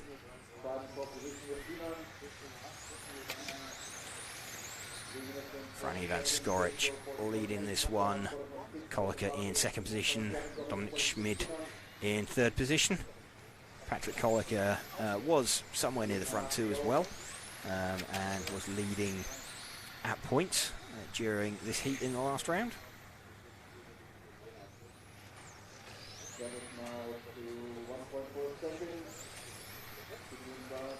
Running with Skorich, the leader, currently through the bank sweeper off the end of the main straight. Torturous for tyres. We saw earlier in modified when Bruno Coelho ran used tyres, quite how much slower he was, even on the opening lap. Eric Dankel caught up on the split and straight past him. Michael Orlowski just taking that round of qualifying.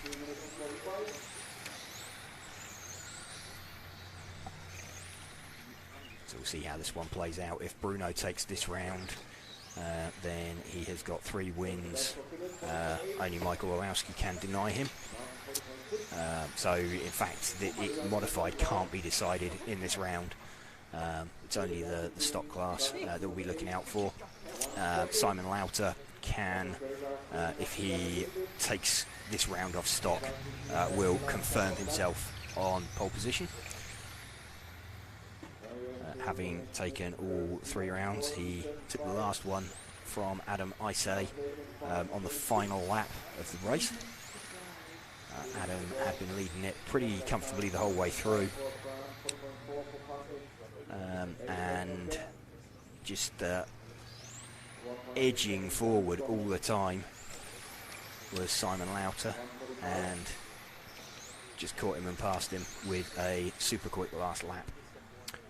Running with Skorich out in front here. Dominic Schmid's got himself up into third position, some 3 seconds back. Probably that 3 seconds that mistake cost him. You just see him entering the back of shot now. So actually that mistake's probably worked out well for this pair. You won't have felt like it at the time, but it's probably enabled them to have slightly cleaner runs independent of one another, rather than really fighting together all the time over the same piece of track. The problem is that they're lapping very similar paces, and they're quick in different parts of the circuit. Separating them out from one another has allowed the pair of them to get the hammer down and move apart from one another.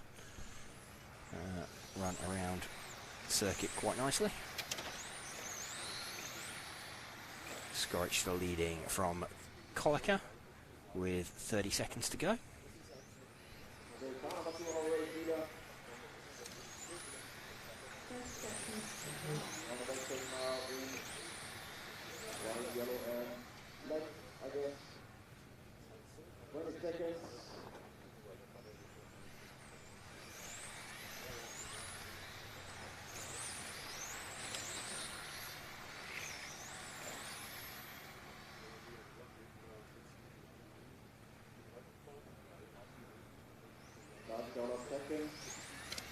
So Franny van Skorich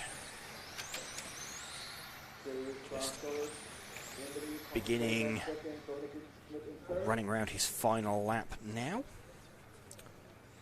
So Skorich, as he crosses the line, has finished.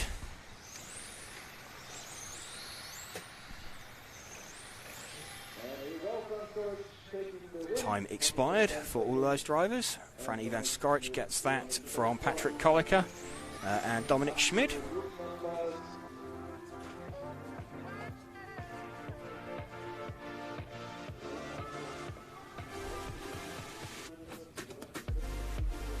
Keep your comments coming in on the stream. Love to hear and see the debates going on. Rain for Q5, Victor says. Possibly. It's forecast around possibly any time now-ish. Just checking for latest update. There's an 80% chance. I'm just having a look and seeing when. It's sort of 40% chance at 4 p.m. And then that moves to 70% chance at 5 p.m. So I think we're going to potentially towards the end of Q4 we're going to see it. We'll see. We'll see how that pans out. Potentially during Q4, maybe during Q5.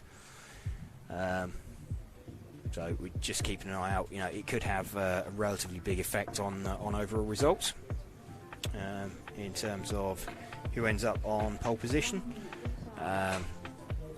If it was to rain at this point, it would pretty well guarantee Bruno Coelho pole position. He's already got 2 round wins. Michael Olowski has got... No, actually it wouldn't, because Michael Olowski's got the quicker time. So, no, actually it would still leave it pretty open. So it's all to play for in modified. It's the one that we're looking for in this round is the stock class.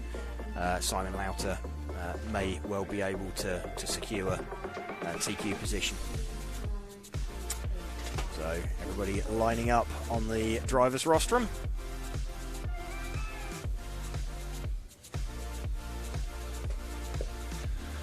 Just time before we start to say, go check out MonacoRC.com and buy your next RC purchase. Thanks to Monaco RC for supporting this stream. Mark Valent going to lead away from Riccardo Fanili, Valentino Malaghetti, Victor Litvinenko, Boris Saladi, Flavio Paladin, Darko Meister, Yaroslav Kritz and Roberto Fabiano.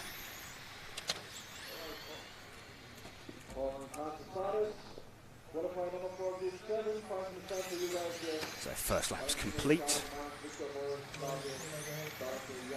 Boris Saladi quickest on the opening lap with a 14.6 compared to 14.8.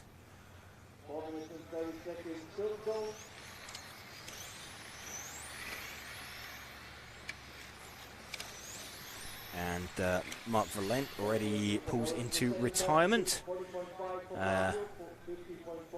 Then his mechanic drops the car just for good measure.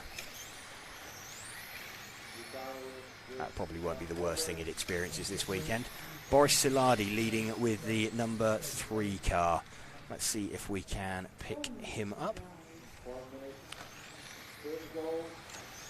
So the 3 car is the all-white car on the main straight, so he's like the middle of the cars, just exiting the banking now. There we go, focus in on him. He is running, he's now in 2nd position. It's the 8 car of Paladin, which will confirm, it may well be the car directly behind him. We'll confirm as they come across the line. It is the car directly behind him that is leading. So if we move our focus back 1 car, we'll pick up the leader. That is Flavio Paladin. Leading this one, but watching Boris Saladi edge away in front of him. Gap currently 0.3 of a second, or the lead still currently 0.3 of a second, but we'll see any more of this sort of fast lappery that we've got going on from Boris Saladi will move him to the front. Paladin hangs on to it, but it's less than a 1/10 now. So over the course of the next couple of laps, pretty much expecting to see Boris Saladi move up to the front. Boris Saladi, remember, that white car just in the front of shot, and has a door handle to door handle moment with Litvinenko as they come onto the straight. That has allowed Paladin to hold on to the lead.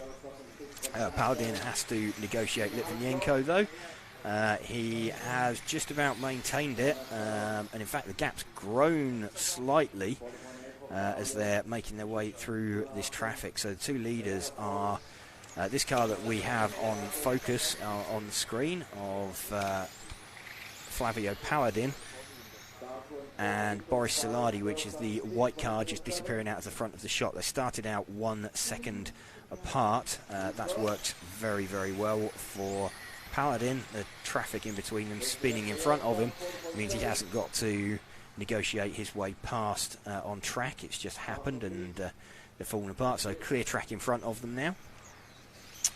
See if Boris Saladi can start to edge away, and Boris Saladi has now taken the lead again, and Roberto Fabiano now hits the front with car number 4. So whilst all of that track action was going on, we've had a change of position. Let's see where the number 4 car is. Number 4 is on the main straight now. It is the white, blue and orange coloured car, just behind this yellow one. So we have picked up the new lead car.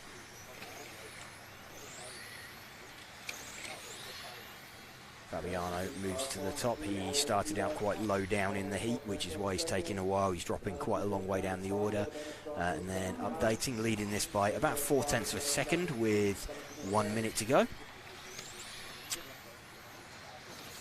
Tries to pick up a bit of a nice toe down the main straight. Hanging in, he could do with this car getting out of the way, this yellow car directly in front of him. Let's see, does he hasn't opened up for him. That's the 5 car, and yeah, well, that was the 5 car of Darko Meister.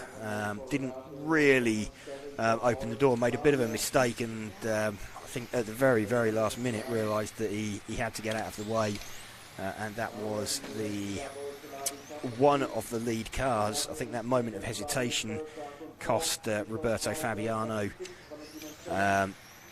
a tiny amount of time. He's about 0.2 of a second down, so he's got to push really hard over the next couple of laps. He's moved back to the front, but it's like a couple of hundredths of a second between them as they're heading round.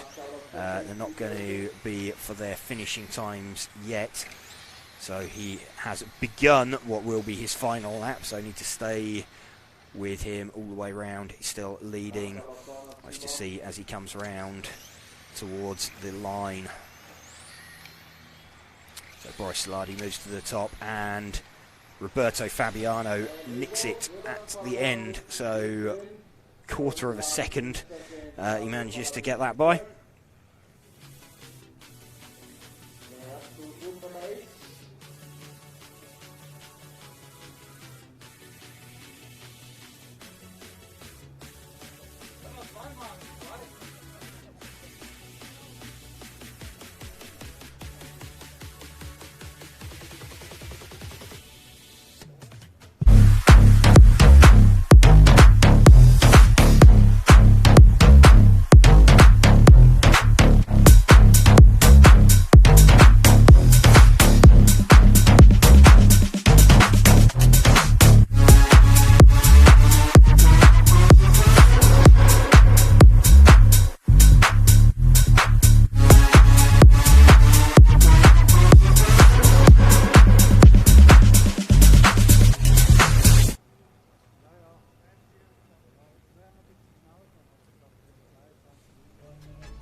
Heat 8 up next. A couple more heats of spec before we get into modified. Lots of discussion about different RC brands, different chassis manufacturers. Some known, some lesser known. Obviously the TRF was incredibly dominant when RC Racing TV started. You'd have all of the Reinhard, Yillis, Victor, they were all running the Tamiya's. Interested to see that there's a couple of drivers running TRF at this event. Tim and Di, apparently, according to Christian Vossen. Sorry about that.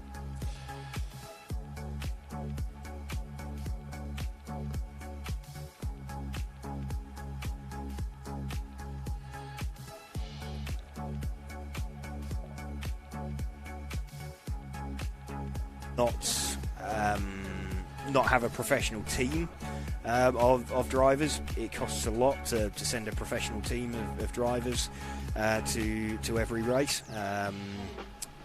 and they made a decision to move their business model away from that.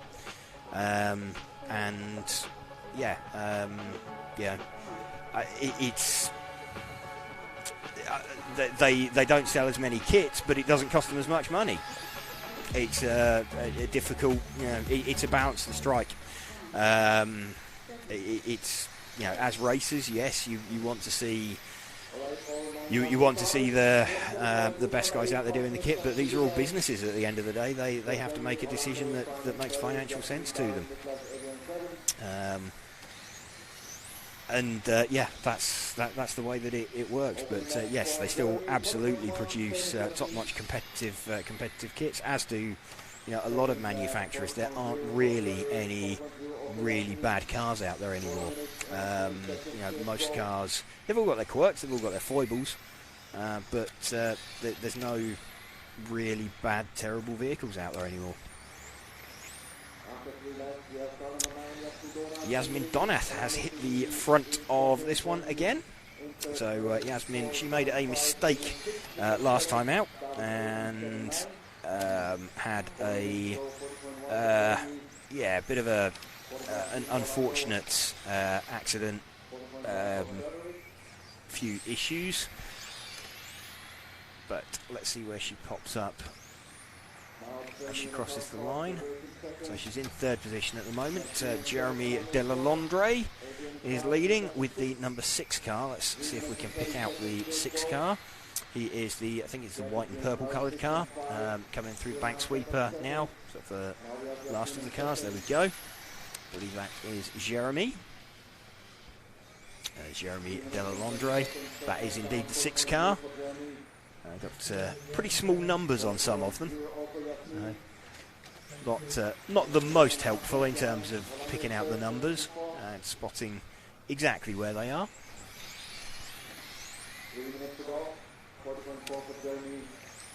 Jeremy running in second position currently to Jasmine.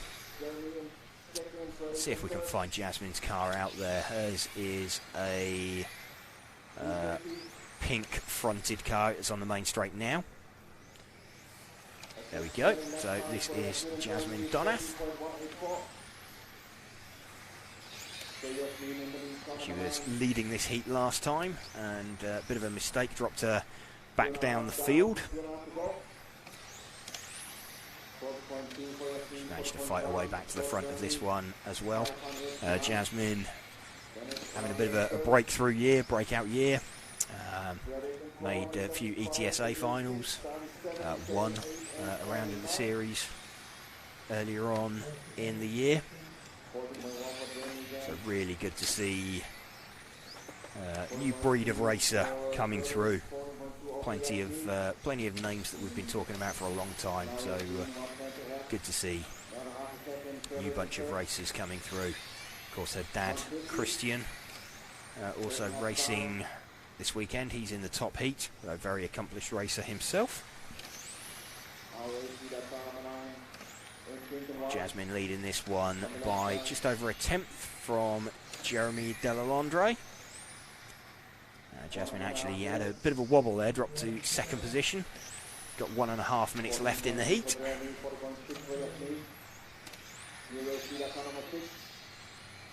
Let's see if Jasmine can move herself back to the front. Still in second position. It's like 3.5 tenths now. So dropping off of Jeremy's pace very slightly.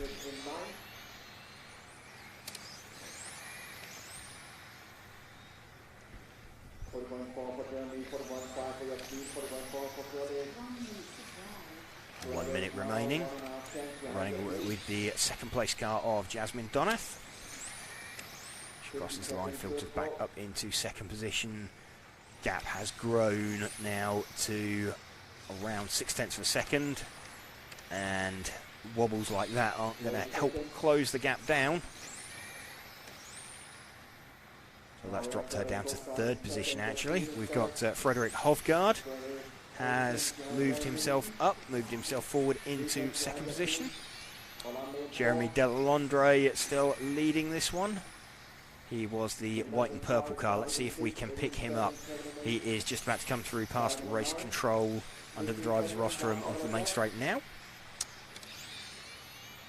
So last 10 seconds for Jeremy Delalondre.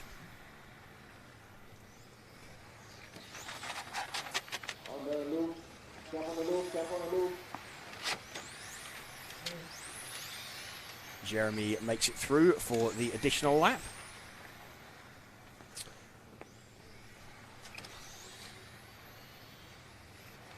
just running for the last pass.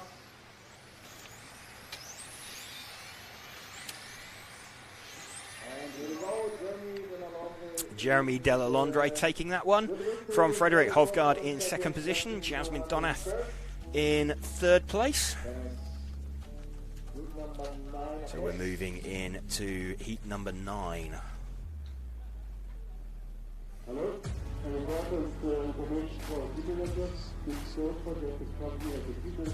Good point, actually, from Alexandre Duché. Well, from Christian Steinbrugger saying, "Why is Alexandre Duché not here?" Very familiar name in this event in previous years. I don't know, actually. I will endeavour to find out if there's a reason he hasn't travelled here. I'll see if I can find out from Martin Huddy why he's chosen not to make the trip. Because a lot of these drivers are partially funded and would get their expenses reimbursed if they achieve certain results. So, you know, they're expensive events to travel to. So potentially that's one thing. It can be as simple as, you know, we've seen drivers missing events. They didn't have enough holidays left from work. It can be as simple as that. So you know, people have day jobs too. To make things work, so plenty going on. But Martin Huddy is going to lead this heat away from Manuel Wagner, Enzo Rousselin, Lucas Ellerbrock, Benjamin Elbisser, Soren Sparbier, Alex Kunkler, Stefan Scholl, and Maxim Ripoll. By the way, Alex Kunkler, he is that tall. He's not stood on a box or anything like that. He genuinely is. Have you had a tape measure to him? I've not had a tape measure there, but sort of walked past him in the pits, and it was like, strained my neck trying to say hello. So yes, that's a genuine height. He's not stood on a box or anything. He could stand in the pit lane. Probably. It's going to look, you know, if he finishes second on and has to stand on a podium next to a winner, it's going to look a little bit odd. But yes, he's pretty tall. So Martin Huddy set to lead off.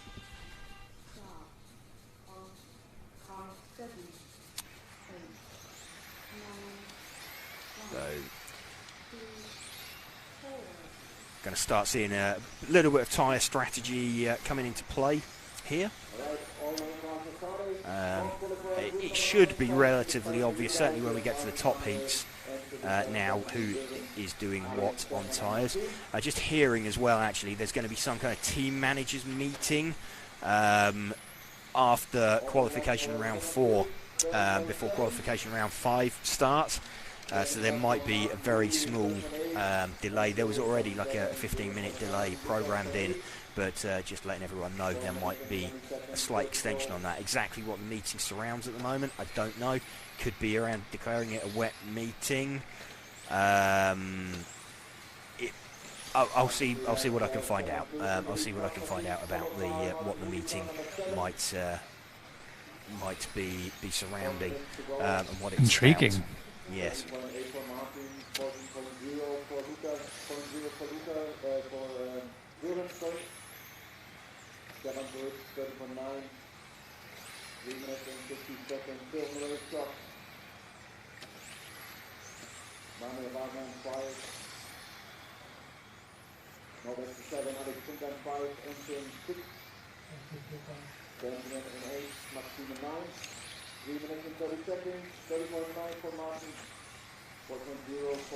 Okay, so it was just had a sinking, not a sinking feeling, but had an inkling that it might be potentially discussing running around the finals tonight due to weather conditions tomorrow. But no, that's not happening. So that's okay. It's a discussion about tyre allocation. So stand down on that one. It's just sort of preparing ourselves for a longer stint today. Wouldn't be the first time that's happened to us. Stefan Schultz has got himself to the front with the number 6 car, so let's see if we can find out where he is on the track. Stefan normally running a white coloured body shell.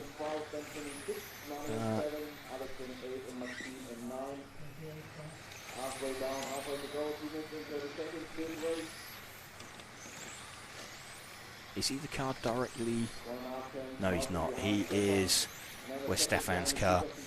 It is, oh, he's running race paint. It's the car with the blue rear on it. That is on the main straight now. White, sort of white front, blue rear. Through the bank turn. There we go. That is Stefan Schultz. He will jump himself up the order. He started out quite low down in the heat. He's running second. He's about 7 tenths off now, off of Martin Huddy. But we'll see what happens at the end of this one, if he can start closing. Of course, the problem with starting towards the back of the heat is that you have the potential for... oh, and a spin there for Stefan. So that's he's definitely not going to catch Martin Huddy now. Let's see if we can pick up Martin again, the number 7 car. Stefan's car looking pretty leery. Oh, it's easy to pick up. He's 1 car behind him. So move the focus back 1 car, and that is Martin Huddy. So Stefan exits stage left into the pit lane. At quite high speed, actually. It looked like he was kind of going for a racing stop. Of course, this track here at Türkheim, traditionally a nitro track. Something to watch out for if it does start raining, particularly at some of these slower corners down here in this area of the track. It's really, really oily, really, really slick, and turns into a bit of a skating rink. Not so much the high-speed stuff. That's where the nitro cars are flat out. You haven't necessarily got that puddle of oil where the engine's richened up as you've been off the throttle. But it's still slippery, but the real dangerous places offline are here and here, are the places that they'd really struggle. 30 seconds to go now for Martin Huddy. 25 seconds. Martin's lead a couple of seconds over Lucas Elbrook. 40.1 for Lucas, 40.4 for Benjamin, 40.4 for Manuel and Guru. Last couple of seconds, keep racing.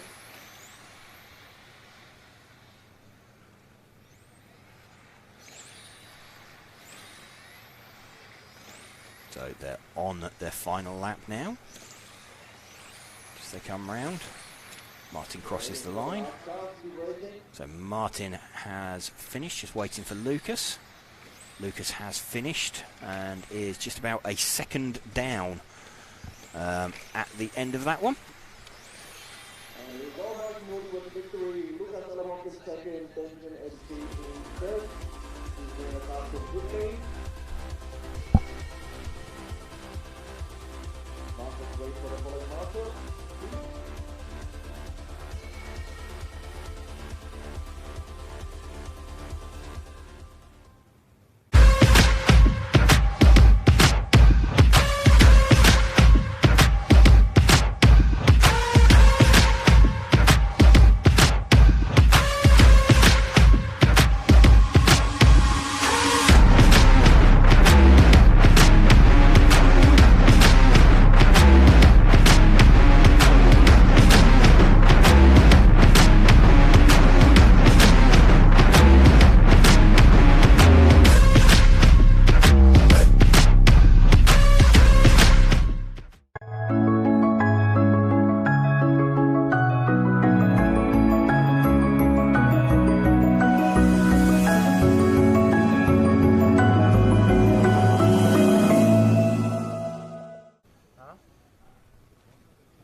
Top heat getting ready then.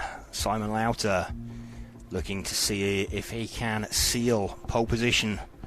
The only driver that can do so this round. Jan Rathajski, Max Mackler, Ollie Bultink, Christian Donath, Gergo Valent, Adam Isay, Jesper Rasmussen and Enrico Young up there on the rostrum with them.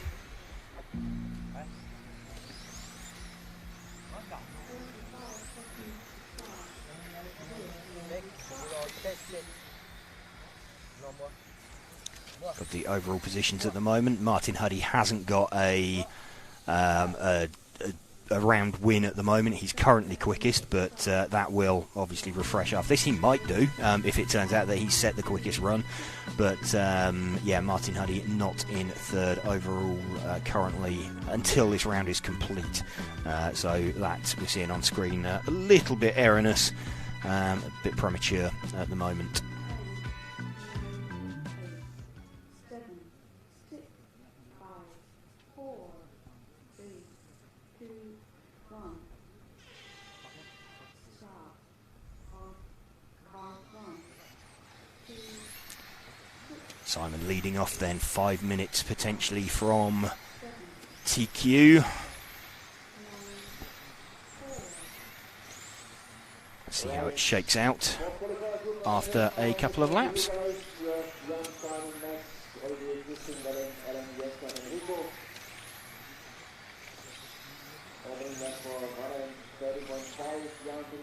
Simon Lauter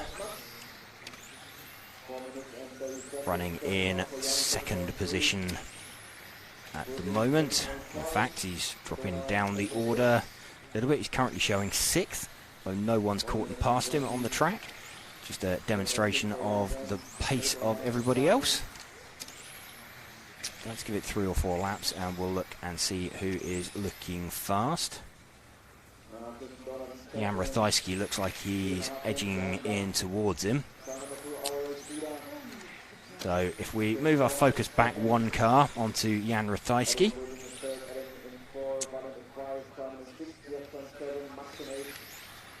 Jan looking like he is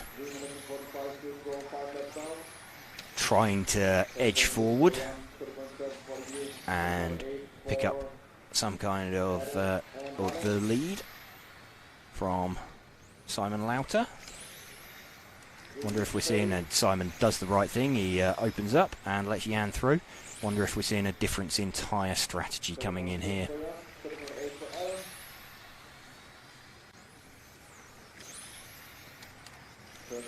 Potentially Jan on new tyres. It does seem to have quite a big pace advantage. It doesn't necessarily mirror what we've seen over the rest of the weekend. It's making me question exactly whether they've had a bit of a change around on tyres, possibly. If we get our focus forward 1 car slightly. So this is Jan Rathajski, our leader. Simon Lauter just in the back of shot. Jan leading this one. And leading this one fairly comfortably at the moment by 2.5 seconds.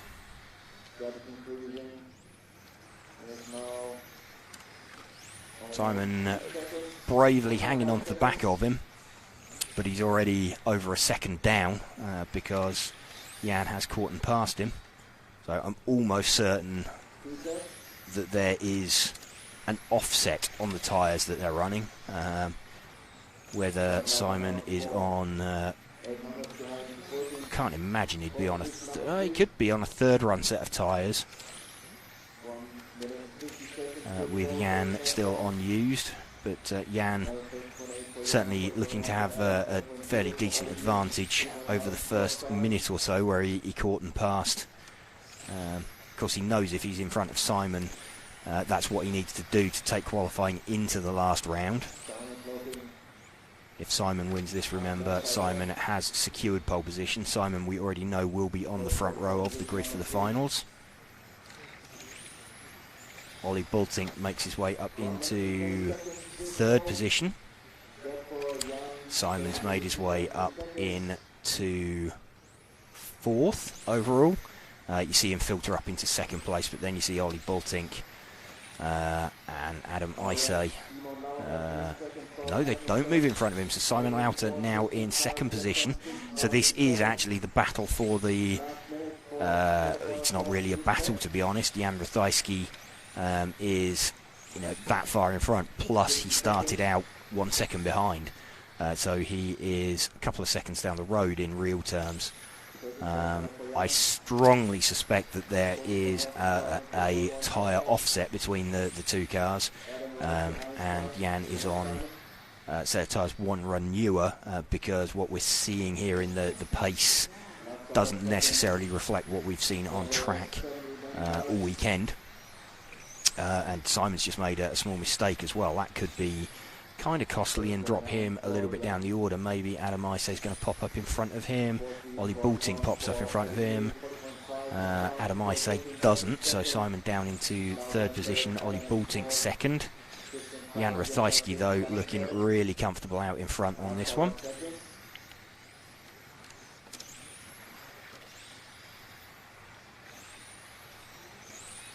Jan Rathajski then crosses the line, 22.504. Let's just check our overall times on the ranking list. And indeed that is the, I believe that's the fastest time we've seen so far. Let me just double check that.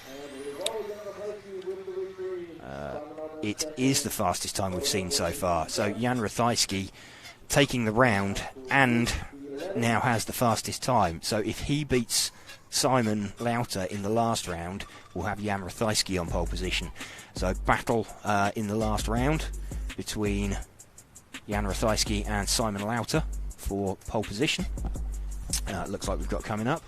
So that will be a pretty entertaining battle that we've got going on. Modified, we're going to see out there if we have got, or who we can confirm on pole position. At the moment it's open between Bruno, well we can't confirm it in this round effectively. We've got Bruno and Michael Orlowski at the moment. Michael with the quicker time, but one round win. So mirroring now what we're seeing in stock, with Jan Rathajski having the quicker time. Effectively, if one of the guys who's got the quicker time takes the last round, that being Michael Orlowski or Jan Rathajski, then they get overall TQ.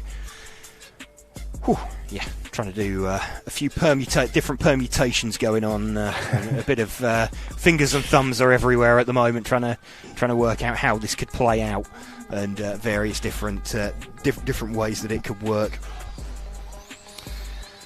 And yeah, as we said, after these next three heats of modified, we've got there was a small break in the time schedule anyway, but we've got a team managers meeting in there, which hopefully it won't take longer than the break, but we'll see. We'll see how that plays out. It's whether it's a fairly quick thing. It's to do with tyre allocations for finals, so it doesn't necessarily affect anything today, but it's going to have an impact on how racers prepare their equipment tonight. That's why we need an outcome on it today, and why it's being discussed sort of in that gap before we leave. 7, 6, 5, 4, 3, 2, 1. Stop. 1, car 2, 3, 4. Tim Coman leading away from Ben Jabira and Florian Wilhelm.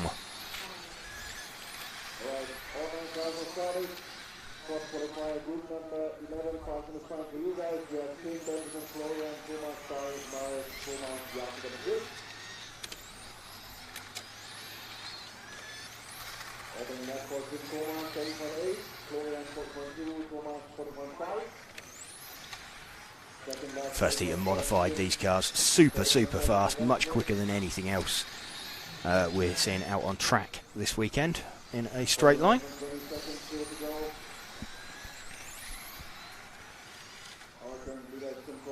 So it is the all-white car, number 2 car of Thomas Coman. Let's see if we can find the car actually of Dai Sakaguchi. He is, I think he's an all orange coloured car. So he is indeed, he's just on the main straight now. So there's a, where are we? Here we go, a all orange coloured car. of Dai Sakaguchi, one of the Tamiya racers that we were discussing earlier, and just pops the car on the grass.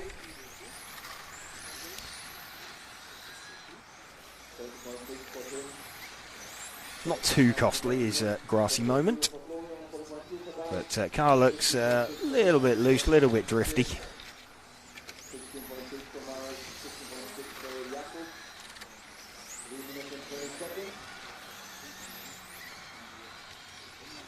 Potentially a little bit better now that he's cleaned the tyres up after his grassy moment earlier. It dropped him down into 4th position. See if we can spot the 3 car of Benjamin Jabira.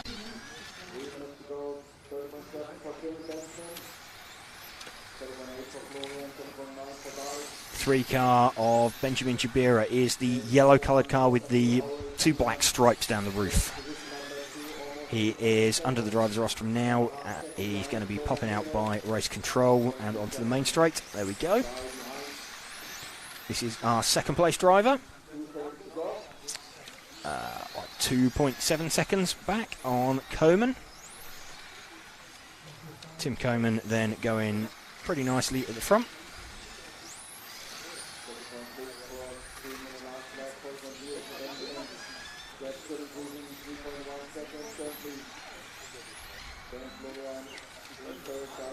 Benjamin Jabira we're running with in 2nd position. Florian Wilhelm in 3rd place.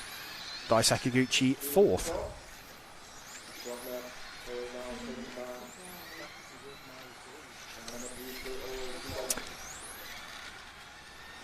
Tim Coman leading this one. We're running with Ben Jabira in 2nd position at the moment. Florian Wilhelm 3rd position. Traffic falling quite nicely for him. Let's see if we can find Tim Coman again, our leader, the number 2 car. I believe he was an all-white coloured car.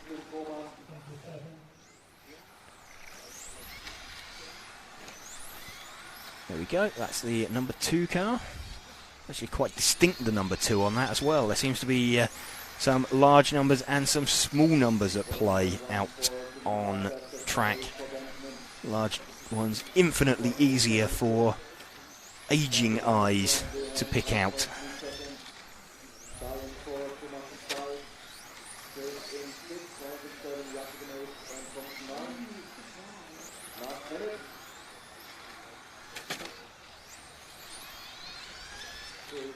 Tim Coman we're running with at the moment as they've entered the final minute. We've got this heat of modified. We've got one more, and then we have the top heat of modified coming up. Michael Orlowski, Bruno Coelho. We've got Eric Dankel wanting to get himself in the mix as well. So Eric needs to set the fastest time to keep himself in contention. Fastest time in the round to keep himself in contention for the front row. Having looked like probably the main challenger so far over the course of the weekend to Bruno, and then Michael Orlowski just stepped it up a little bit in that last round. New tyre runs for the pair of them, and Bruno dropping back down the field as other drivers ran fresh tyres. So potentially we're going to see Bruno as well. If Bruno goes out with new tyres on this round, his gamble might have paid off. It stayed dry. He's also aiming for a time. We have finished that one, so Tim Coman has taken that. Tim Coman takes that from Benjamin Jabira, Florian Wilhelm, Dai Sakaguchi, Thomas Sova, Chris Briggs, Marek Sova, Jacob Zabrowski, and Thomas Veltzig.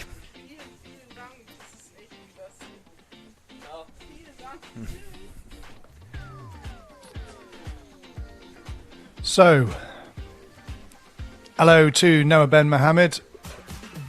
Hope you're still watching. Sorry you said hello a while ago again. And but yes, we are looking at all the comments and loving the debates that rage and the questions that come in.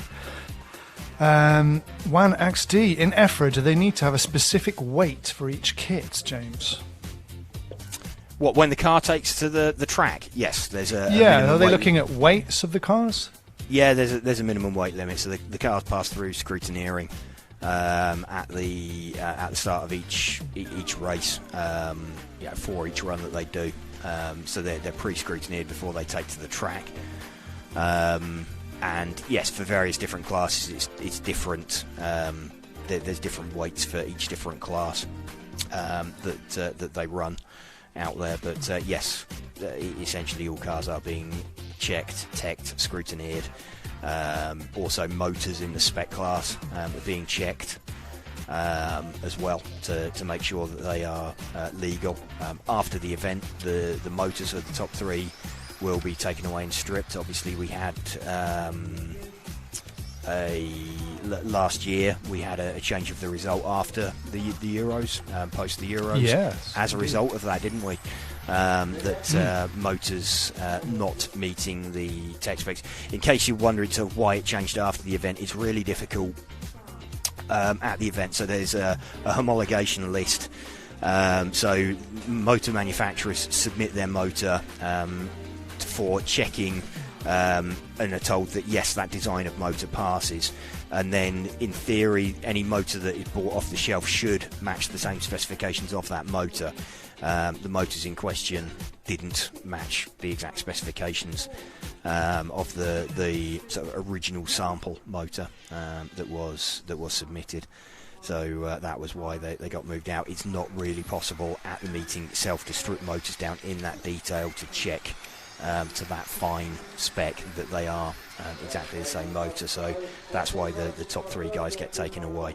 It tends to be, if someone is really, really obviously that much faster than anybody else, there's a strong chance that it will be pulled beforehand and to have a look at. But yes, expect the top three guys can expect to go home whenever the motor is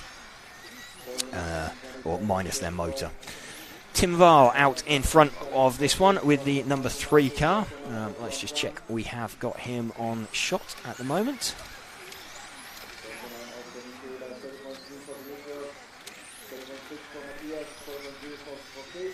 Looks like we've got him. 4 minutes remaining. This is the number 3 car of Tim Wahl, who lead in by about quarter of a second from Marco Kaufmann. Antoine Brunet in 3rd position, Michele Manzo in 4th. And we have got Dimitrios Ioannidis in 5th position. Matthias Knopp running 6th. Christopher Krapp having a bit of a struggle in this heat. He's running in 7th position at the moment, and looking at overall, he is a little bit down the field as well. He's where is he? 12th currently. So yeah, not really coming together. He's got an 11th, a 12th, and a 13th in round, so he hasn't posted a top 10 score. Doesn't look like doing it this run either. He's one of the guys you'd expect to be, in the fight for the podium as well, but something not clicking for him. Tim Wahl leading this one from Marco Kaufmann. We're running with Tim's car at the minute.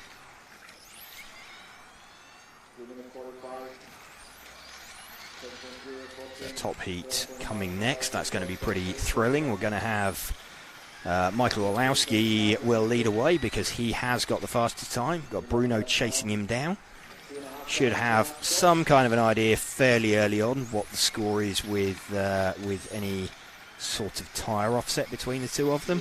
Obviously Bruno needs to get to the front, get away, take the round, and ideally he wants to set a new fastest time as well on it. Could leave it to the last round and still do it, but nothing is going to be fixed. Even if Bruno wins this round of qualifying, he's not going to absolutely seal TQ until we got a retirement then from Tim Wahl.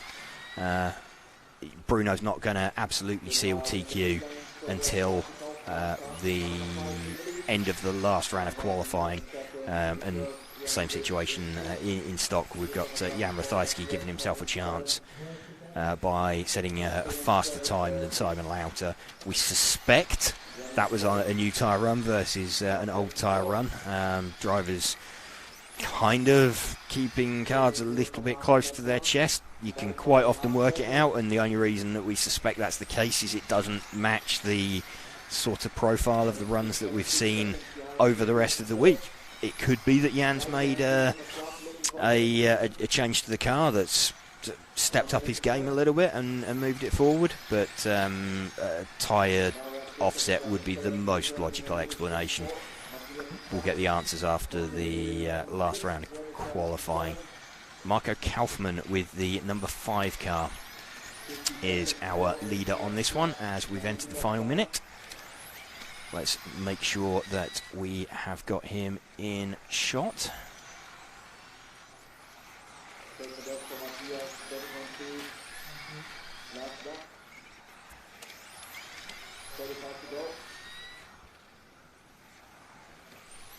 So we're running with the 1 car of Matthias Knopp at the moment, just looking for the 5 car out there. The 5 car is the last of the cars going through the banking. It's the sort of greeny coloured car.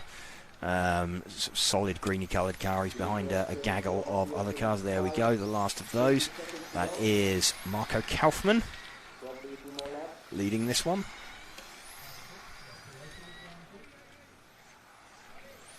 Difficult decision now for Marco because he's in the middle of traffic. They're obliged to get out of his way, but he has now begun his final lap. He's got clear track in front of him now.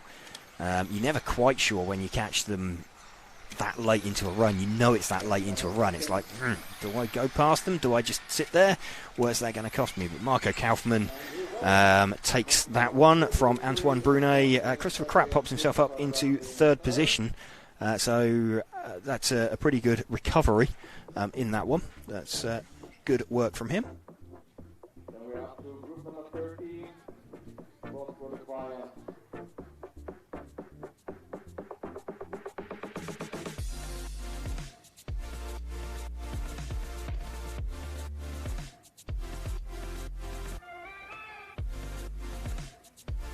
Top group up next. Don't go anywhere.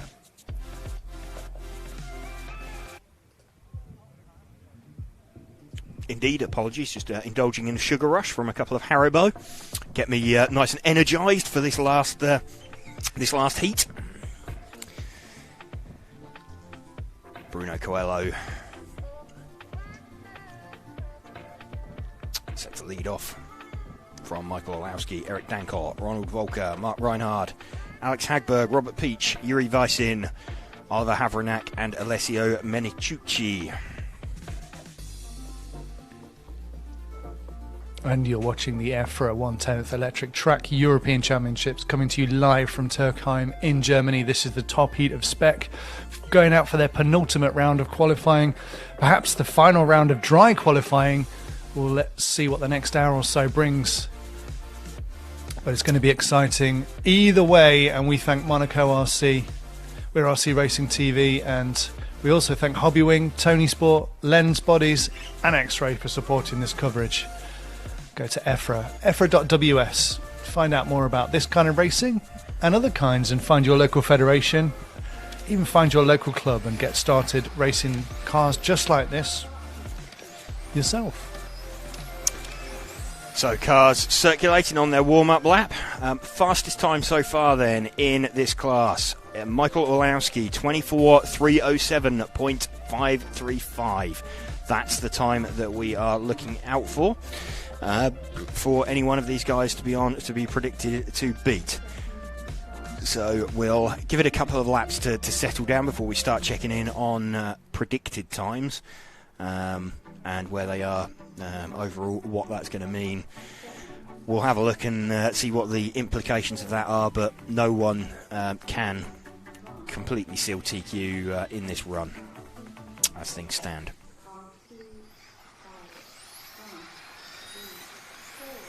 Bruno has led away and is going to be pushing hard to escape from Michael. We're running with Bruno. He's pulled a big gap already. I'm pretty certain already Bruno is on new tyres. Michael is on used. Alex Hagberg with the fastest opening lap, though. There would be some irony in that if Alex was also on a new tyre run and managed to pinch from under Bruno's nose the fastest time. But Mark Reinhard hit the front now. Mark also on, we believe, one of the drivers to be on new tyres, and Mark still leading this one by half a tenth from Bruno. So Mark may be putting himself in the picture. Bruno now hits the front. Let's see what happens when Mark crosses the line. Mark is back to the front. I think we need to try and spot Mark. Mark is running his race paint, so it will be white, pink and blue. He is coming through out onto the main straight now. Let's see as they flash through the turn there. He's the last of those three cars. Mark Reinhard, our leader at the moment. Maybe getting himself into the mix. Of course, Mark winning the most recent ETS round a couple of weeks ago. Best possible warm-up for this event. He's chasing down Ronald. So Mark towards the front of the pack now. This would introduce another possible contender. So Mark, we suspect, is on new tyres. Bruno, we suspect, is on new tyres. Michael Olowski sort of dropping down the order a little bit as people cycle through. See, Bruno keeps on moving to the top, and then Mark starting a little bit further down the field. Gets shuffled down. Ronald also not completely out of this.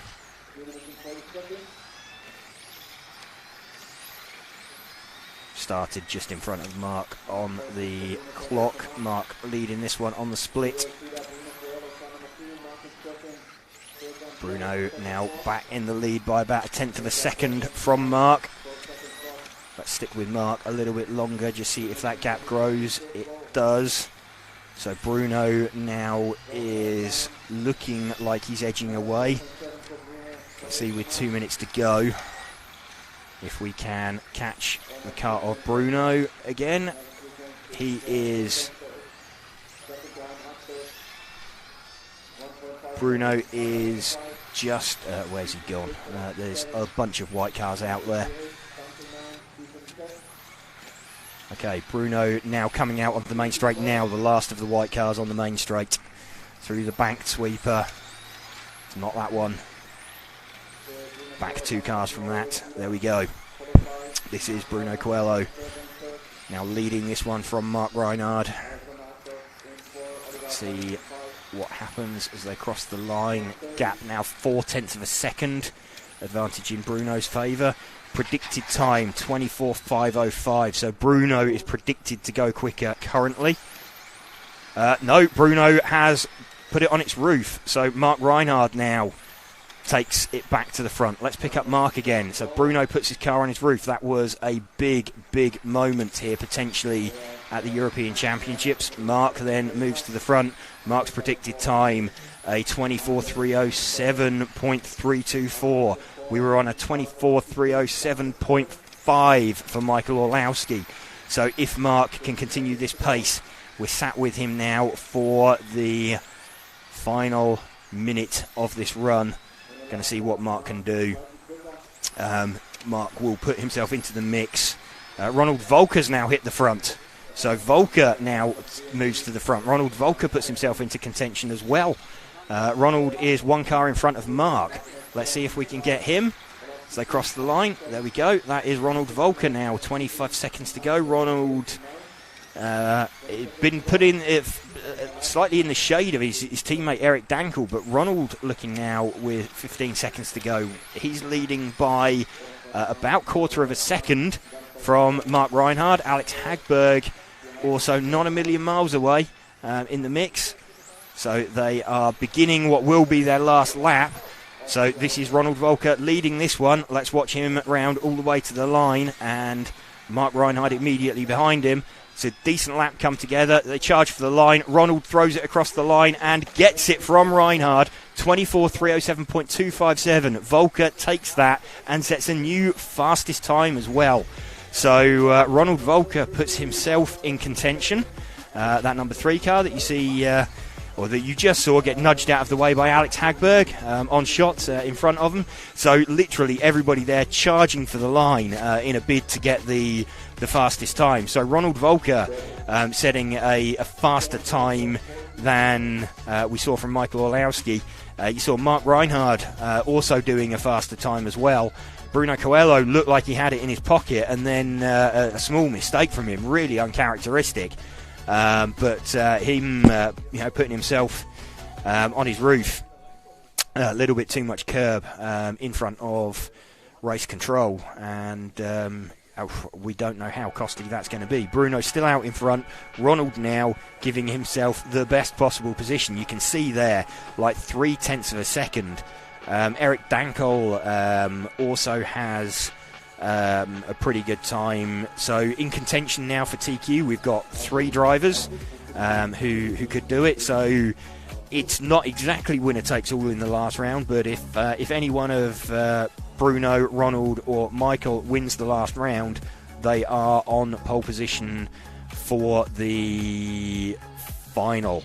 Yes, that's correct. So if any one of those 3 wins the last round of qualifying, they will be on pole position. We have a short break now, and there is a team managers meeting as well, so I'm not sure exactly how long that will take and if that will overrun at all, but we will be back for the last round of qualifying as soon as we can be.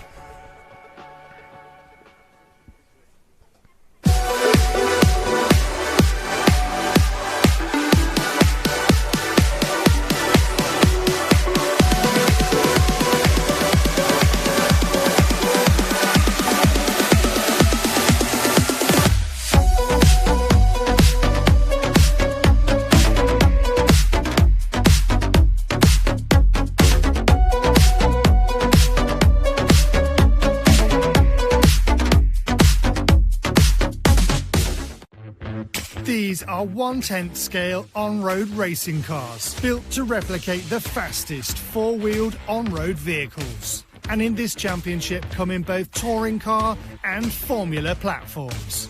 Underneath the aerodynamic bodies, the chassis feature the same tech seen on most modern hypercars: carbon graphite, titanium, machined aluminium and smart electronics. When it comes to drivetrain, formula cars are rear-wheel drive while the touring cars are all-wheel drive. And to do the driving, racers stand on a raised platform to let them see the full racing circuit, sending signals to their car to precisely manage the steering, throttle and braking to battle for the race win. At just 40 centimetres long, it takes the quickest reaction speeds when battling door to door. Because on large tracks, these cars can reach speeds of over 80 kilometres an hour, requiring nerves of steel and excellent hand-eye coordination. Every track also features tight and twisty sections which provide many opportunities for passing.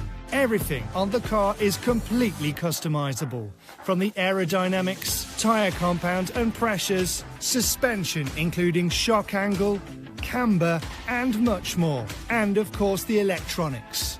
Toy cars? These are not. These are highly engineered racing machines, designed to win international championships across the world.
Nice look at the technical inspection there. Thanks for that, Zach. That was a very nice montage showing us what's going on inside the technical inspection hut. Absolutely. So just getting set now for heat number 1 of the last round of qualifying. This is the front-wheel drive class. 2 heats of front-wheel drive coming up. We have got Loris Buchholz leading this heat away. 9, 8, 7, 6, 5, 4, 3, 2, 1. Start. Car 1, 2, 4, 3, 7. Loris leads away quite nicely out at the front then, with the number 1 car, the white front, green centre, red rear car, just coming round through the banking and out onto the main straight. So looking, just trying to work out, we've got fingers, thumbs and numbers everywhere, trying to work out possible permutations when we get to the sort of top end of the stock class and the modified class. Stock is actually relatively simple. I think that we've got Simon Lauter having won 3 rounds of qualifying, Jan Ratajski having taken the most recent round. Jan has a faster time. Effectively, if anybody other than Jan wins the last round of qualifying, Simon Lauter's on pole. And if Jan takes the last round, Jan is on pole position. So that one's quite simple to work out. Modified gets a little bit more complicated. So we've got Bruno having taken 2 round wins. We've got Michael Orlowski having taken a round win. And we've got Ronald Volker, who took the last round of qualifying. Now, where that gets really complicated is Ronald has set the fastest time of him, Michael, and Bruno. That in itself is quite easy. If Ronald wins the last round of qualifying, he's on pole position for the finals. Similarly, if Bruno does it, Bruno stops the other drivers getting a 0 score to add to their 1-0 that they have. Bruno's on pole position. That's quite easy. Michael, if Michael wins it, it depends really on the. He's gonna have matched the 0, but then it depends what time Bruno does. Or that's going to be a little bit.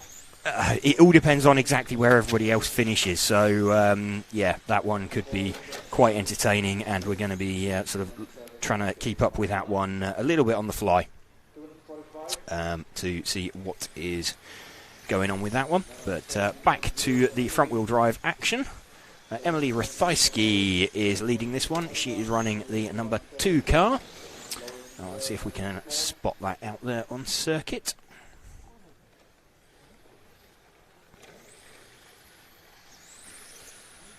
Number 2 car is 1 car back, actually, from where we currently are. So let's see if we can move our focus back. There we go. That is the 2 car of Emily Ratajski.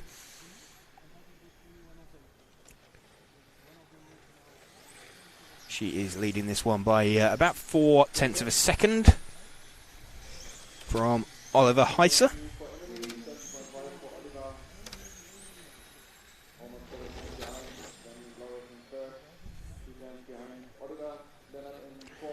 And last track action of the day for many of these drivers, unless they're running in multiple classes.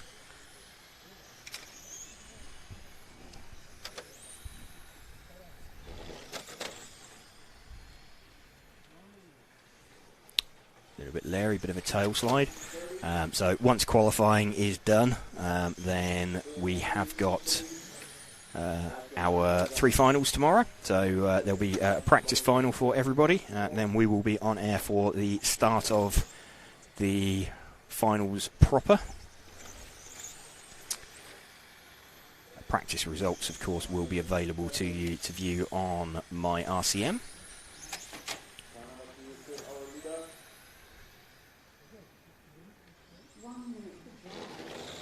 Emily closing in on the back now of Loris Buchholz. Do with finding a way past. She's already in front on the split. Could do with finding her way past on the circuit.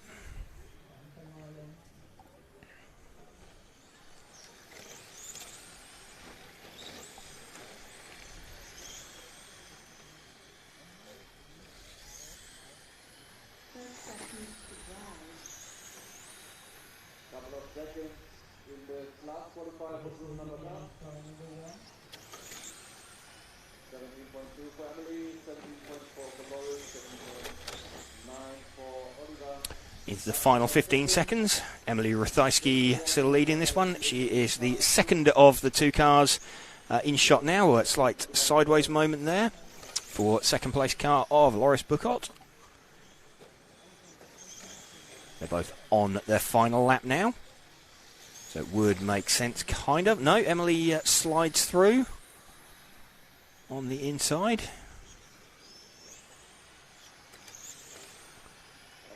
Emily takes that one then from Loris Buchholz.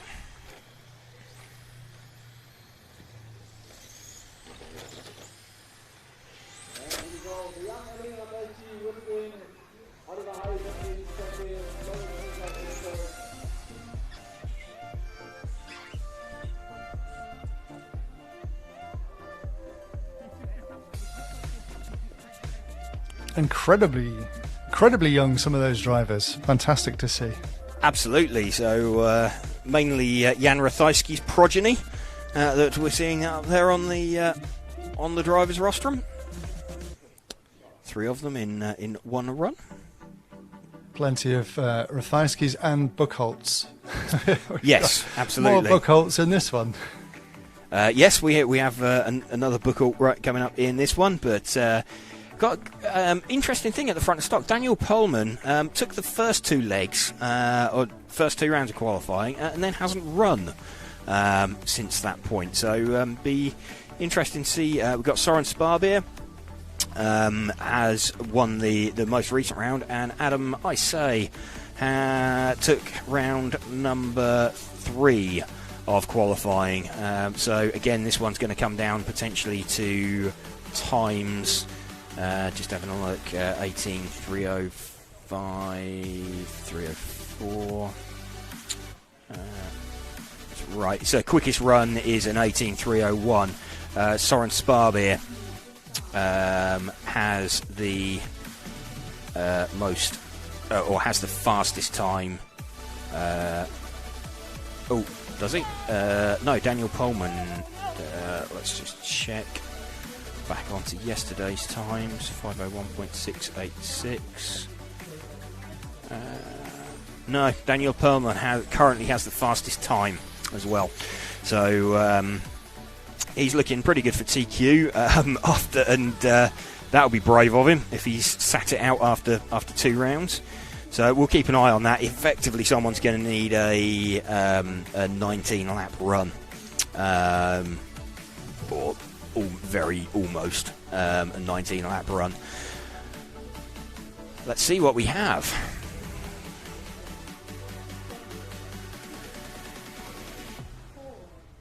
3, 2, 1.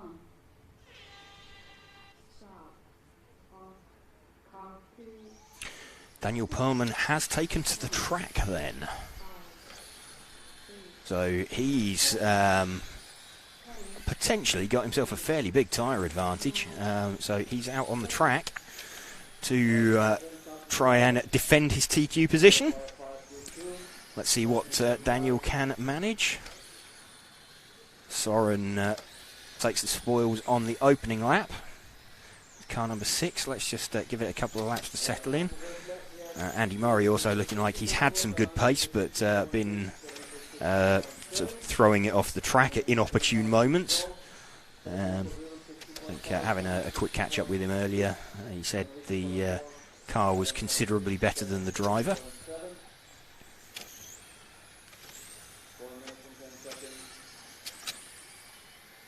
Soren still leading this one from Daniel Pohlmann. We're running with Daniel at the moment. They're catching another very similar coloured car as well. If we move our focus back 1 car to Soren Sparbeer. So Soren taking the last round of qualifying. At the rear of the car you can see dancing around there.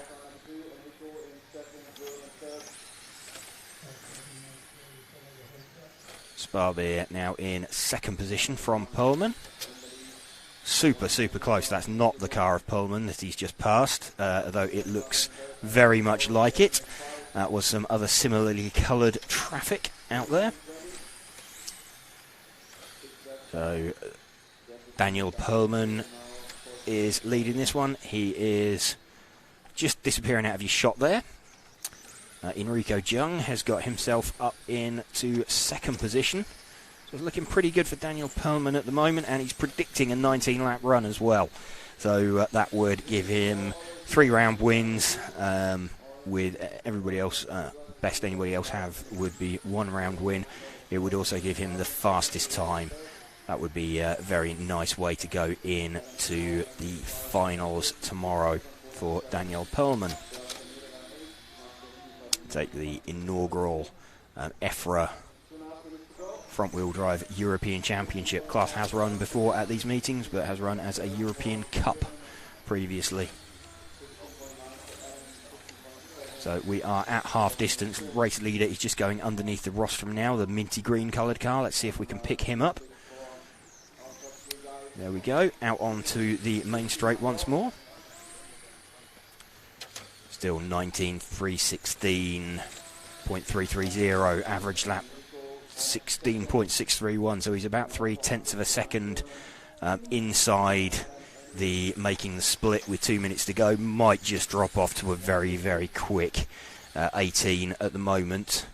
Yeah, he's like 100th of a second of making the extra lap, so this lap he may well drop off onto a predicted 18. And he does, 18 in 300.445 now for Daniel Pullman. That's still going to be the quickest run.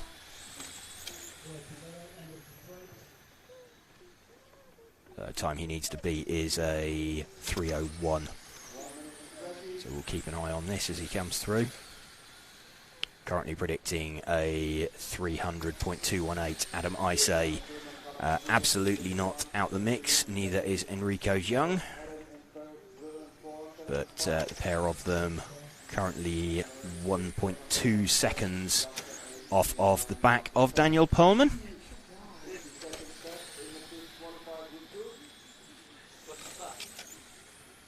Daniel doing everything he needs to at the moment to hold on to TQ.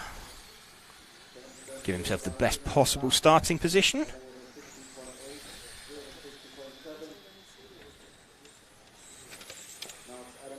So really good work here from Daniel, especially having sat out a bunch of rounds of qualifying earlier.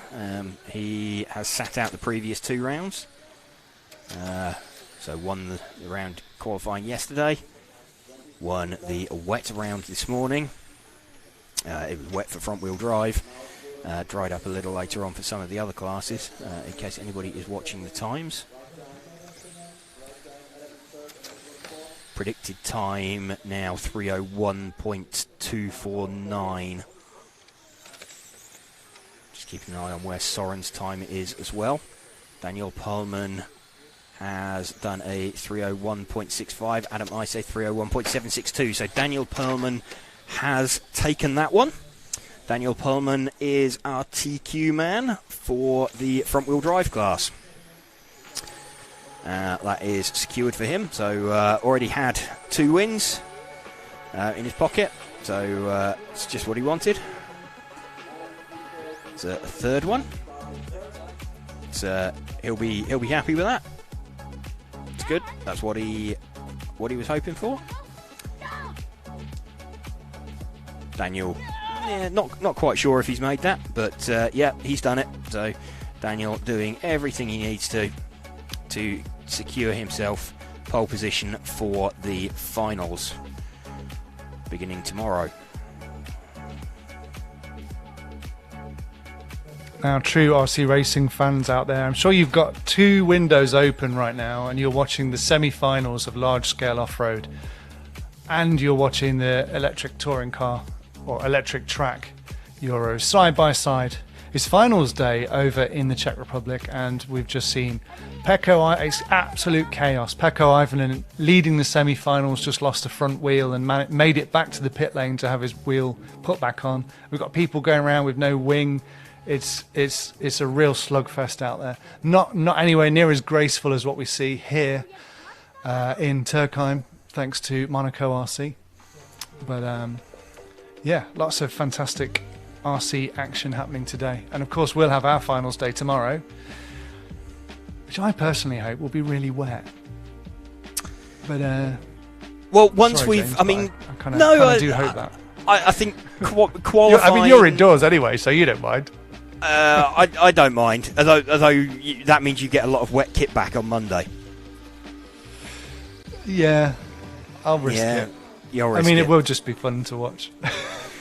It will. To be honest, it doesn't matter too much. The main thing is qualifying, and despite it, we've had representative results. We haven't had mixed conditions. We had a little bit of rain this morning, but we've had dry runs. Everybody's had an opportunity to put in clean runs in the dry, so the results won't be unrepresentative. Of course, when you get to finals day, if it's wet, it doesn't really matter because you're only racing against the people you're on track with at the same time.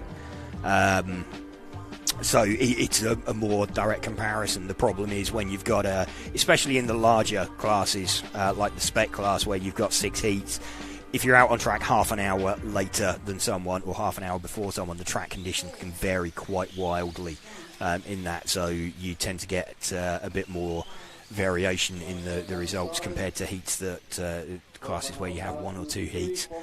You don't get so much movement due to the conditions. The track conditions haven't either evolved or devolved in quite the same way.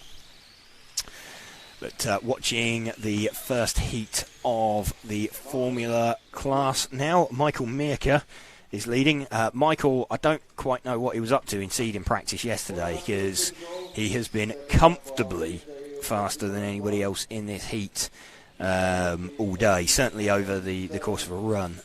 Aidan Gale has popped up there with the occasional hot lap, but just to give you an example, best time so far, a couple of laps in, Michael Mirka 17.088, 18.4 is the next best lap that we've seen out there. So like 1.3, 1.4 seconds of an advantage over a single lap. You add that up over 10 laps, 13 seconds. It's quite easy to see how he's pretty much lapping the field, or the rest of the field over the course of a run, all because he didn't have a particularly great seeding yesterday and never managed to string a couple of good laps together. So just shows you the importance of starting and meeting off on the right foot and getting out there, getting on with it. But Michael, doing everything he needs to, looking pretty good, pretty solid. Car looks a little bit wayward at as I say that, he a bit over exuberant on the throttle as he comes out onto the main straight. And again, starting to wag its tail. Is that... I'm just wondering, given a car that's looked relatively stable and it's starting to wag its tail, if there's any sort of moisture appearing. This, of course, being a predominantly nitro circuit here at Türkheim, there's an awful lot of oil in the track. It doesn't take much moisture to bring that oil to the surface. So if it does start raining, you know about it pretty quickly. Even if it's just in the air, the track surface slows down quite a lot, and the track conditions worsen quite dramatically. Lap times still look pretty solid though, despite those sort of tail wagging moments. He's slower than his own previous best lap of a 16.992, but he's still doing 17.3s. So comfortably the fastest car. Darren Gale up into second position. Andy Frattaroli. Andy he'll be doing rain dances tonight. He'll be sacrificing anything he can, trying to make it rain tomorrow, because his car was a rocket ship. His wet car was. He got I think it was fourth in round in the wet round earlier, so he most definitely wants rain, and to try and if he can sneak into the back of the A final, which is eminently possible. We'll have a check-in with the overall results. There's 13 drivers taking part in this class. So you've got a pretty good chance of making the main from either of the two heats. We'll have a check-in afterwards, see whereabouts exactly that's put everybody, but there are at least 3 spots going begging in the A main, so you know if you're running in this heat, you finish in the top 3 consistently, you should be in the A final for this Formula class. It's running it as a European Cup here this weekend rather than a European Championship. Just down to entry numbers. Michael Mirka still leading this one with 40 seconds remaining. 30 seconds. 30 seconds to drive. Türkheim to our racing leader, Michael Mirka, staying there in second, Andy. So into the final 30 seconds now. Should be this lap and probably 2 more. 10 seconds. So yeah, it will be, well, the car's starting to look a bit leery. He got a bit excited when he heard the 10-second call, but he should just make it over the line. And just misses it, so 17 in 300.889. So just that slight moment of wagging its tail. Dropped him down the field. Darren Gale in second position. Just over a lap down, and Aidan Gale a lap further back from them. So we'll wait and see now what happens with the top heat. Just looking at the class at the moment. Andreas Stiebler has taken 3 of the rounds so far. Michael Lipperheider took the wet round 2. So Andreas, certainly in the dry, looks to have the best car. He needs a win to secure this, but basically he needs to, if he's in front of Michael Lipperheider, then he will have secured TQ. It should be quite easy for him to spot because Stiebler is off first, Lipperheider is off in second position. David Erbar will be away third. So Andreas knows what he needs to do. His one target is beating Michael Lipperheider.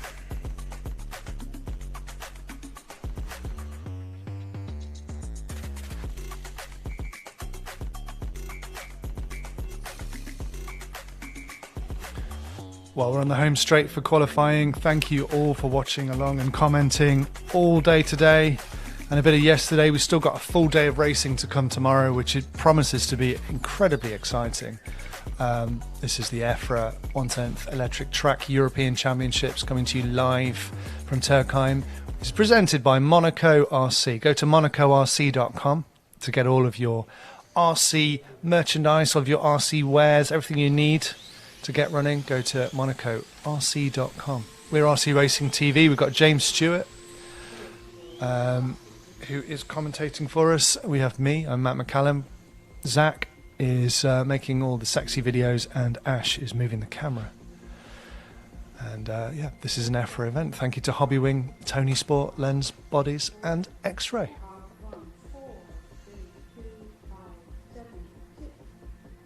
Everybody On the forming left up on the looks line. like he's got. Guy on the left looks a bit like he's got a police hat on, but I doubt it. No, I think that's just a pattern on his cap. It's my eyesight. I'm surprised he's not. It's an off-message cap.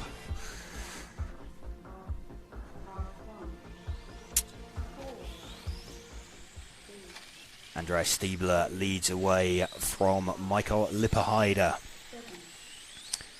So Andreas knows exactly what he needs to do. He just needs to stay more than 1 second ahead of the car that is following him. As he sets off down the main straight, we'll keep an eye on where he is so far. That's alright, he's second fastest opening lap, but that won't matter to him. There's only one car he's concentrated on, the number 4 car. He won't care if he's second to last, so long as car number 4 is last. In fact, so long as car number 4 doesn't win, he won't particularly mind whereabouts he is. He's already got the scores he needs in his pocket. All he needs is for Michael Lipperheider not to win and not to set a new fastest time. So a real challenge down in everything but name. Andreas Stiebler already had pole position, but in order to completely rubber stamp it, he needs for Michael Lipperheider not to win this round and not to do a new fastest time. Michael's time that won him around earlier being set in the wet conditions earlier, so a very slow round win that he had there. Andreas doing absolutely everything he needs to. He is leading this one by the best part of a second. It's like 9/10 of a second. His gap over Gergo Valent. David Erbar running in 3rd position.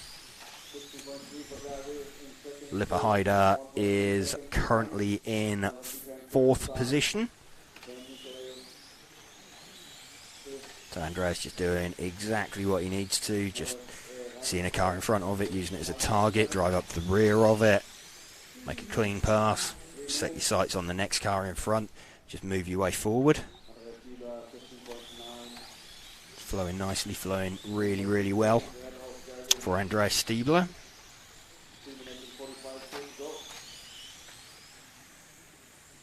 Just watching this kind of unique line he has relative to the other cars. Takes quite an early apex into that corner immediately after the driver's rostrum.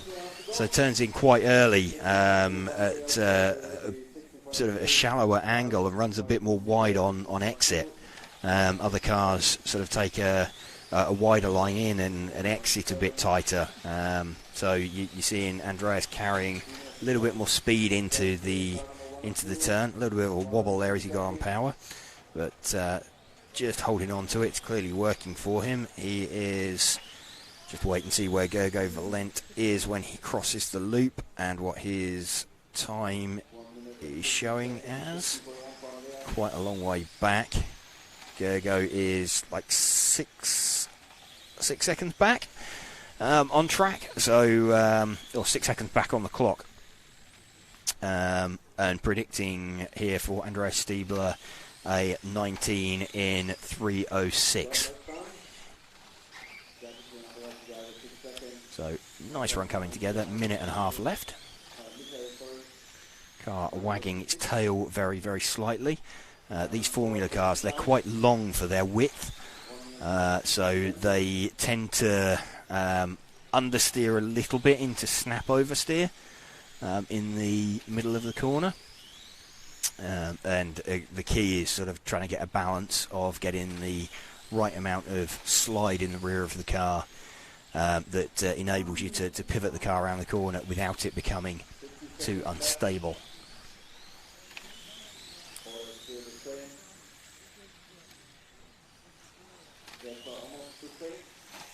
Lipperheider has got himself up into 3rd position at the moment, but he is 7 seconds back.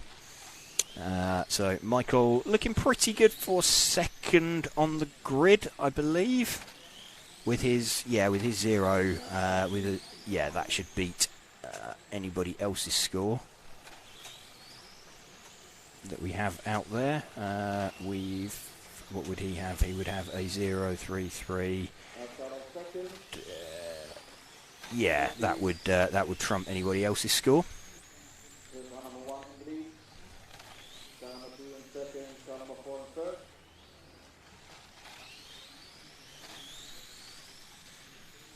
Andreas heading round then to cross the line for the final time. So Andreas confirms what we kind of thought and already knew, but Andreas Stiebler on pole position for the Formula class, the Formula Euro Cup, taking place tomorrow.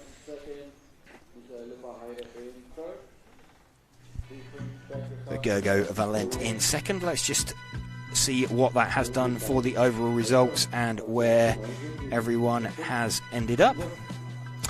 Andreas Stiebler on pole position, as we predicted, with 2 zeros. Michael Lipperheider is second. Gergo Valent is third. David Erbar will line up fourth for the finals tomorrow. Chris Grenz will be fifth. Rainier Haller will line up sixth. Michael Friebel makes it in seventh position. Michael Mirka will be 8th. Aidan Gale makes the A final in 9th position, as does Darren Gale in 10th. Andy Frattaroli, if it does rain tomorrow, he'll be absolutely kicking himself, because having had one of the fastest cars in wet conditions, he's pole in the B. So he is BQ. Yeah, that's really unfortunate for him. If he was 10th and had wet conditions tomorrow, he'd have been in with a shout of a podium, I think. So really, really unfortunate for him. But we're just getting set now for the spec class. Getting set to go. People retrieving tyre warmers from around their neck as they up on the rostrum. Looked like he'd forgotten he had them there, wearing them like a set of cowbells. Mark DeWitt will lead this class away from Daniel Bergener, Peter Knudsen, Andrew Walters, Sindrik Demir, Laszlo Kiss-Orban, Vittoria Fenley and Yaroslav Kritz.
Everybody off and running.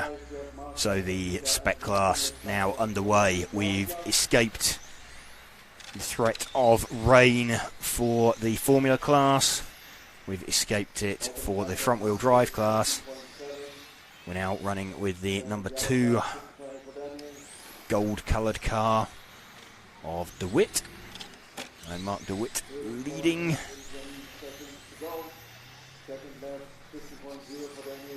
Daniel Bergener actually leading on the clock. He is 1 car back. So if we move our focus back 1 car.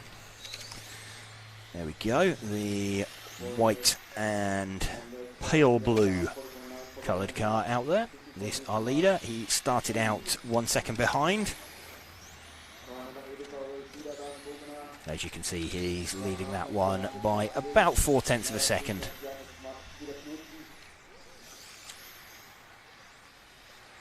So just trying to chase down that car in front of him. Rear of the car dancing around as he throws it in some of these high-speed corners. There's an awful lot of high-speed corners. It's a really flowing track here at Türkheim. Will be interesting to see what kind of racing it generates. So some traffic gets out of the way quite nicely. So a little bit of a mistake there and sort of cut onto the grass for DeWitt. Bergener closes in and dives straight through. DeWitt also nearly had them both off with his in his efforts to get out of the way. They sort of miscommunicated with each other briefly on the roster, and DeWitt did the right thing there. But Andrew Walters has got himself up into 2nd position. I think Andrew's car is orange front, green rear. He is going to be heading round towards the race control hut now and out onto the main straight. There we go. Let's run with Andrew for a little bit. Currently in 4th position now in the heat. So Bergener is leading this one pretty comfortably. But Knudsen, De Witt, Walters and Laszlo Kiss-Orban are all covered by... what are they? There's about 1 second covering those 4 cars out there. And there's absolutely nothing covering the 3. Bergener looks like he's made a bit of a break for it. He's 1.9 seconds down the road. 1.5 seconds from Laszlo Kiss-Orban. So Laszlo starting to make some progress and lock himself into 2nd position. He crosses the line. Yeah, there we go. So yeah, we can see gap. It's 1.9 seconds actually. It's coming down slightly. What's his last lap time? 15.121, 14.908. So, okay, Daniel Bergener is still leading this one, still edging away out in front of the pack. But it's not a gap where he can really afford to make a mistake. Let's see if we can find Daniel Bergener, again, the number 8 car. Looking for number 8. He is the white and blue car on the main straight now, just in front of a pink car. As they head round through the sweeper, that's an awful lot of curb there for Daniel Bergener.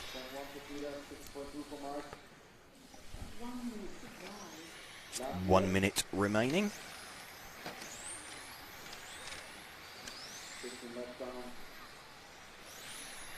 Andrew Walters pops back up in 2nd position.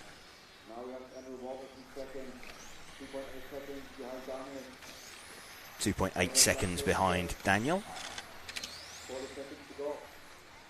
We've got 40 seconds to go, so this is our leader. He's looking pretty comfortable out there.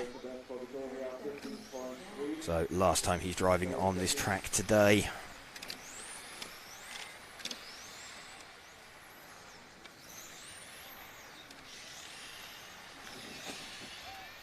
Then straight into a round of practice tomorrow morning.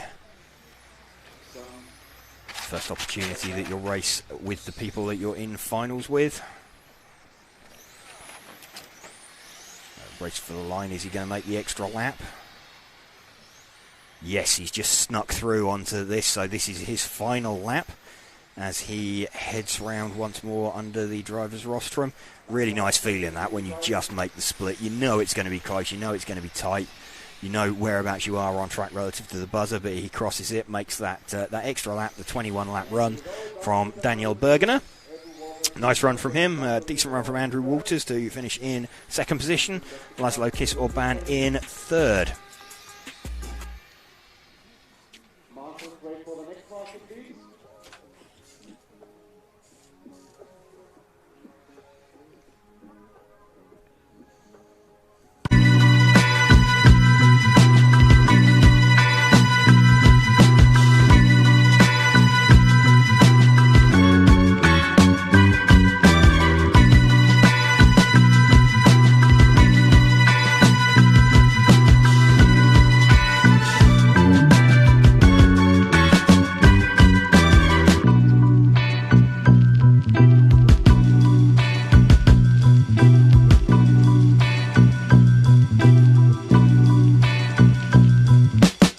Becomes a little bit harder.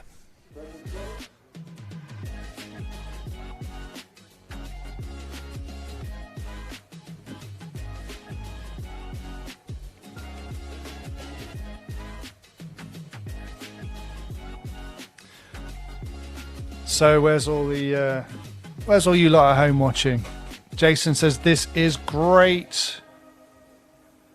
Kieran Virgo says, where are the timing results available? Oh, we'll put that in the chat. myrcm.ch is where you want to go. Keith Oceana says, let's go, Mark. And Kebab Abbey is saying Orlowski is the most complete RC driver in the world. One off. I wouldn't argue with that. One off. He's certainly up there, isn't he? Yeah.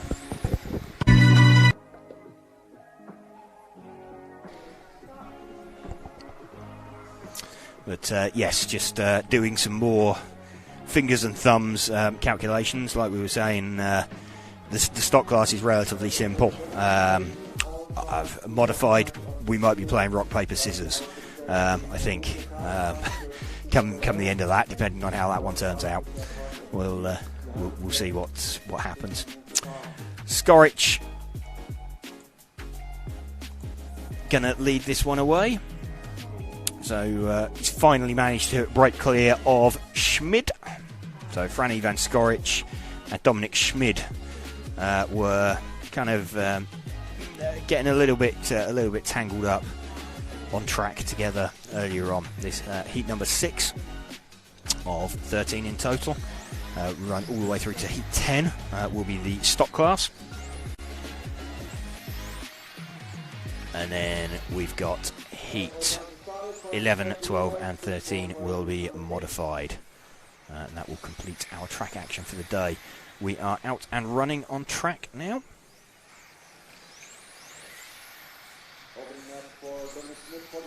Franny van Skorich is leading after a couple of laps. We're running with him at the moment. His nemesis, Dominic Schmid, is doing pretty much the same time. Fortunately for the pair of them, they got separated in the last round. A mistake from Dominic Schmid cost him about 3 seconds, and that's kind of all they needed to put 2 good runs together. They're lapping at very, very similar speed and have been all day. They're just generating their lap times in very, very different ways. Schmid actually leading this one. He is a black and yellow coloured car. Let's see if we can pick him up. He's just coming out onto the main straight now, so white, yellow and black. He's the last of the 3 cars just heading through the shot now. Let's see as they cross the line. You can see Schmid and Skorich really, really close together. Oh, a little bit of a wobble there for Schmid.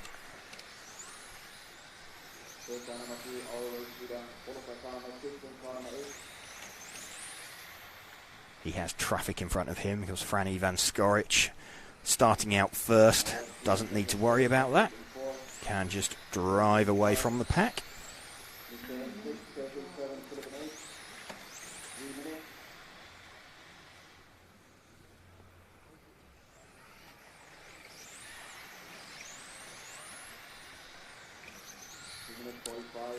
Still running with second place man Dominic Schmid. 6/10 down now on Franny van Skorich. See if we can pick him up. He's just entered the main straight now. He is directly behind an orange coloured car as they go round the banked sweeper. And through the shot now. This our leader. And pretty generous there. Pulled out of the way quite a lot earlier than needed to. Just see the 3 car of Sinan Kaptan. Pop the car on its roof. Familiar sound of gravel rash. Everybody dreads. And a bit of an airborne accident coming out onto the straight for, that was Philip Lischke.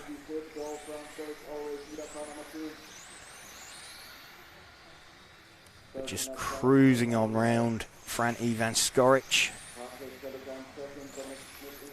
Charging around the circuit, 21.50 or 3:06 predicted time. Patrick Kolliker currently running in second place.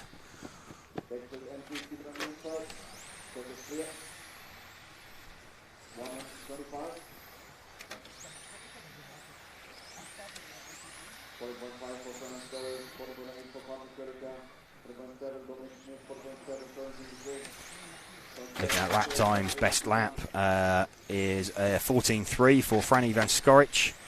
And just seen actually Dominic Schmid. You just saw the marshal returning to his position. That was from recovering Dominic Schmid. We go into the final minute of this run. Dominic Schmid just out in front of the shot, so pretty costly for him. That's some non-compliant traffic. Now does actually get out of the way, but probably held on there a corner or 2 longer than Franny van Skorich would have liked out in front.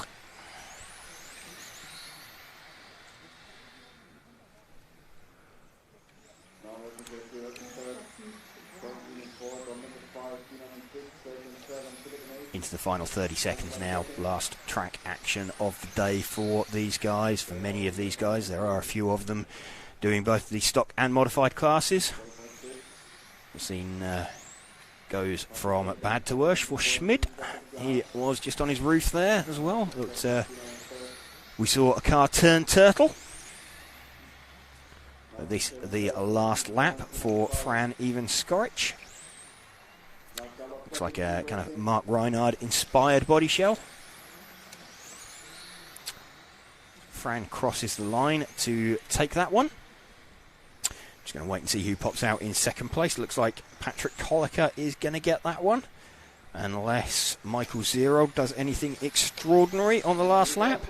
He doesn't, so misses out on that by half a second. Fran Even-Skorich takes that heat.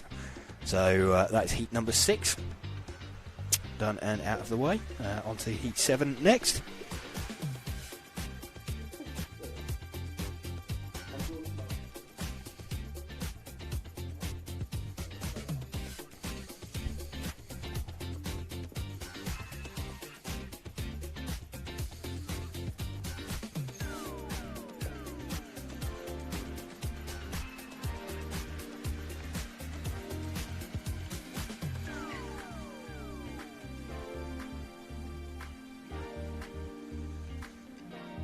Heat 7 drivers taken to the driver's stand.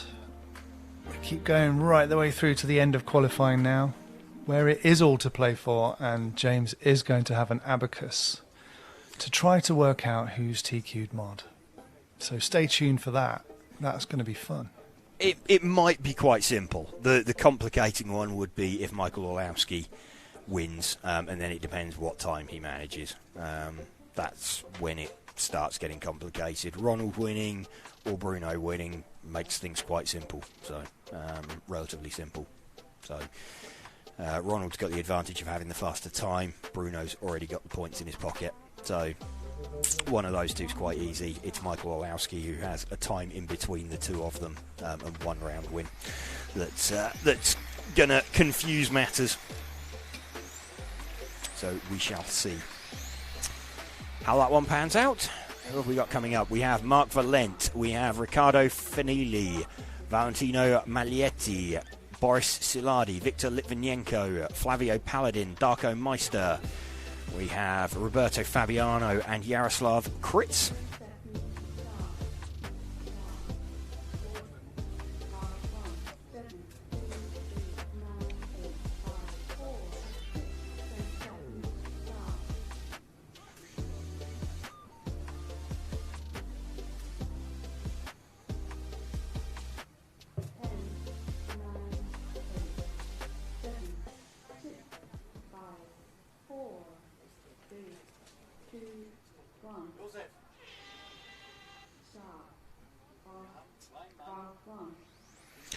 Mark Valent leads away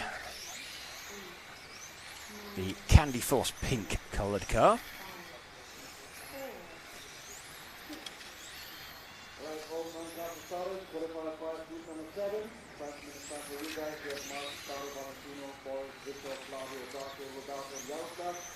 Doing quite nicely. Everything he needs to do. Just a steady opening lap. That's the worst feeling in the world when you first lap, last round of qualifying, you need a score, bang, on its roof. Of course, I've never done that much.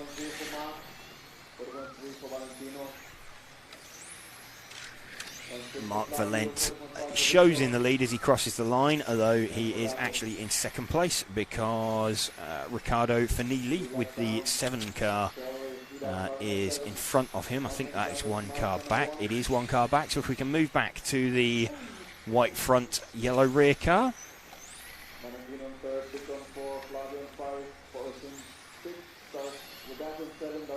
Riccardo Finili running in the lead, second on the track. Got the lead by about quarter of a second. Going to get confused now because he's got 2 pink cars directly in front of him. One of them, though, has a white nose and spins quite nicely out of his way. That's worked pretty well for Riccardo Fanili.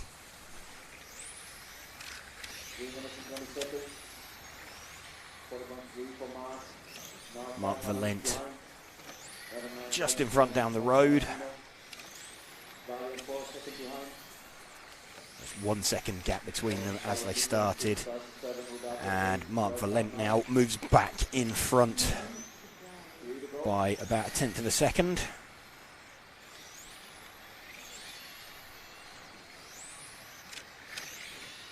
See, ebbing and flowing.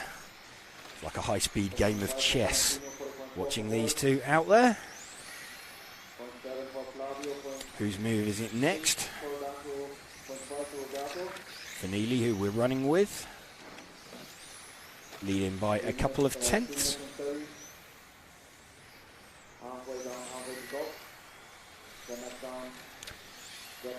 So the driver is just thinking, plotting the next move. You know, he doesn't need to pass Mark Valent in front of him, he just needs to finish within 1 second of him. This is the point where it gets really, really difficult. Oh, there's a half mistake there, touched a tyre on the grass in his efforts to recover that. Let's just have a look. So fishtailing quite wildly there, too much curb, span the rear of the car out, overcorrected. He had a sort of pretty epic, I've got this, no I haven't moment, and finally succumbed to the laws of physics, and the car over-rotated on him. Mark Valent now hits the front from Riccardo Fanili. Mark Valent will have breathed a bit of a sigh of relief. You never wish ill on your competitors, but yeah, it's not a terrible feeling when someone you're having a ding-dong battle with sort of takes themselves out of play like that. So Mark Valent now hits the front of the field. We're running with second place man Riccardo Fanili. The two of them had a fairly big advantage. Gap now 1.6 seconds. That will have felt like an awful long time for Riccardo Fanili. It wasn't. It probably cost him around about a second, but it was just enough to drop him out of the way, give a little bit of breathing space to Mark Valent. Let's see if we can pick up the pink-coloured car of Mark Valent again, the candy floss pink-coloured car. Where is he? He's just under the driver's rostrum now. And coming out onto the main straight. That's not that car. There we go. He's just flashed through shot. So 30 seconds left. Mark Valent leading.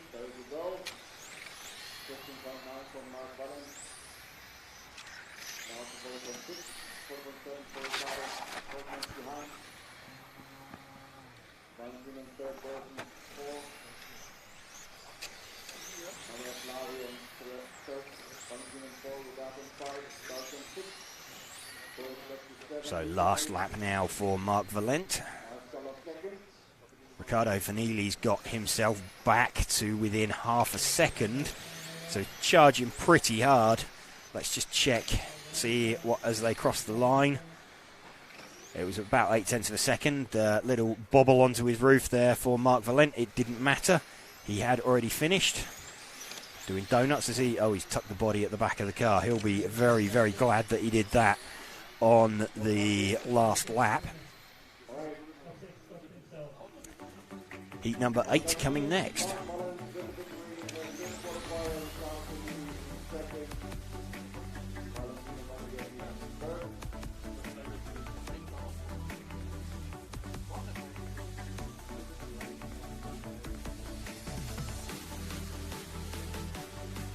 Just time to say thank you to Monaco RC for supporting this stream, title sponsor. Great to have you on board again and helping us make this stream everything it is.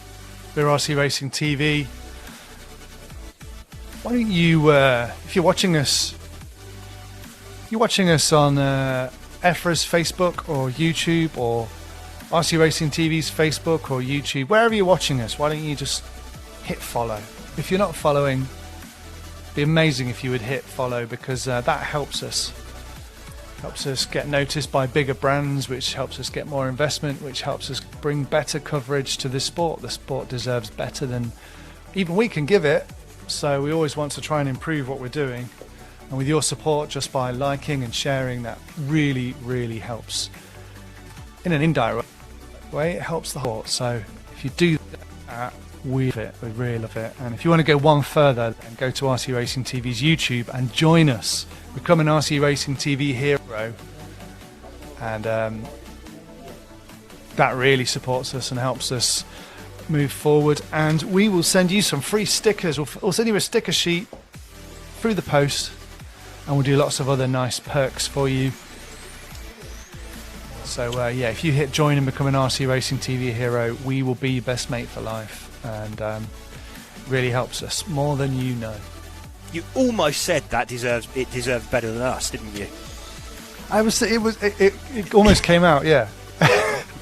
It does deserve. It deserves more than it gets. But you know, everything's so expensive these days. Especially James. Where's my green M&Ms? Orlando Finelli going to lead away on this one. 4, 3, 2, 1. Start. Off. Car 5, 3, 6. A bright orange car of Orlando Finelli. Now that's the way you do a one-colour paint job. Really bright, really vivid, not white.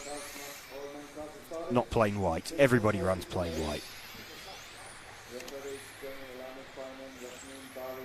Delalondre up into second position. Hovgaard leading this one. So orders swapping around all over the place after the first lap. The 3 car of Hovgaard looks like he's got pace. I kind of almost wonder if anybody's played a bit of a blinder and left new tyres. I would suspect that Frederick Hovgaard may well have new tyres. That green car, the amount of traction and like the speed he can carry into a corner compared to other cars. Well, that's one way to throw away a new tyre run. If indeed that was a new tyre run, that's taking an awful long time for a Marshall to get there. There we go. That would have felt like a long time. No criticism of the Marshall, of course. That's just a function of the Marshall. That's the worst place possible to have an accident because a Marshall just can't get there. You can't have a Marshall step out onto a live track without making sure it's clear, and particularly at the start of the run, everybody's bunched up together. So it's the worst place and the worst time. One of the worst times to have an accident. The only possible worst time is when you're on a new tyre run about 4 minutes in. This run's going from bad to worse. This time he does it on the right side of the track so the Marshall can get there easier. The Marshall is very, very kind to him and picks him up and puts him down at the entrance to the pit lane so he can wheel into the pit lane, do the step back of shame on the rostrum where he just takes a brief step back, looks down dejectedly at the transmitter as he flicks the switch off and stands there with his arms crossed behind him. Most racers will be particularly familiar with that pose. Jeremy Delalondre is leading. He is the second of those 2 cars that we have on screen, I believe. The number 6 car. We'll confirm that. Jeremy running exceptionally small numbers, it seems, on his car, but pretty sure that is the 6 car from earlier. Yes, indeed it is.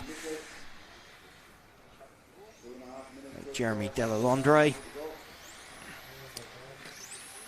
leading this one, predicting a 22-lap run as well. Be quite a handy thing to put in his pocket.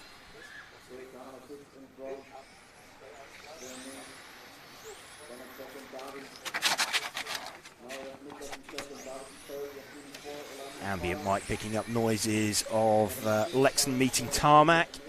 As few people, this last round of qualifying, it's there's do or die runs for a lot of people. When you've got one good score and you kind of need another one to bump yourself up a final, it's you throw absolutely everything at it just to try and get yourself moved up, see if you can bump yourself up a final and potentially improve your result. But really easy to make a mistake at the same time if you're pushing your car beyond its limits. Jeremy Delalondre looking pretty decent out in front though. He's got a 1.6 second lead over David Erbar.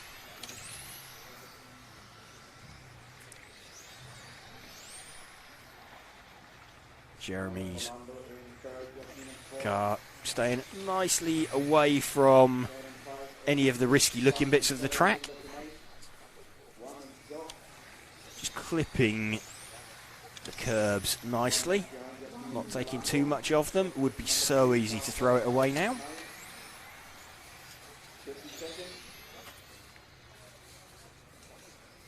But reached the point now where he knows he just needs to bring this home. He's got a 2.9 second lead over David Erbar.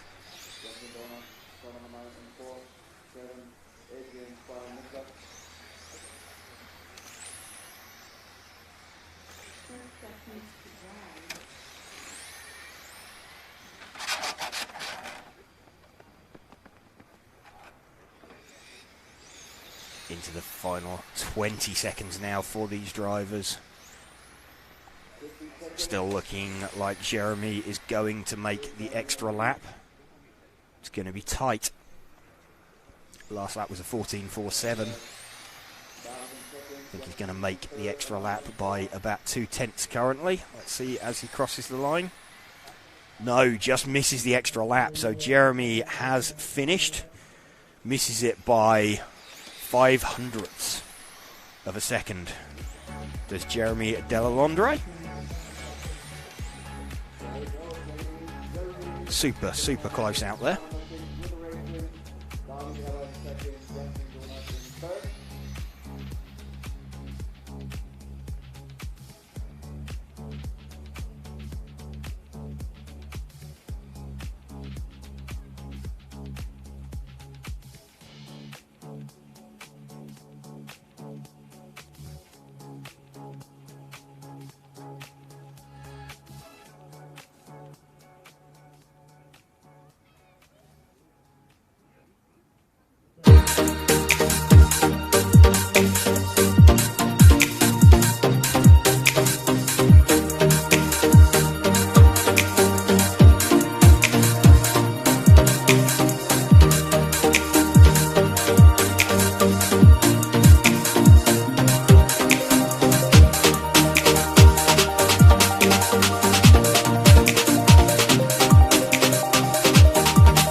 Penultimate heat of stock coming up then. Martin Huddy going to lead away from Manuel Wagner, Lucas Ellerbrock, Benjamin Elbisser, Enzo Rousselon, Soren Sparbier, Alex Kunkler, Stefan Schultz and Maxime Ripoll.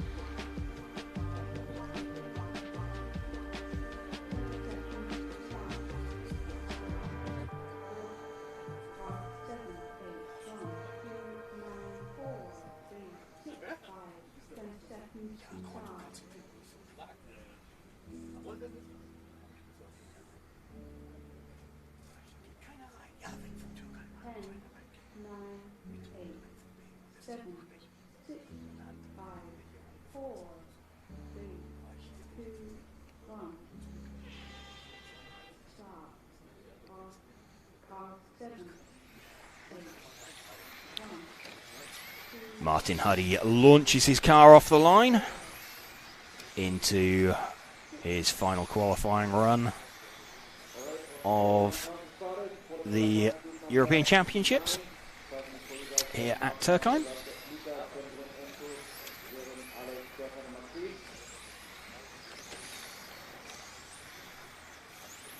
Quickest opening lap as well from Martin, going sub 14. good opportunity for some of these drivers. If any of these guys have saved tyres, it's a good opportunity. Some of these guys will be thinking they probably should have made the top heat and didn't necessarily string together a completely clear seeding run in time practice to put themselves into the heat they wanted. So this is a good opportunity with a bit of a tyre offset. Martin Huddy leading this one. We're running with him at the moment. He is about half a second down the road from Manuel Wagner.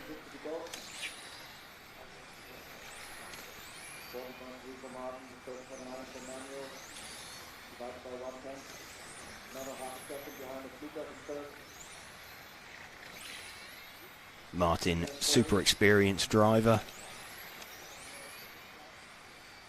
Actually heavily involved in the development of the car that he's running as well.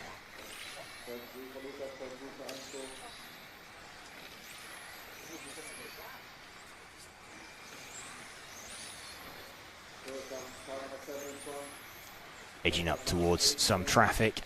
His lead gap now 1/10 of a second over Manuel Wagner. 3 minutes remaining.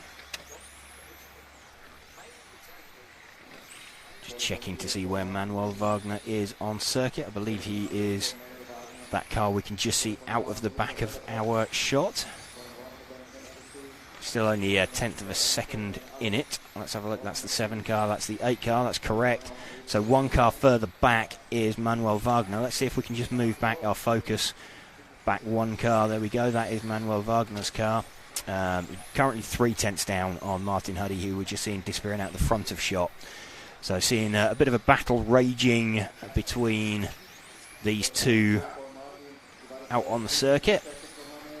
Hoping for some top 10 scores in the round. Neither of them in the battle for the overall TQ, but they will still be looking to make a final. Like we said, TQ has come down to a battle between Simon Lauter and Jan Rathajski. It's pretty simple. Jan Rathajski needs to win. If Jan Rathajski wins the round, he is TQ. If anybody but Jan Rathajski wins, Simon Lauter is TQ. We'll be up there to bring you an interview with the appropriate driver as soon as that is confirmed. Martin Huddy, meanwhile, is now 2/10 down the road from this man we're running with, Manuel Wagner. The pair of them edging away from the rest of the pack. So as we have about 1:20 left, let's shift our focus back onto Martin. So we're looking to move 1 car forward. There we go. As he pops out onto the main straight, he is closing in on the back of an orange car in front of him. I'll see if I can pick out who that is as they come past us. Oh, and Martin's just put the car on its roof. So that was really just as Martin caught up. That's going to drop him right down the field. Really unfortunate there for Martin. Manuel Wagner then taking the lead on that one. Martin Huddy, a little bit too much curb, and pops the car on its roof and straight in to retirement. We'll be polishing the scars out of the Lexan roof on that one. Let's see if we can pick up Manuel Wagner again. The number 8 car, the white car, is on the main straight now. There we go. He's just flashed through shot and will pop out in the sweeper. There we go. That is with 20 seconds to go now for Manuel Wagner. He will have probably had a little bit of a grin to himself as he passed the roofed car of Martin Huddy, knowing that you've got that round score that you need, or you've got that extra round score. It's one less person that can beat you and bump you down in terms of time. So Manuel will be hoping for a top 10 round score and sneaking into the A final. I think Martin Huddy's chance might well have just gone with that mistake and roll onto its roof. Where was he going into that round? Martin was Just trying to find him.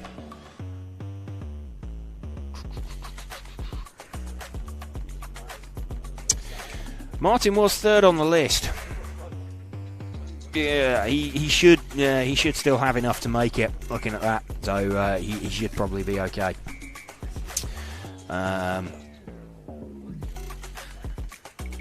Yeah. Is it just me, or I've noticed, I thought it was just because we were watching lower heats, especially now we've got the mic fixed, the ambient mic. In this heat, I'm noticing a lot more crashing down the hairpin at the beginning of the straight, like a lot more. Is it because the conditions have changed, or is it because it's the last round and people are really, really pressuring themselves? I think it's more. It's the last round of qualifying. People are really pushing it out there, really doing everything that they everything they really need to get that. So just looking at this last round of qualifying, effectively Simon Lauter versus Jan Ratajski. Simon has effectively Jan Ratajski needs to win this to have any chance at all. So Simon's got all the necessary tools in his pocket. We'll see what happens to Jan in this one, but Simon with 3 round wins already, and the only other driver that could have challenged that was Martin Huddy with a 0 last time, putting that on its roof. So Simon Lauter looking pretty good for pole position. We'll probably be having a chat with him after this, but we will see how this one goes.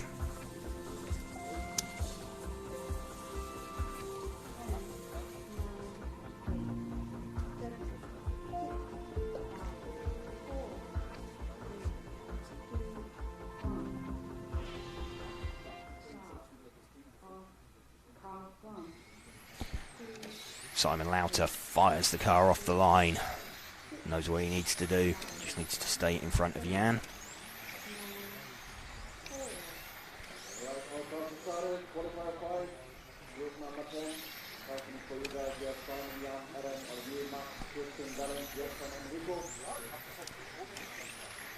Simon does what he needs to on the opening lap as well. That's Jan's car we've got in shot.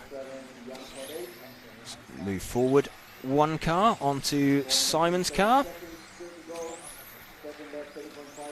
Simon Lauter currently holding pole position, doing what he needs to hang on to it.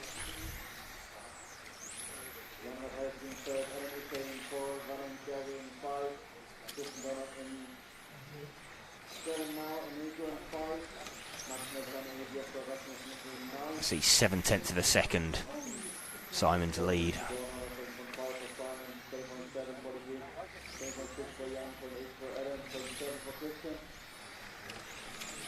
So as we possibly suspected, the pace advantage that Jan had over Simon last time out, it doesn't appear to have been a step forward in chassis performance necessarily. If it was, he'd have been straight back up there. I mean, of course, he's up there and competing with it, but he's not demonstrating the advantage that he had over Simon last time. So it does look like Jan may well have been on newer tyres than Simon Lauter last round. Simon currently leading this one by around 0.9 of a second from Jan Ratajski. We've got 3 minutes of this race remaining. Simon just wanting to keep the car circulating, just needing to stay in front of Jan. Nothing else particularly matters. He's seen his other potential challenger in Martin Huddy put the car on its roof earlier on, a couple of minutes ago. So Martin from a lower heat. 4, Maxim 5, Valentin 6, American 7, Justin Matt 8, in Justin 9. 2 minutes and 26, go. Just over 2 minutes remaining now. Running with Simon. There's just hearing a screeching car go past with a body tuck. Just trying to keep it going, trying to keep it circulating. Jan Rathajski second, Ollie Boldtink third, Max Mackler is fourth position.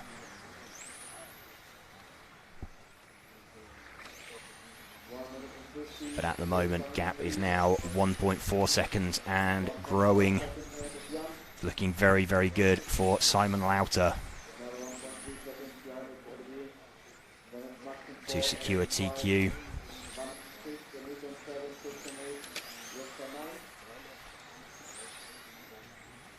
Simon has, from the start of practice yesterday, just looked like he had not any more single lap pace in the car. He was just more consistent than anybody else. He just kept on circulating, kept on plugging the times in.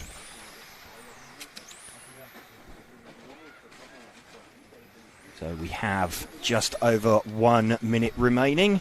I am going to go and catch up with, it's probably going to be Simon, but our TQ man after this run.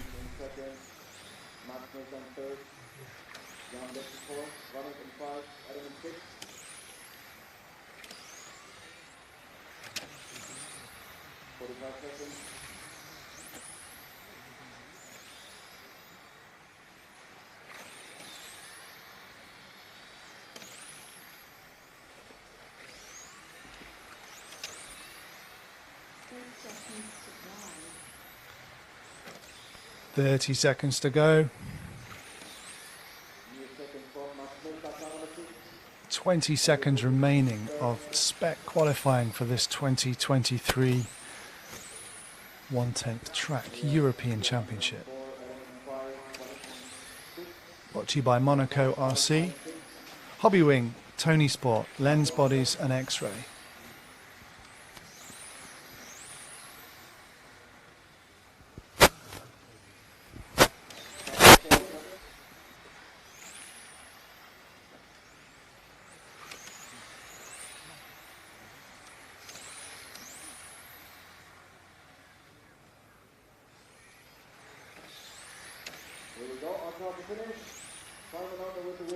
And all cars are finished, still Simon out on top.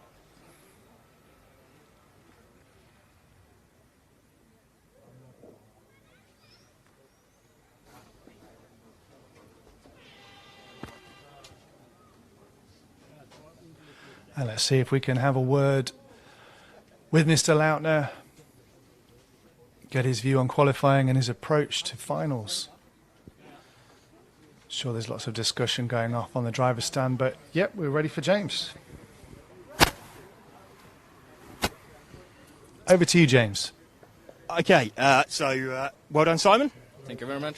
So obviously you knew going into that one that Martin was the person that could beat you, and he made a mistake. Yeah, I think Jan Rathajski it was. No, but Martin had the previous round. Okay, yeah, okay. So, but yes, Jan was the other one, but you just knew you had to stay in front and edge away. Were you worried the previous run because Jan caught you quite quickly and went away? Did you know that was tyres? Yeah, he was on you and I was not on you, so it was, yeah. Okay, so fairly comfortable. I mean, you've looked all weekend, not faster over one lap, but you're just much more consistent than the other guys out there. You just keep on putting in those laps. Yeah, problem is that at first lap, sometimes you just get the snap oversteer, and I knew I was the only guy on new or with new tires left, and I just wanted to keep it cool, not spin, and then I could control it quite good, I think. Good. So well done, and let you get out and marshal, but good luck for the finals tomorrow. Thank you very much.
Right, it's good to catch up with Simon there. We've back on the main microphone.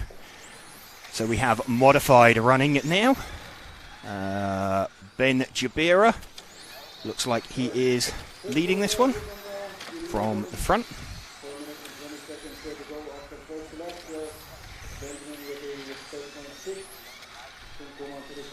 Tim Coman just popping out to the front of the field as well.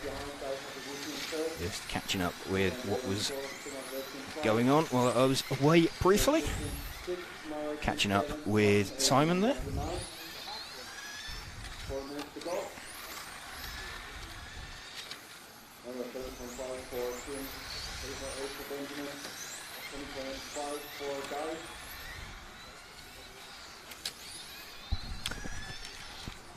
Traffic getting out of the way for the car that we're running with at the minute, the number 2 car. This is Tim Coman.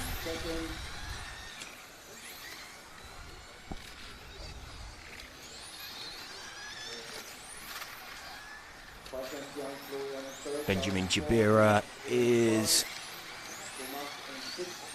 1.1 seconds back.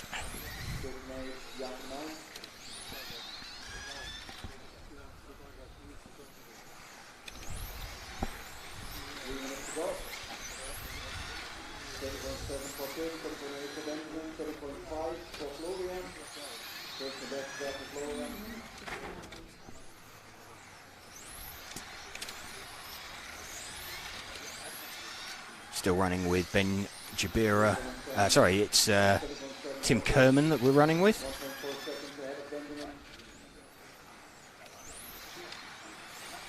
Got a nice clear track in front of him. Looks like we are going to get away with where we've got this heat and 2 more. If it holds off for another 15 minutes, we'll have got away for pretty much the entire day, save for a couple of heats of the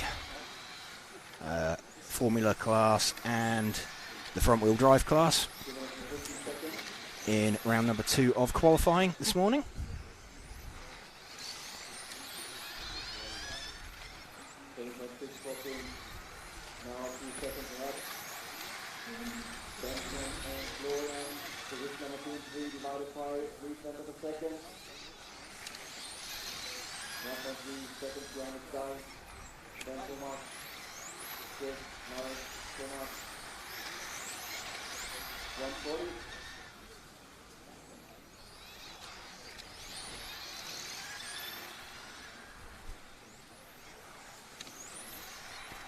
Tim Kerman still heading around pretty comfortably out at the front of the field. 1.5 minutes to go.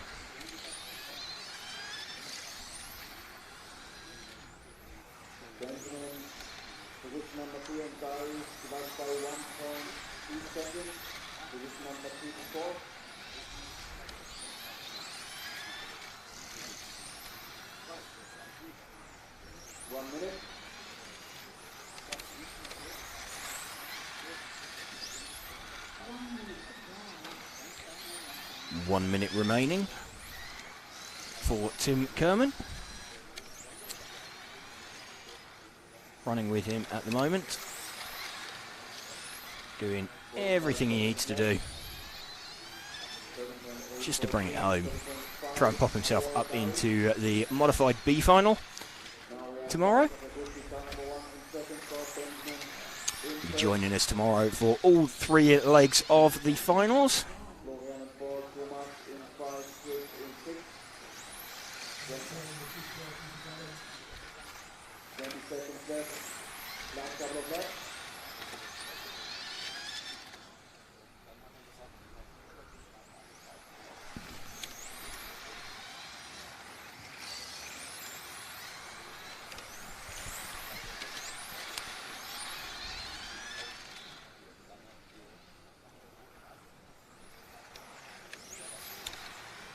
The time expired. Tim Kerman takes that one.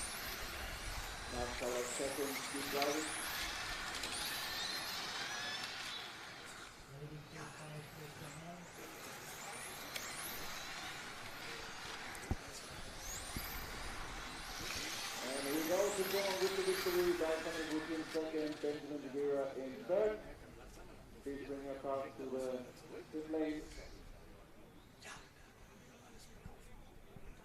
Tim Kerman taking that one then from Dai Sakaguchi. Ben Jabira in third.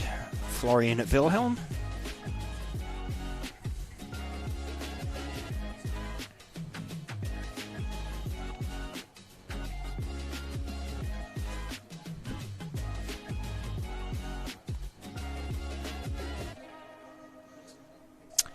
Coming up next, then, the penultimate heat of the day.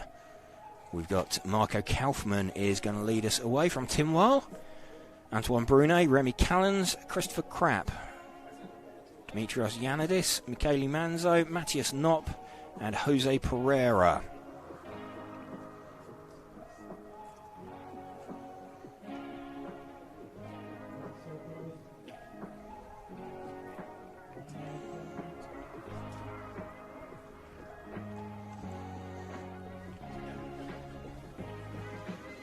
Just time to remind you, this is an EFRA event, so why don't you go to EFRA.ws, that's the website. Why don't you follow EFRA on social media, find out about more European championships that happen, and then link to your national federation and get racing yourself, get into the national championships. All starts with a club, of course, so you need to find your local club and then race nationally, and then maybe you could be one of these people up on this driver's stand right now we're looking at, having the time of their lives racing against the best people in the continent of Europe. Lots of chat going off, which is fantastic. Gregor KRC says, RC Racing TV, you always do an outstanding job. Thanks a lot for this. Hey Gregor, thank you. That means a lot. That means a lot indeed. So thanks for watching.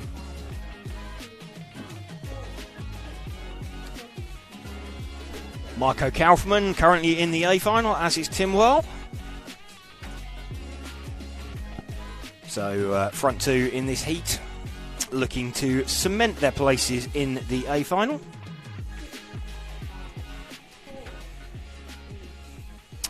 Would have kind of expected Christopher Krapp to make his way in, but yeah, he's just not had he's been floating around on the fringes of the top 10 all weekend. I think he's currently counting a 10 and an 11. So even a round win wouldn't help him much. I don't think he's going to be in the fight for that, though. Unless we have a dramatic change in performance. Marco Kaufmann, though, wanting to lock in his place. He's currently 7th, so pretty well where he needs to be.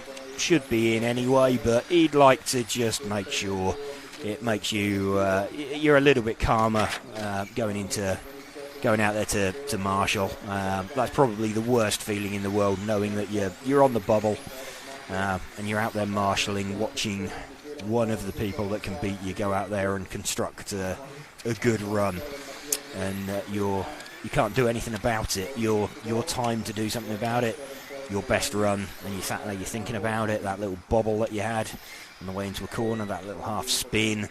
Where did you gain the time? Where did you lose the time? Remy Callens has hit the front now with the number 1 car. Just see if we can spot him out there. The 1 car is the white front, yellow rear car off the end of the main straight through the bank sweeper, so he's 2 cars back. There we go. Remy Callens leading this one by around 0.3 of a second.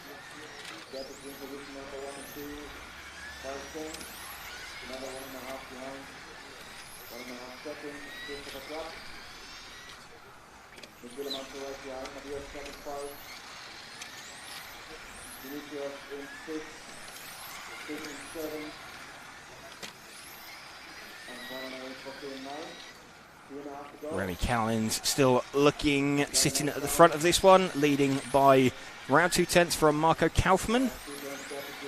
Tim Wahl is the one who is dropping down the order a little bit. He was the one, Marco Kaufmann was 7th in the A final. Tim Wahl was 8th. Tim's going to be the one who wants a strong score in this one, just to help nail himself in.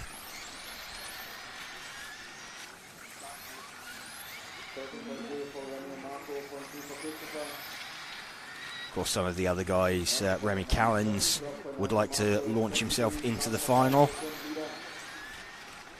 Chrissy would like to try and sneak in somewhere around the back of it as well.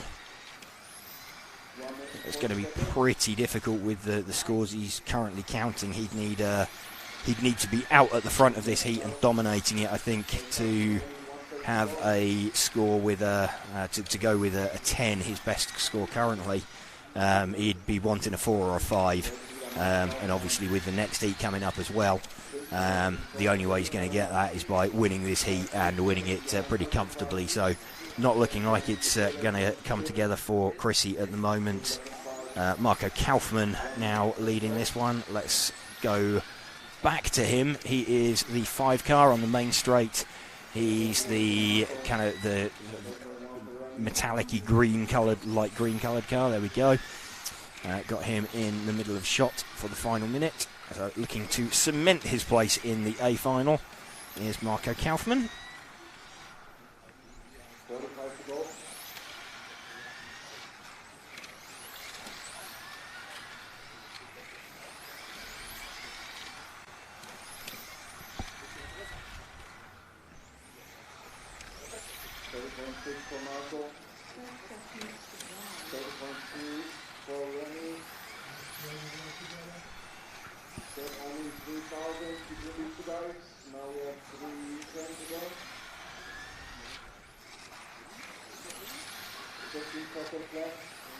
Marco Kaufmann begins then what is likely to be his last lap. He might it would take an epic last lap. He'd need to go like 4/10 faster.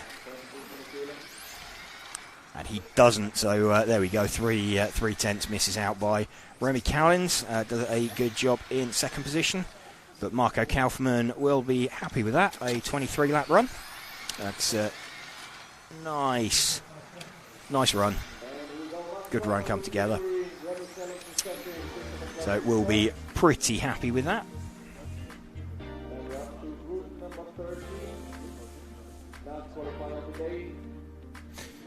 So we have the last qualifier, last track action of the day coming up. We've already secured 3 TQs out there. So we have Daniel Pohlmann on pole for the front-wheel drive. We have Andreas Stiebler for the Formula class. We have Simon Lauter for the stock class.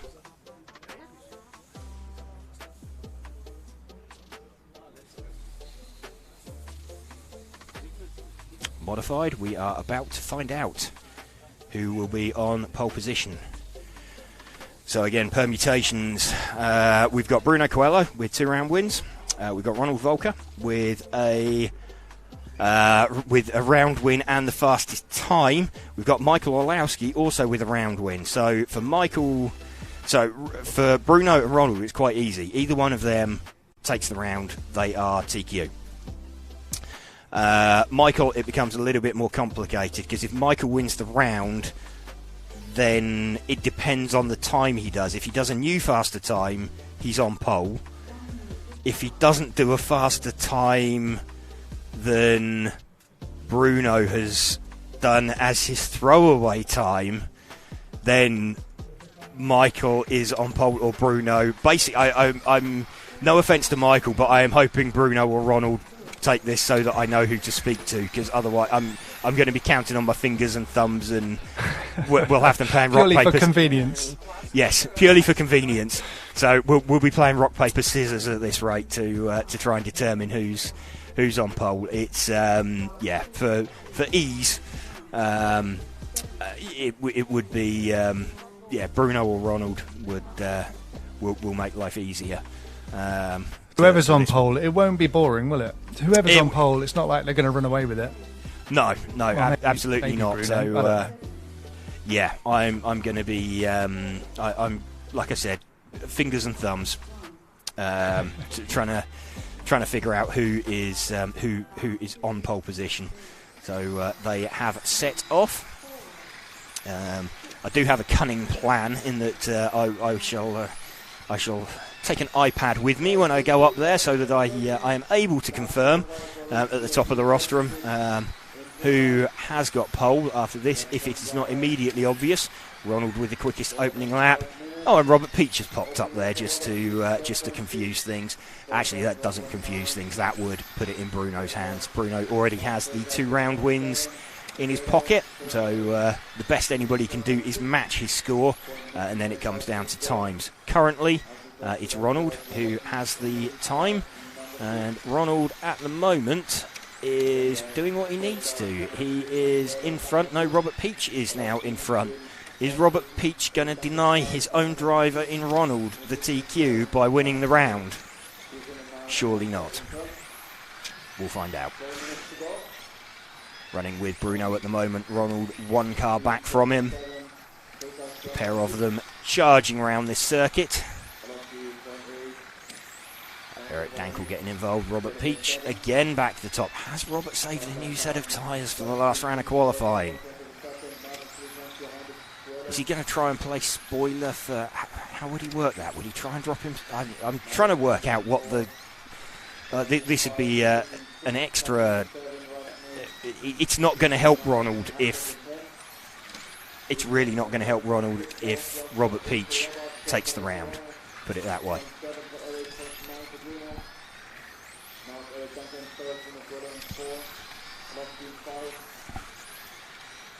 But at the moment, Ronald is closing in on the back of Bruno. Robert Peach is still there in the lead, though. We're going to stick with this rather than following Robert, because this is actually the battle for, potentially the battle for pole position that we are watching and keeping an eye on, keeping track on. Need to be looking at. We're under 3 minutes to go now. Ronald Volker has hit the front. Where does Robert Peach fit in? Robert Peach back to the front, and he is leading by around 0.4 of a second at the moment. Ronald needs Robert to drop back off the pace very slightly, but he could do with him dropping in front of Bruno still. Problem is the gap is only around 0.2. Bruno's now charging and starting to edge away from Ronald into that gap. This is still anybody's. This is all going a little bit haywire, a little bit chaotic.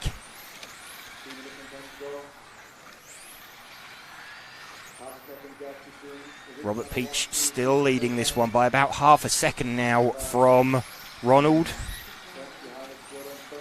Bruno's now got himself in front of Ronald. Robert Peach now back to the front.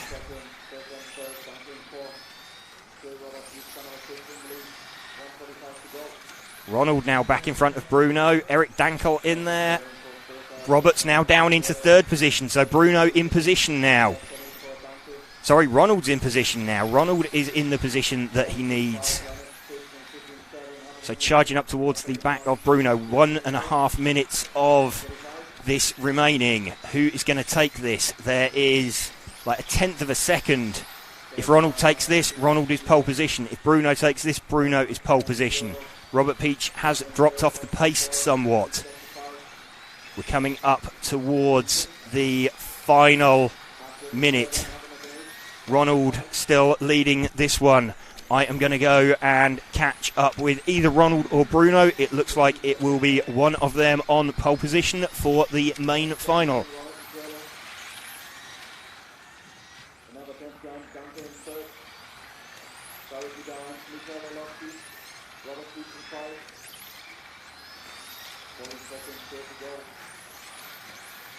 Just from Michael, Ronald Bruno, just from April Michael, just from Michael 8. 10 seconds to go. Just from Michael Bruno, just from Michael Ronald. Just from April Michael, just from Michael 8. From 8 for Pete. 15 seconds. 15 seconds to go.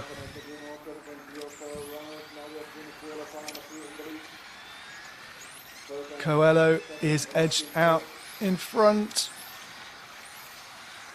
Still ahead with a go.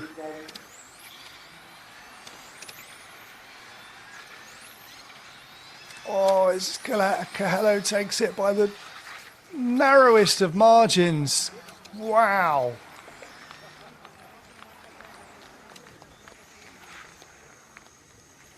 And you can see the reaction from Ronald. He knows. So close.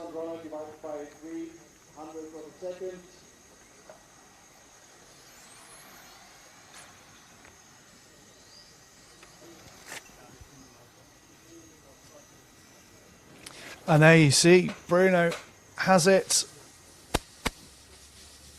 And they're stood side by side. James, if you can hear me, we should talk to Bruno on the driver's stand. Let's talk to Bruno on the driver's stand.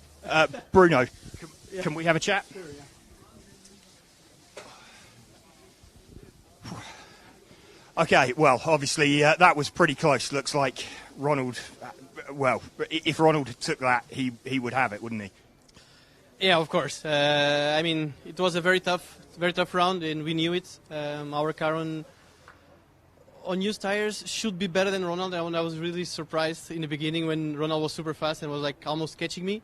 But I know, like, through the hands, my car will get better. So I was just like being patient, you know, like trying to not make any mistake and try to keep the pace, you know, without forcing too much. And yeah, through the round, I started to pull away a little bit from Ronald. And then I need to overtook one car, which I lost a little bit of pace in that time. And Ronald catched me again, and I lost a little bit, you know, of confidence, you know. So yeah, then I get the confidence again. And last laps, I was forcing really a lot to try to get back the time I lost. And I mean, the time is impressive. I mean, it's super nice. Did you know that for 3.5 minutes, Robert Peach was leading that, actually? He was out in front. Yeah, I knew it, but for me, it wasn't a problem. Because Robert could win, it will be good for me, because like that I will take the TQ. So Robert was never my problem, you know. Like when I know he was first, I was like, okay, that's no problem for me. My problem was Volker all the time, because Volker could not TQ this round. So my fight was with him all the time and not with Pitch. Yeah, we knew that it was Ronald and Michael you were fighting with and Michael would have needed a quick. Well, he had a quicker time than your best time, didn't he? Him and Volker. So basically, in this round, both of them could not win for me to TQ, and I had already the previous TQ, let's say, but both of them had best time than my time. So it was a very stressful qualify, because everything could go wrong. Fortunately, it went well, but I mean, last qualify I was also super fast. I made a mistake, like 1 minute to the hand, when I was like half second in front. So yeah, I'm positive for tomorrow. Yeah, any changes you're going to make for practice final tomorrow? Anything you want to try? Yeah, for sure. We are always trying in every qualify different things. Of course, small details, you know, so small things on the car, not to change too much. But yeah, if no rain for tomorrow, for sure we are going to try something more on the car, because of course we are not 100% happy, and we are here to win and not to be in stress all the time. You know, we want to have that comfort zone, which in competition, so it's very difficult to have it. But for sure we are going to improve the car for tomorrow. Oh, thank you. Good luck. Go and enjoy your evening, and see you tomorrow. Thank you very much.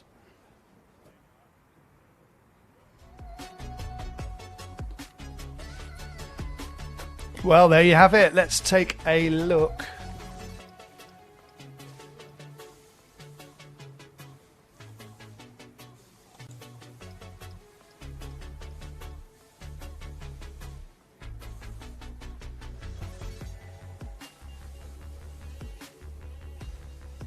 And while we're here, we're going to take a look at the qualifying for each of the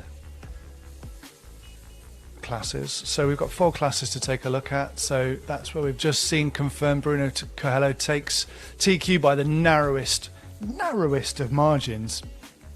Absolutely thrilling stuff. Apologies there. We had some issues. Always at the same part of the track as well. So for some reason, down the bottom of the straight, the car was freezing. We will get that sorted for the finals tomorrow. I do apologise for that. These things do happen.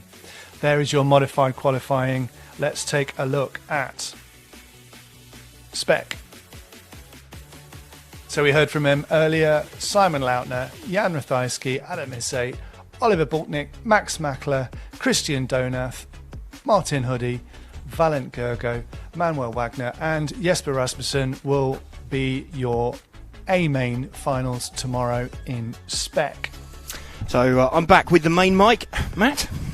You're back. We just looked at spec and we're just working our way through the standings just to confirm who's going to be in the A-mains tomorrow. Cool. So, yep, there we go. I think we briefly caught up with the Formula results earlier on. Andreas Stiebler on pole position. We kind of knew that. Michael Lipperheider taking a round win in the wet earlier. Kind of launched himself up the order. He'd been there, but that gave him a bit of a buffer over David Ehrbar. So that will be interesting to see. And then modified. This is the other way around. This is the front-wheel drive. So Daniel Pahlmann on pole and Soren Sparbeer. Adam Issei, Andy Murray, Stefan Schultz, Enrico Jiang, Stefan Kroner, Loris Buchholz, Emily Rathajski does really well to put it in the A final, and Lennart Buchholz as well. So dropping in there. So Mod.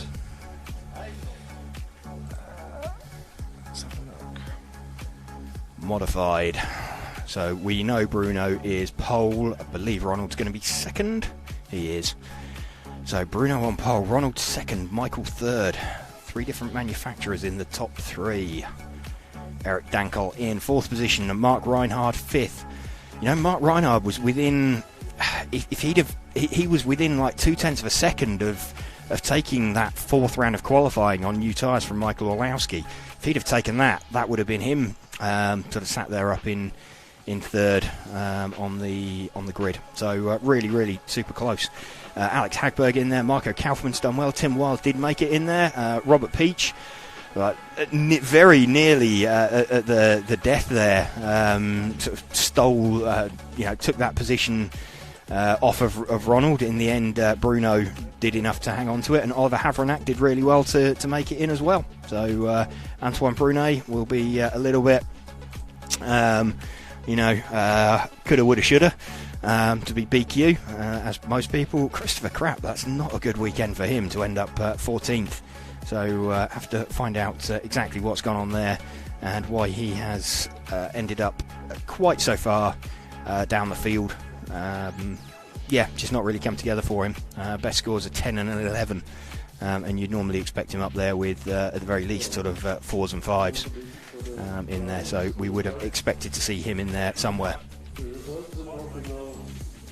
So there we go. Finals. We're up to finals tomorrow. We are up. I've just looked at the timetable and I don't see, it's not been published yet as far as I can tell. No, so I think there's still a little bit going on with regards to team managers and tyre allocations and etc. What is going on for that? So just finding out. We'll as soon as we know anything on that, we will pass on the information on it. But there's going to be a set of practice finals tomorrow morning, and then once we have the practice finals done, we will have we'll then be on live for the main finals as well. So one leg, I would imagine, in the morning before maybe a lunch break. Then we'll have driver introductions before the second leg, and the third leg of the finals will be coming last. And Chris is nicking our Haribo again, by the way. He's, EFRA, powered by Haribos. Yes, absolutely. So bringing you, or other brands of sugar-free Happy Bears are available. Well, thank you for joining us today. It's been a fantastic day. It has been the EFRA 1/10th Electric Track European Championships qualifying day. It's been brought to you by Monaco RC, and also thanks to Hobbywing, Tony Sport, Lens Bodies and X-Ray. Thanks to you, James. It's going to be a good day tomorrow. It should be, absolutely. And yeah, thank you to all the viewers as well for sticking with us, watching the coverage as well. It's always really good to see the interaction from them. And yeah, absolutely see what's going on out there on track. Good to bring it to people. Good stuff. Right, we'll see you guys tomorrow. Bye.